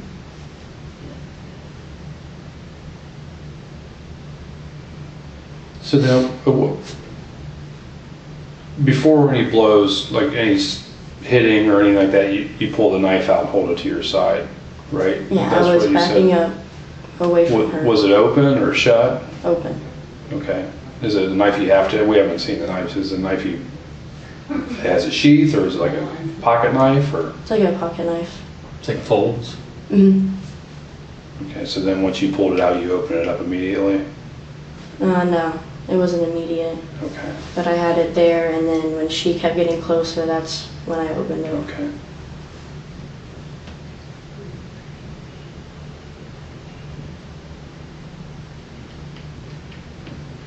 Do you remember swinging the knife at her? Not really. I mean, you It all remember? happened like really fast. Yeah. Now, do you remember? Did you swing the knife at her as you were backing up or going forward?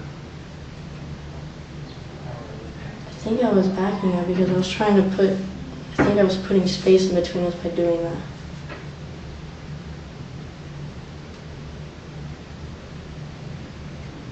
It all happened pretty quick. Yes.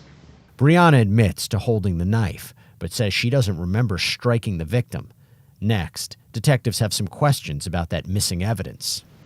The last time I saw Holly at the smoke shop, I was with her, and that was probably 4 or 5 months ago, maybe, or whatever October was. I think that's when we stopped being friends, was in October or September. And then I've never seen her before.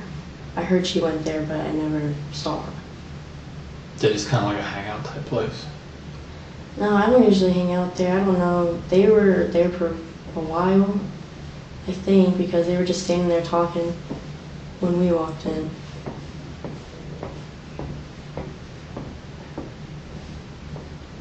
Yeah, we just went in to get drinks, and because we were about to head back to my house. And then afterwards, what all happened with you? I called my mom on the way home. Well, my brother was on the phone, so he was already in his truck. He was going to head to me because he was worried. And I told him just to head home because I was going to head home. I called my mom, told her what happened. I got home and explained it better to them. And I showered. And I just was in my room. What did you do with the clothes and the knife? The clothes, I threw them on the ground. I think my brother put them downstairs in the laundry room. And the knife, I don't remember who I handed it to. I just wanted it all away from me, so. You don't know what happened to all this stuff? Yeah, I don't know where they put it or anything. I don't. But you took it into the house? Mhm. So during the fight or when she was hitting you, what happened with the knife during that time? It had dropped on the ground. Okay. And it was no longer in my hand. Okay. And then did you pick the knife up after they went And back to she the finally car? let go of me. Yeah. I think I left the stuff on the ground. Oh, the stuff from the store? Mm-hmm. Did you know she had been cut at that point? I didn't know if it was me or her because they were yelling, saying that they were laughing, saying that she made me bleed. So I was like, maybe there's a cut on me. But then I was looking all over myself when we got in the car. I was like, I don't think it's me. Because she was just kept hitting. I couldn't see anything because my hair was just everywhere. Hair was in your face and all that? But then you realized that if it wasn't you, it had to have been her once you were in the car? Yeah, because as soon as we got in the car, we left. We didn't Just drove want out of to. there, yeah. Yeah. I wanted no part of it anymore. Did you call the police at all? No, I didn't know what to do. I thought police would come to my house, like, fast. And then when they didn't, I just went to bed. Prosecutors later revealed the knife was allegedly found in a crawl space at Brianna's home, along with the shoes she was wearing. Next, detectives break the unfortunate news to the suspect. Just so that you know, Talia was taken to the hospital And then that's where she died. She didn't survive her injuries.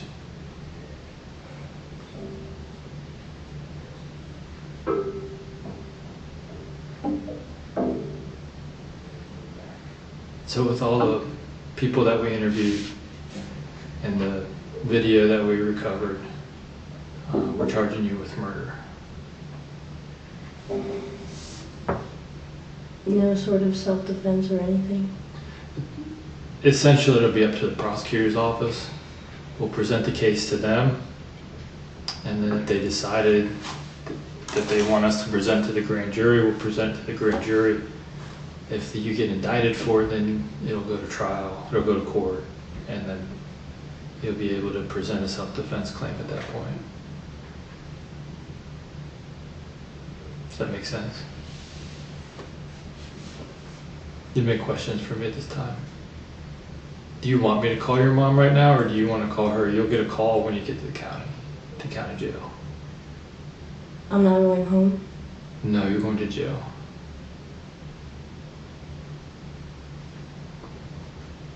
Because we're charging you with the murder. Brianna was charged with murder before officers arrived to take her to the county jail. You want to stand up for me? Face the wall. Put your palms together like this. There you go. Lift your hands off your back a little bit.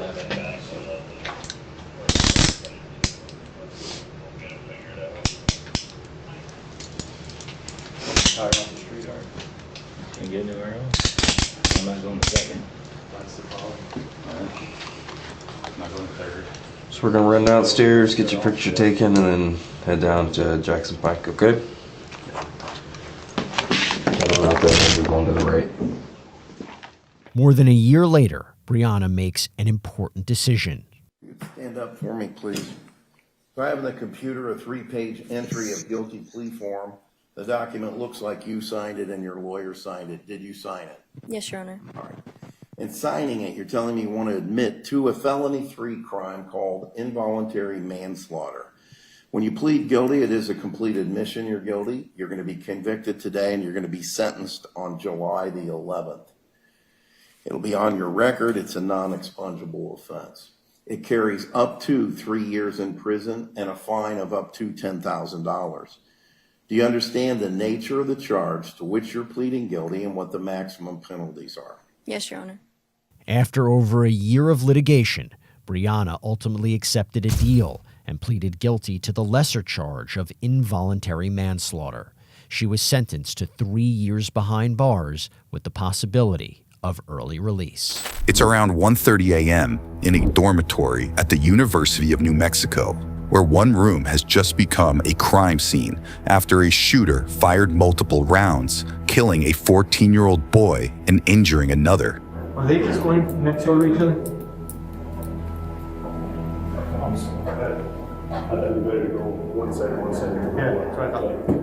A group of teenagers are caught on surveillance cameras moments before disaster when witnesses describe hearing gunshots ring out and glass shattering before a heavy police presence arrives on scene. Do you want to times 2 or times 4? We can do it times 4, yeah, because it'll get us to the next. There's a kid coming back again. That's 105. Police said the shooting left one teen dead, a 19-year-old suffering from a gunshot wound and another shaken but uninjured. The 2 left alive, who were allegedly in the room during the incident, flee to a parent's home, where they are caught on a doorbell camera minutes before rushing to the hospital. Shot. We have him here with us. Yeah, the bullet grazed his head. So I'm gonna head down to you, but I'm gonna have to take this kid to the hospital. But I'm gonna head. Hours later, police catch up with their suspect, who is about to face a sobering reality. Anyone?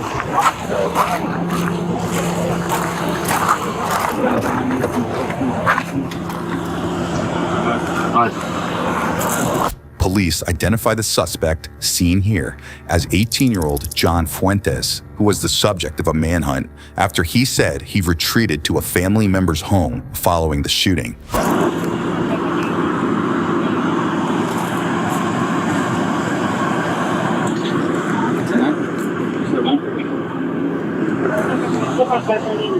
Next, the suspected shooter is taken to a hospital to be treated for injuries of his own.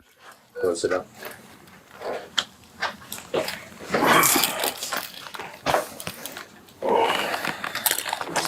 Stay with my jacket. What's up? No, not much as normal. We'll talk about it. Alright, I'm Dr. I'm gonna talk to the officer first and then we'll talk, okay? Alright, that's so much, man, officer. So when we got to him, he had cuts on his wrists. He was involved in the shooting at UNM. Okay. So yeah, he has deep cuts. We're thinking it's from him breaking windows. Okay. With his fists, and that's how he sliced his arms.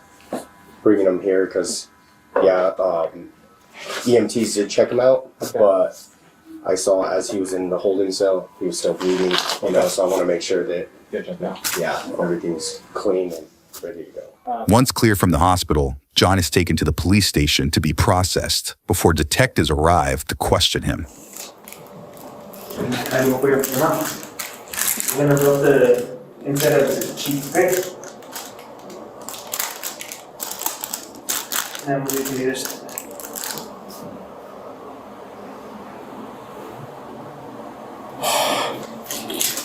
Next time, just do it.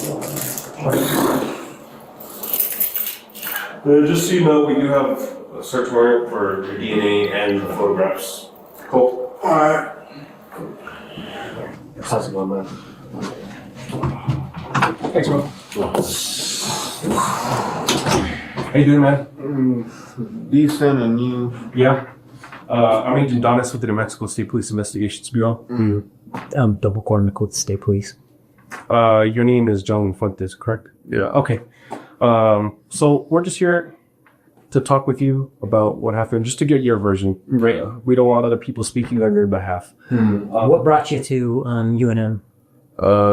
Usually I just go hang out at the dorm and we just hang out, watch movie, or not movie, but like play his PlayStation or whatever, and smoke like marijuana, nicotine, like what everybody does. And then I remember he wanted me to come because this is gonna be his last like semester or last year, like couple days. And he's like, let's take, what is it? Acid tabs. And then I don't know, I was keep telling him, nah. But he wanted to take it with some cocaine. And I remember I pull up and he had his gun with him, and then I remember came by and brought more cocaine so we could try it.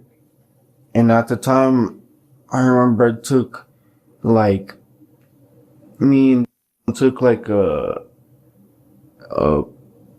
thing of, what is it, acid. And then I remember peer pressure me, take another line. And I remember to the point where I couldn't even think. I just remember blacking out. And then I remember I just wake up like on top of a roof. I'm like calling my brother. I'm like, what just happened? He's like, where you at? I'm like stuttering. I was like losing my mind. You heard that right. John says he, quote, blacked out after a night of heavy drug use and drinking before continuing to recount his nightmare scenario. I don't even know what happened. That's whenever I went to the parking lot and I was trying to look for help. And that's whenever I found some people. And I was like, hey, can you guys help me? I was like, here, I don't care about the gun. I was like, here, I threw it on the floor. I was like, send help. I was like, I'm bleeding. Please, I don't know what's going on. And then they just like drove off. They're like, what the hell? But I don't blame them. But yeah, I remember just after. Yes, please. Sorry to interrupt. Go ahead, man. Yeah. And then I remember just completely blacking out. And then I remember whenever I was on top of the roof, I just remember I had this Glock 19 on me, and I was just like out of it. I didn't even know where the heck I was at. And that's whenever, I was like calling, I didn't even know where I was at. Like, I was like, I remember I kept calling my dad. I was like, I think I got laced or something. I was like, I'm on top of a roof on UNM. I was like, I think I just shot 2 people. I'm like, I'm losing my mind. I remember I was just running to like the UNM. I remember it was just a bunch of UNM cops outside. I was running and running. And I remember I went like this. I was just like, help, help, help. I'm bleeding. I don't know what's going on. I'm like, I can't control. And then I remember just seeing, I didn't even know it was just my uncle's truck right there. I didn't even know if it was him.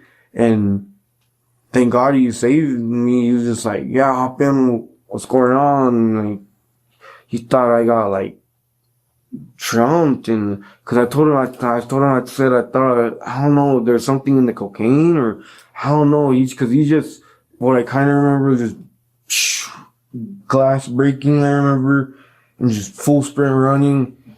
Just out of breath, going, just like, yeah, like, I don't.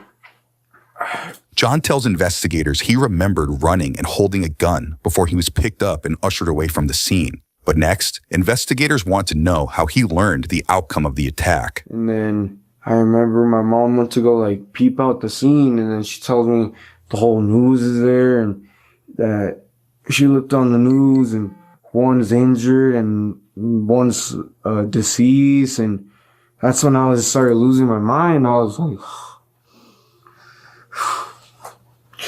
I couldn't believe what I did. Just like Rambo, jumping out, and then just like, I remember I looked at my pants and I had a 19, and then that's whenever I went to the parking lot near my car, and I was like, literally just looking for any cop I could find to help me, like help. And then that's whenever I ran into those people, and I was like, help, help, help. And then they were like, I pulled out the Glock, I literally threw it in front of me. I was like, please help, help, help. And then they're like, they just drove off, yeah. But that's literally all I remember. And but I remember just looking around like, what the actual hell? What did I take? I kept telling my dad, I think I got laced. UNM, come out. I don't even know. I was like, I don't even know. And then I have an interlock, so, and then we were also drinking too, so I was like, I can't even drive. I don't know what to do. I was going insane. I completely like felt like it was frying my brain, and I didn't even remember, like, it was probably the worst experience I ever had. All right, sounds rough. And then at some point, I completely lost the Glock. I literally like blacked out. I don't know what was going on, but yeah, I don't remember where the hell any of my went. I remember I ran up to my uncle with just my underwear on, and he was like, "What the hell happened to you?" And I told him, I think I got laced or something. I completely blacked out. I don't know what the hell that fool had in there. And then, yeah, I don't even know. That's what bugs the hell out of me. I literally just freaking, it was like the worst thing ever. As John continues recounting his version of events, detectives notice one important part missing and dig in to find out what exactly happened inside the dorm room. So like kind of like go through like the events of like you guys hanging out. Like, did you guys just start, doing cocaine and acid like right away, or were you guys just hanging out? Pretty much, yeah. Cause it was really late, and then he had work in the morning. So I was like, well, we can hang out now and get it over with now, cause he had like work, and then, what is it? I told him I don't want to be all tweaked out whenever I have to go one of my family members was gonna bring, like, she's a couponer. She's gonna bring all kinds of clothes and soap and oil. It's just to help us out. And I remember I told him, well, I'd rather just do it on the day where whenever.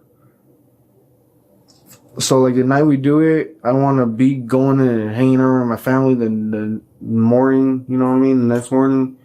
So I told him, oh, let's just do it now. Let's just go now. That he just had work in the morning. He was like, yeah. So you guys, like, you got there and then you started doing cocaine and acid? Yeah, I mean, him popped like a tab and a half. And then I remember after that, he just like, let's do a line, let's do a bump. Was that in his room or in one of your cars? And I was in his dorm. His dorm, okay. At a certain point, were people like getting on each other's cases, or did somebody start becoming obnoxious or start a fight, or like what do you remember in there, man? What happened? I mean, we kind of heard some things from some other folks, but we really want to hear your take on it. Somewhat of a iron. I just remember it was not so quick. We could have been arguing. I don't really remember crap, but I just remember somewhat of me holding his pistol, like looking at it off the acid, like all just tripping out on it, and then just like just I remember, I don't even remember what the happened. I remember it was just like a movie. And then that's whenever I was just running around like an insane person around the campus trying to find help. You remember how you left the room? They left the room? Whoever left? I don't remember. What led you to believe that you may have shot 2 people? Cause I was just full of blood, and I remember the Glock, before I was messing with it, I remember it had bullets, and then I remember I took out the clip and it was empty. And I was like just bleeding, and I just thought I shot myself cause there's this big ass welt right here. So I remember my ears were ringing, so I definitely knew something was up. I don't know. My mind was running a million miles per second. Cause I just remember, like, I didn't even know if it was me who shot or them, but I remember just loud noises running, and I remember I laid down under a bush, and I checked the clip, and it was empty, and I was like, oh, bro, like, if I felt someone was gonna kill me, I was like, that's whenever I think I climbed on top of the roof, and I remember I was like straight going insane. I was like knocking on the windows. I was like, somebody please help, somebody please help me. And then I just keep getting paranoid that like someone was gonna like, I was gonna knock on a window and someone was just gonna blast me or something like that. That's whenever I was like, I was losing my mind. That's whenever I just said, I remember I just took off my pants and I remember I hopped in the water fountain out there, like a stream, or I don't know what the hell it was. And I remember I was washing off my cuts, getting a drink of water, and I was soaked. I was freezing. That's whenever I was on top of the roof, and then I remember I took off my socks, I threw them, because they're soaked, they're all getting all muddy, and I took off my pants, I threw them too, and then just full sprint. I remember at that, once I took off that, I remember I was like, I need help. So I started full sprinting. That's whenever it was literally like, police, at UNM, and I walk out, and I'm like, please, so somebody, and I remember I started. You saw the officers or cars? I just saw cars, officer cars. So I was expecting there to be police there. I was like, I need help. I don't know what the f going on. I feel like someone's gonna kill me. I was like, and then that's whenever I just ran it. it was like perfect timing. It was like, what the? But I don't know. It was just like, it happened so quick. Shit's crazy. I don't know. That was the most insane day of my life. Now, detectives ask John again whether there was an altercation in the dorm room before revealing who was killed in the incident. We were watching, I don't know, it's hard to say. We could have been arguing. I mean, that's why I was almost like, you could ask what is it? His little brother or something. But I don't know, we could have been. I just remember completely blacking out. I don't even remember just running in full speed. What's his little brother like? Does he talk to you, or what's he? I don't know. I don't think his little brother's doing any of the coke though. That's the thing. Or I think he did some. I don't know.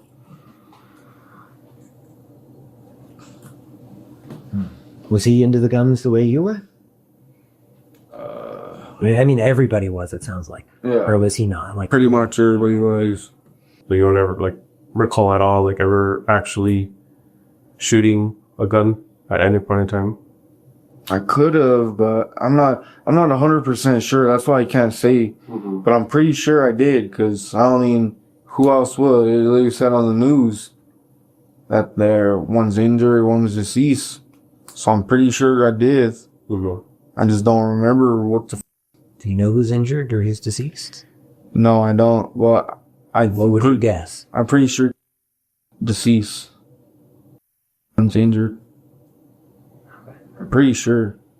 What leads you to? Yeah, what leads you to think that like them versus somebody else, or why one's dead and the other one's injured? Because his brother wasn't really in the way. His brother was just kind of out there, but they're both. I mean, every time we hang out, they're right there, and I don't think I would have shot his little brother. His little brother was always just out of the way. He's not really. He kind of just like the side character. How do you feel about that?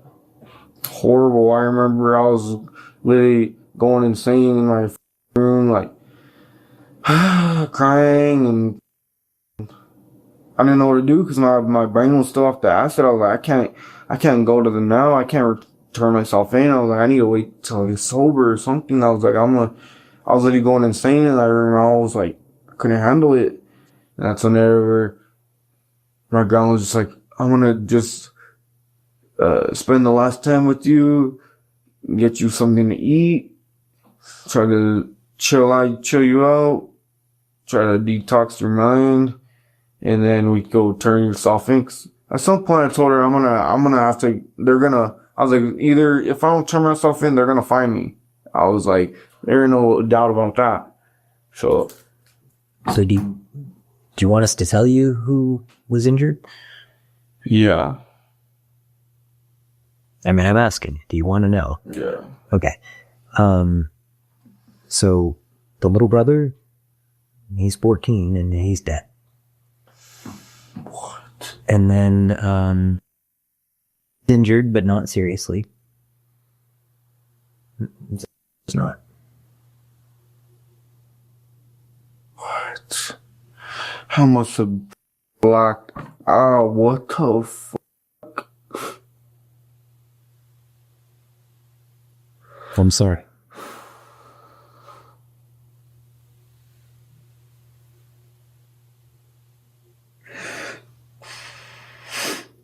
Online records show John is facing charges of second-degree murder, aggravated battery, aggravated assault, and tampering with evidence. 2 other teens are also reportedly facing charges connected to the deadly incident, including 19-year-olds Zion Miera and Daniel Archuleta, who both face charges of tampering with evidence, drug possession, and contributing to the delinquency of a minor. At last check, all 3 have pleaded not guilty to their charges. John is expected back in court this winter. 911, where's your emergency? Sure. My grandson shot his daddy up there. You said your grandson shot your son? Yes. Would you get somebody over here, please? Do you know where your grandson is? No, he ran back there and got in his car with his mama. Grandson shot his son. Son is upstairs. It's just before 3 p.m. in Milwaukee, Wisconsin, where police respond to an apartment after a caller reported that a teen had shot his own father. 190 to 1111 was Atkinson, Unit 8.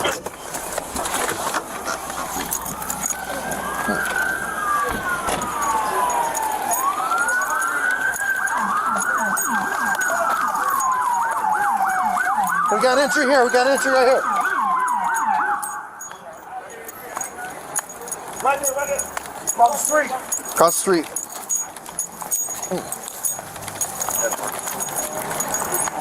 5190. 5190, supplied. Hey, did the shooter run? Where's the runner at? Where is he? The shooter's up there? No.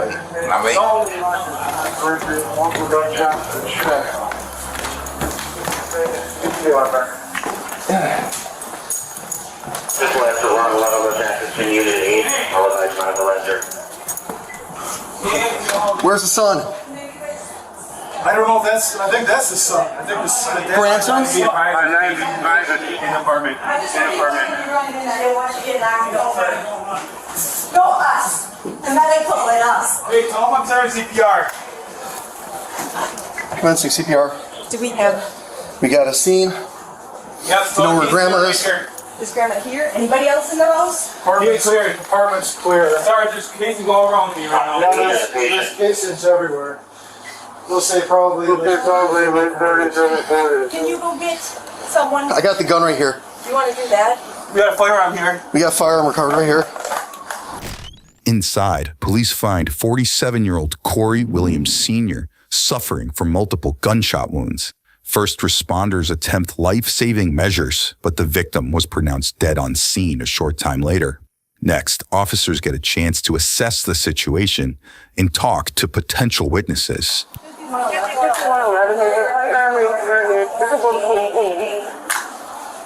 Where's grandma? 5111, firearm recovered. There's no one in the apartment. When you get a chance, you say that. Where's the first witness? The grandfather, whoever was downstairs, said he just heard about it. She just heard about it? Okay. He hadn't even been up here. That'll be at least 10 cases in here. Yeah, there's projectiles over the damn place. Mom, you okay? Yeah, I'm just nervous. Did you hear anything? Or see anything? I just heard, I had my door closed. I was in my room, but I just heard she shot. Okay. And put him in the house. Do you know your neighbor? Corey Williams? Yeah, that's his dad right there. That's his father? Yeah. Who, do you know his son? No. Yeah, father and Corey and father. You are Jesus. How old is your son? Yeah. Okay. How old is Stan? Okay. What's the grandson? What's your grandson? He's 18. His name Corey Donnell. Okay. How is he? Police quickly identify the suspect as 18-year-old Corey Williams Jr., the victim's son, who is MIA at the moment. Multiple chest shots. Do we know how many yet? It's, I'm just from listening, it's a 9 through the chest, another 2 to 3 in the left arm, another 2 to 3 in the hip pelvis area. That's just what I've been able to find. 8 to 9 shots. I don't know what she says, but... Well, he lives here, I think. The son and the mom just got evicted, maybe, according to his dad. Probably from here. No, they got evicted from somewhere else, he thought. And now that's maybe why they were Crash here for a minute. possible. And he was carrying luggage out with him. The boy was. The 18-year-old. But then he said there was like 5 to 6 other kids with him. Oh, that's weird. That's really weird. So now the question is, but he said the grandson said he shot him. As officials begin to gather information, they learn that the suspect allegedly fled the scene with his mother and siblings. Moments later, we get a look at a weapon found on the scene. Then the gun itself is a Smith & Wesson. Yes. Police locate a firearm near the body, described in a police report as a 9mm semi-automatic handgun. Investigators also note 11 shell casings scattered around the apartment.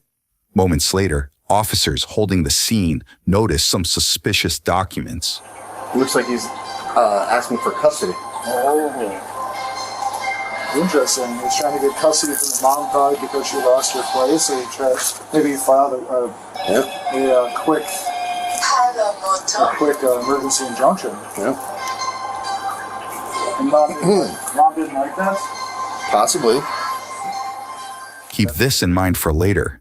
Next, about 2 hours pass before the suspect is tracked down at another family member's apartment and confronted by U.S. Marshals. Corey Williams, this is the Milwaukee Police. Open the door.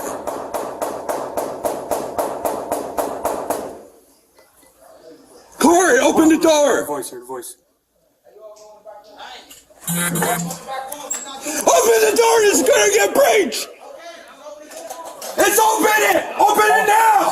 What's he saying? I can't hear him. Run out the back door or something. Hold on. Let me see your hands. Corey, come out, Corey. Come out. The babies are in. Sir, come on out. All right. The babies are in. Who else is in here? Police identify the suspect seen here as Corey D. Williams, the teen suspected of killing his father hours earlier. About the babies, can I get my sister? Can I get my sister? Can I get my sister? Yes, all right. Can I please? Hey, let me see your hand. Next, Corey Jr. is escorted to the police station where detectives have plenty of questions for him. So who all lives in that building off of 11th and Atkinson? It was my father, and then for a little bit it was my little sisters. Did you stay over there yourself? For a little minute, yeah. Okay. What kind of duration, like from when to when did you live there? For I said 3 months. Okay. Do you remember how long ago that was? No. You know if it was a year ago, 2 years ago, 3 years ago? It was 2 weeks ago. Oh, you stopped living there about 2 weeks ago? Yeah, he kicked me out. Okay. You heard that right. Corey says his father kicked him out of the apartment just 2 weeks before the shooting, a statement which piques investigators' interest. Let's continue. You said you were kicked out a couple weeks ago. Are you able to kind of explain why that happened, or? He was asking me to do something, I refused, and he just kicked me out. Okay. Do you remember what he was asking you to do? He was telling me to tell my mother something. And I refused, and he kicked me out the same night. Do you remember what he wanted you to tell your mom? No. Why did you guys go over there yesterday? My mother was trying to get them. She was trying to get a police escort, and they told her to go down there and try and grab them first. Before she called them for an escort. She called them once. They told her to go there and try to grab them. And if he denied her grabbing them, she'd step out and call them again. She'd get a police escort. And your mom wanted to pick up all the rest of the kids that were over there. So besides your older sister and you, the rest of the kids were there. Yeah. Corey explains that he and his mom had gone to the apartment to pick up his siblings after a custody issue arose. We'll learn more about that later. Now, detectives want to know what exactly led up to the shooting. So when you guys get there, do you guys knock at the door, or how does that work? We went to the front door. We were ringing our grandfather's doorbell so he can let us in. Okay. He didn't let us in. We went around back, and there's Was your dad there? No. Okay, so he wasn't home when you guys got there? How long do you guys think you were there before your dad came home? I said 5 to 10 minutes, maybe 20. Okay, and then if you're able to kind of explain what happened. But when he came in? Yeah. He came in to the front door. I was grabbing my stuff, putting it in a suitcase, like my computer and my clothes.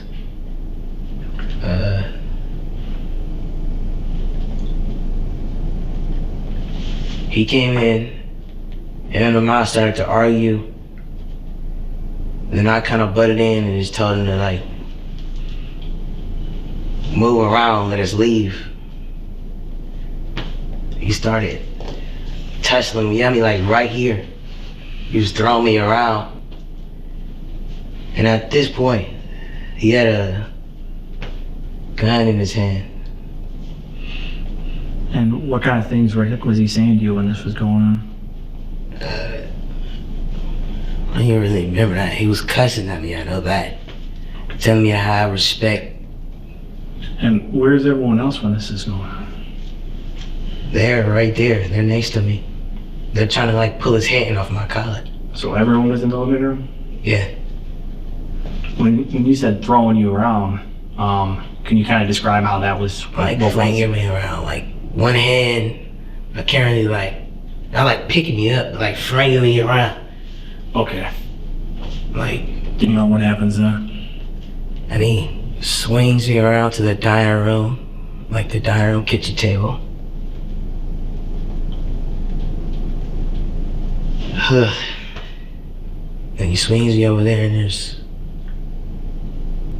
I know this is really tough, man. I can't even put myself in your shoes. He swings me over to the table. And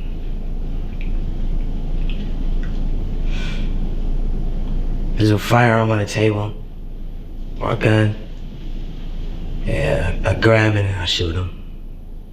Corey admits to shooting his father during an alleged altercation, but detectives continue digging for more answers. What happened after that? He left. Then left, but like, my mother called the police. And then we left. Did your siblings go with you? Like to the car? Yep. They went the moment it went down, like they left, like they ran. Okay. Do you remember who drove? Mother. Okay. After you shot the weapon, what did your dad do? He fell for me. Okay.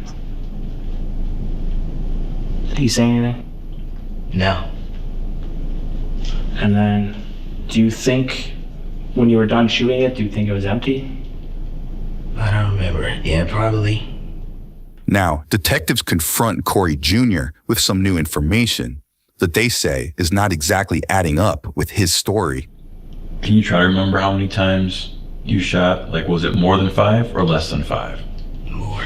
Was it more than 10 or less than 10? It was more than 5. That. Okay, so 5 to 10? Wait, is it more than 10 or do you remember? I don't. Okay. And when your dad fell, did you continue to shoot from your recollection? No. No? No. Okay. By the time you fell, it was over. Okay. Because we'll bring in a few photos, and the only reason why we asked that is because in the crime scene where he was, there was casings around his body. No. One of the things that I'm concerned about down the line is that the autopsy shows that potentially maybe he was hit while he was already on the ground. If that's the case, I just want to jump ahead of that and figure out why that would be. So if that happened, I would really appreciate kind of the explanation behind that versus hearing it one way now and then figuring it out later. Because I'm not calling you a liar at all. I just want to get ahead and figure out what happened. Yeah, I'm done. Okay. Okay, that's it. I know it's a lot. We threw a lot at you, but... Corey ends the interview and is booked into jail for second-degree reckless homicide and use of a dangerous weapon. Next, detectives bring in Corey's mother, who allegedly escorted him away from the scene. Let's see what she has to say. But we do need to get more of an understanding as to what happened. And I guess you told him kind of a motive yesterday as far as him forging your signature. Yeah. Now, is that true? Yeah, that wasn't a motive, but that was the reason why. It was kind of the reason why I went over there, but I was already wanting to go over there. Okay. But then once I got that call, it was like, yeah, I need to officially go over there, because at this point I feel like he was going a little bit too far with things. He's doing a lot. So once they called and told me that he forged my signature, I was like, okay, I'm just go over here and grab them really quick, because at this point, like, you can't just do court papers and then sign my signature on them and then say that that's official. So The suspect's mother says she was informed by the state that her ex had allegedly forged her signature on custody documents, prompting the initial reason for her arrival at the apartment. That's where she says she intended to pick up her children, who had been temporarily staying with their father while she searched for a place to live. From him, because he had already been like trying to threaten me to like go up there to do like custody papers and stuff. Why? And all I need is just for you to help watch the kids until I find a place to stay. Was it releasing all your rights and him taking complete rights of the kids, or what was the paperwork? I have no idea. I didn't really read it. They didn't really say exactly what it was. So I'm guessing I'm thinking it was releasing all my rights and over to him. Why would he do that? I have no idea. He can hardly even take care of himself. That's why I ended up just dropping them off at their dad's house, and then I was in my car. Okay. But I just need him at that moment to just, take the kids for me. I was not like I said, I was abandoning him or anything, so I wasn't. And then how many kids you don't have to name, how many kids do you have with Corey? Together we had 6 kids together, because 2 of them missing his. Okay. I guess there's parts that you left out that we know there's just more to expand on. And I get it, you're scared. It's a trust issue. You've never talked with him before. Now this is your second interview with Mike. We're not gonna lie to you. We just want to hear an account as what happened. You know what happened to Corey? No, like I said, when I was walking out the door, that's when everything happened when I walked out the door. As soon as I walked out into the hallway, I heard the gunshots, and I turned around and I seen Mr. Williams on the floor. Okay. Yeah. And then you get contacted that there was this false signature, and then what do you do next? And then that's when I put on my clothes, and then I contacted Corey and I said, hey, you guys put your clothes on, because I want to go over there and grab the babies or whatever, because your dad is doing too much, so I just want you guys to go with you. Just your son Corey? Yeah, Corey Jr. I just asked him like, hey, could you and Aiden come down there with me just for like safety reasons, so I can go grab the kids.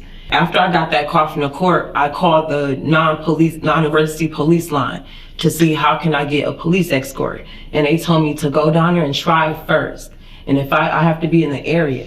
And if I try first, and if he doesn't give me the kids first, to go back to the car and to call them, and they will come out and do the escort. And that's what I was going to do. But I took my sons with me for safety, just in case, because me and Corey has a history of domestic violence. Just in case he decided Which is reported? Yeah, just in case he decided to want to put his hands on me, I just had my sons with me to, help de-escalate things. When I got there, he wasn't there, so I just started putting their stuff on, getting them together. But then as we were getting them together, he came in the middle of that. And then he was. Did he know you were going to be there? No. No, okay. It was so maybe it was a surprise to him that you were there. Yeah. Okay. And then I was just like, I'm coming to get the kids. And he's like, no, you can't do it, trying to show me that paper that he forged. And I'm like, I know you, that's just a paper that I know that you found off a line and you printed up and you signed it out and just took it up to the courts. That's not legit, that's not real. Yep. So I was like, he's like, you're still not gonna leave, you're not leaving. And I'm like, yes I am. But then at that point, I was gonna go walk out to my car. I was gonna tell the boys to come on, let's go. And I was gonna walk to my car and call for the escort. But before I can do that, that's when everything just escalated from there. So what was the trigger point? The trigger point was like when me and Corey Sr. was talking in a conversation, and then Corey Jr. stepped in and told him like pertaining like, let us go. It was like something in that matter, like let us go, move out the way, let us go. And then after that, that's when they started getting into it and getting into a tussle, and then I had to step into them like twice to break it up. They got into a tussle. Okay. Yeah. Who's all in the apartment when the arguings occur? It's everybody, and then I had my little ones go out into the hallway. Who's everybody? Just name. So it's me and all 8 of my children and Corey Sr. hallway. How long were you in the hallway for? Like, I want to say, like a second. Like I walked, as soon as I walked out the door, bam, bam, bam, bam, bam. That's when I heard it. And I turned back around and I ran back to the house. No, my kids don't have a father. How do they have a dad? Now, detectives confront the suspect's mother with information they say doesn't add up with her original story. Here's my question for you. Who had guns that day? I didn't see the guns. I didn't see them. They proclaimed they had them, but I didn't see any guns. I didn't see it. So here's the other problem that we have. Did you ever see, when you were in that apartment, did you ever see Corey Jr. or Corey Sr. with a gun? No. When I went to the bathroom, When I went to the bathroom, that's probably when Corey grabbed the gun and did, and I still didn't see it. I didn't even know he had it.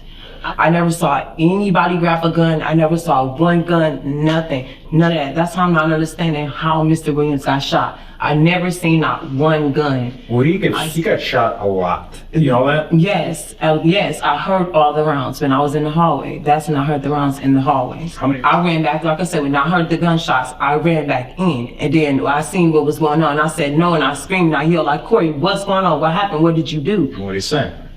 I can't even remember what he said. I don't even think he really said anything.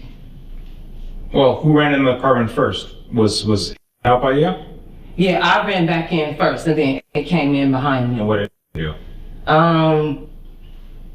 Like I can't even remember. Like everything is just so blank to me. Like we got to be a little more honest here. Yeah, everything is so. Listen to me. The fact that you don't see a gun at all, that is just so far from the truth. Right, and that's what I'm saying. I didn't see a gun. By the time I was in the hallway and came back in, I don't know if he stuck it up under his shirt, tossed it, what? I don't know what he did with it. I know what happened, and if you were in there first, you would have seen what happened too. So, Aiden is telling us that when he gets in, so if you're before him, okay, so he's following after you, right? He's saying that he clearly sees Corey standing there with the gun pointing still at Corey. See, that's the part I blanked out on. That's what I'm talking about. I didn't see that part. This is the gun I seen. Now that I'm thinking about it, this is the gun I seen.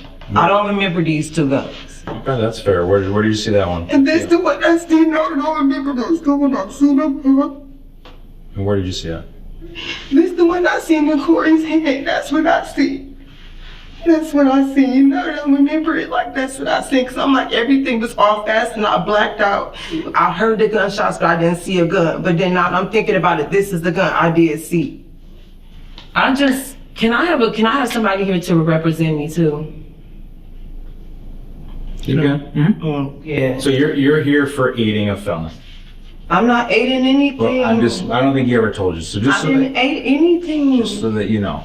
I didn't aid anything, and then I go to school too. I get right to my kids. I was not trying to make sure that Corey didn't go to jail or anything. I was not trying to aid a fugitive or anything.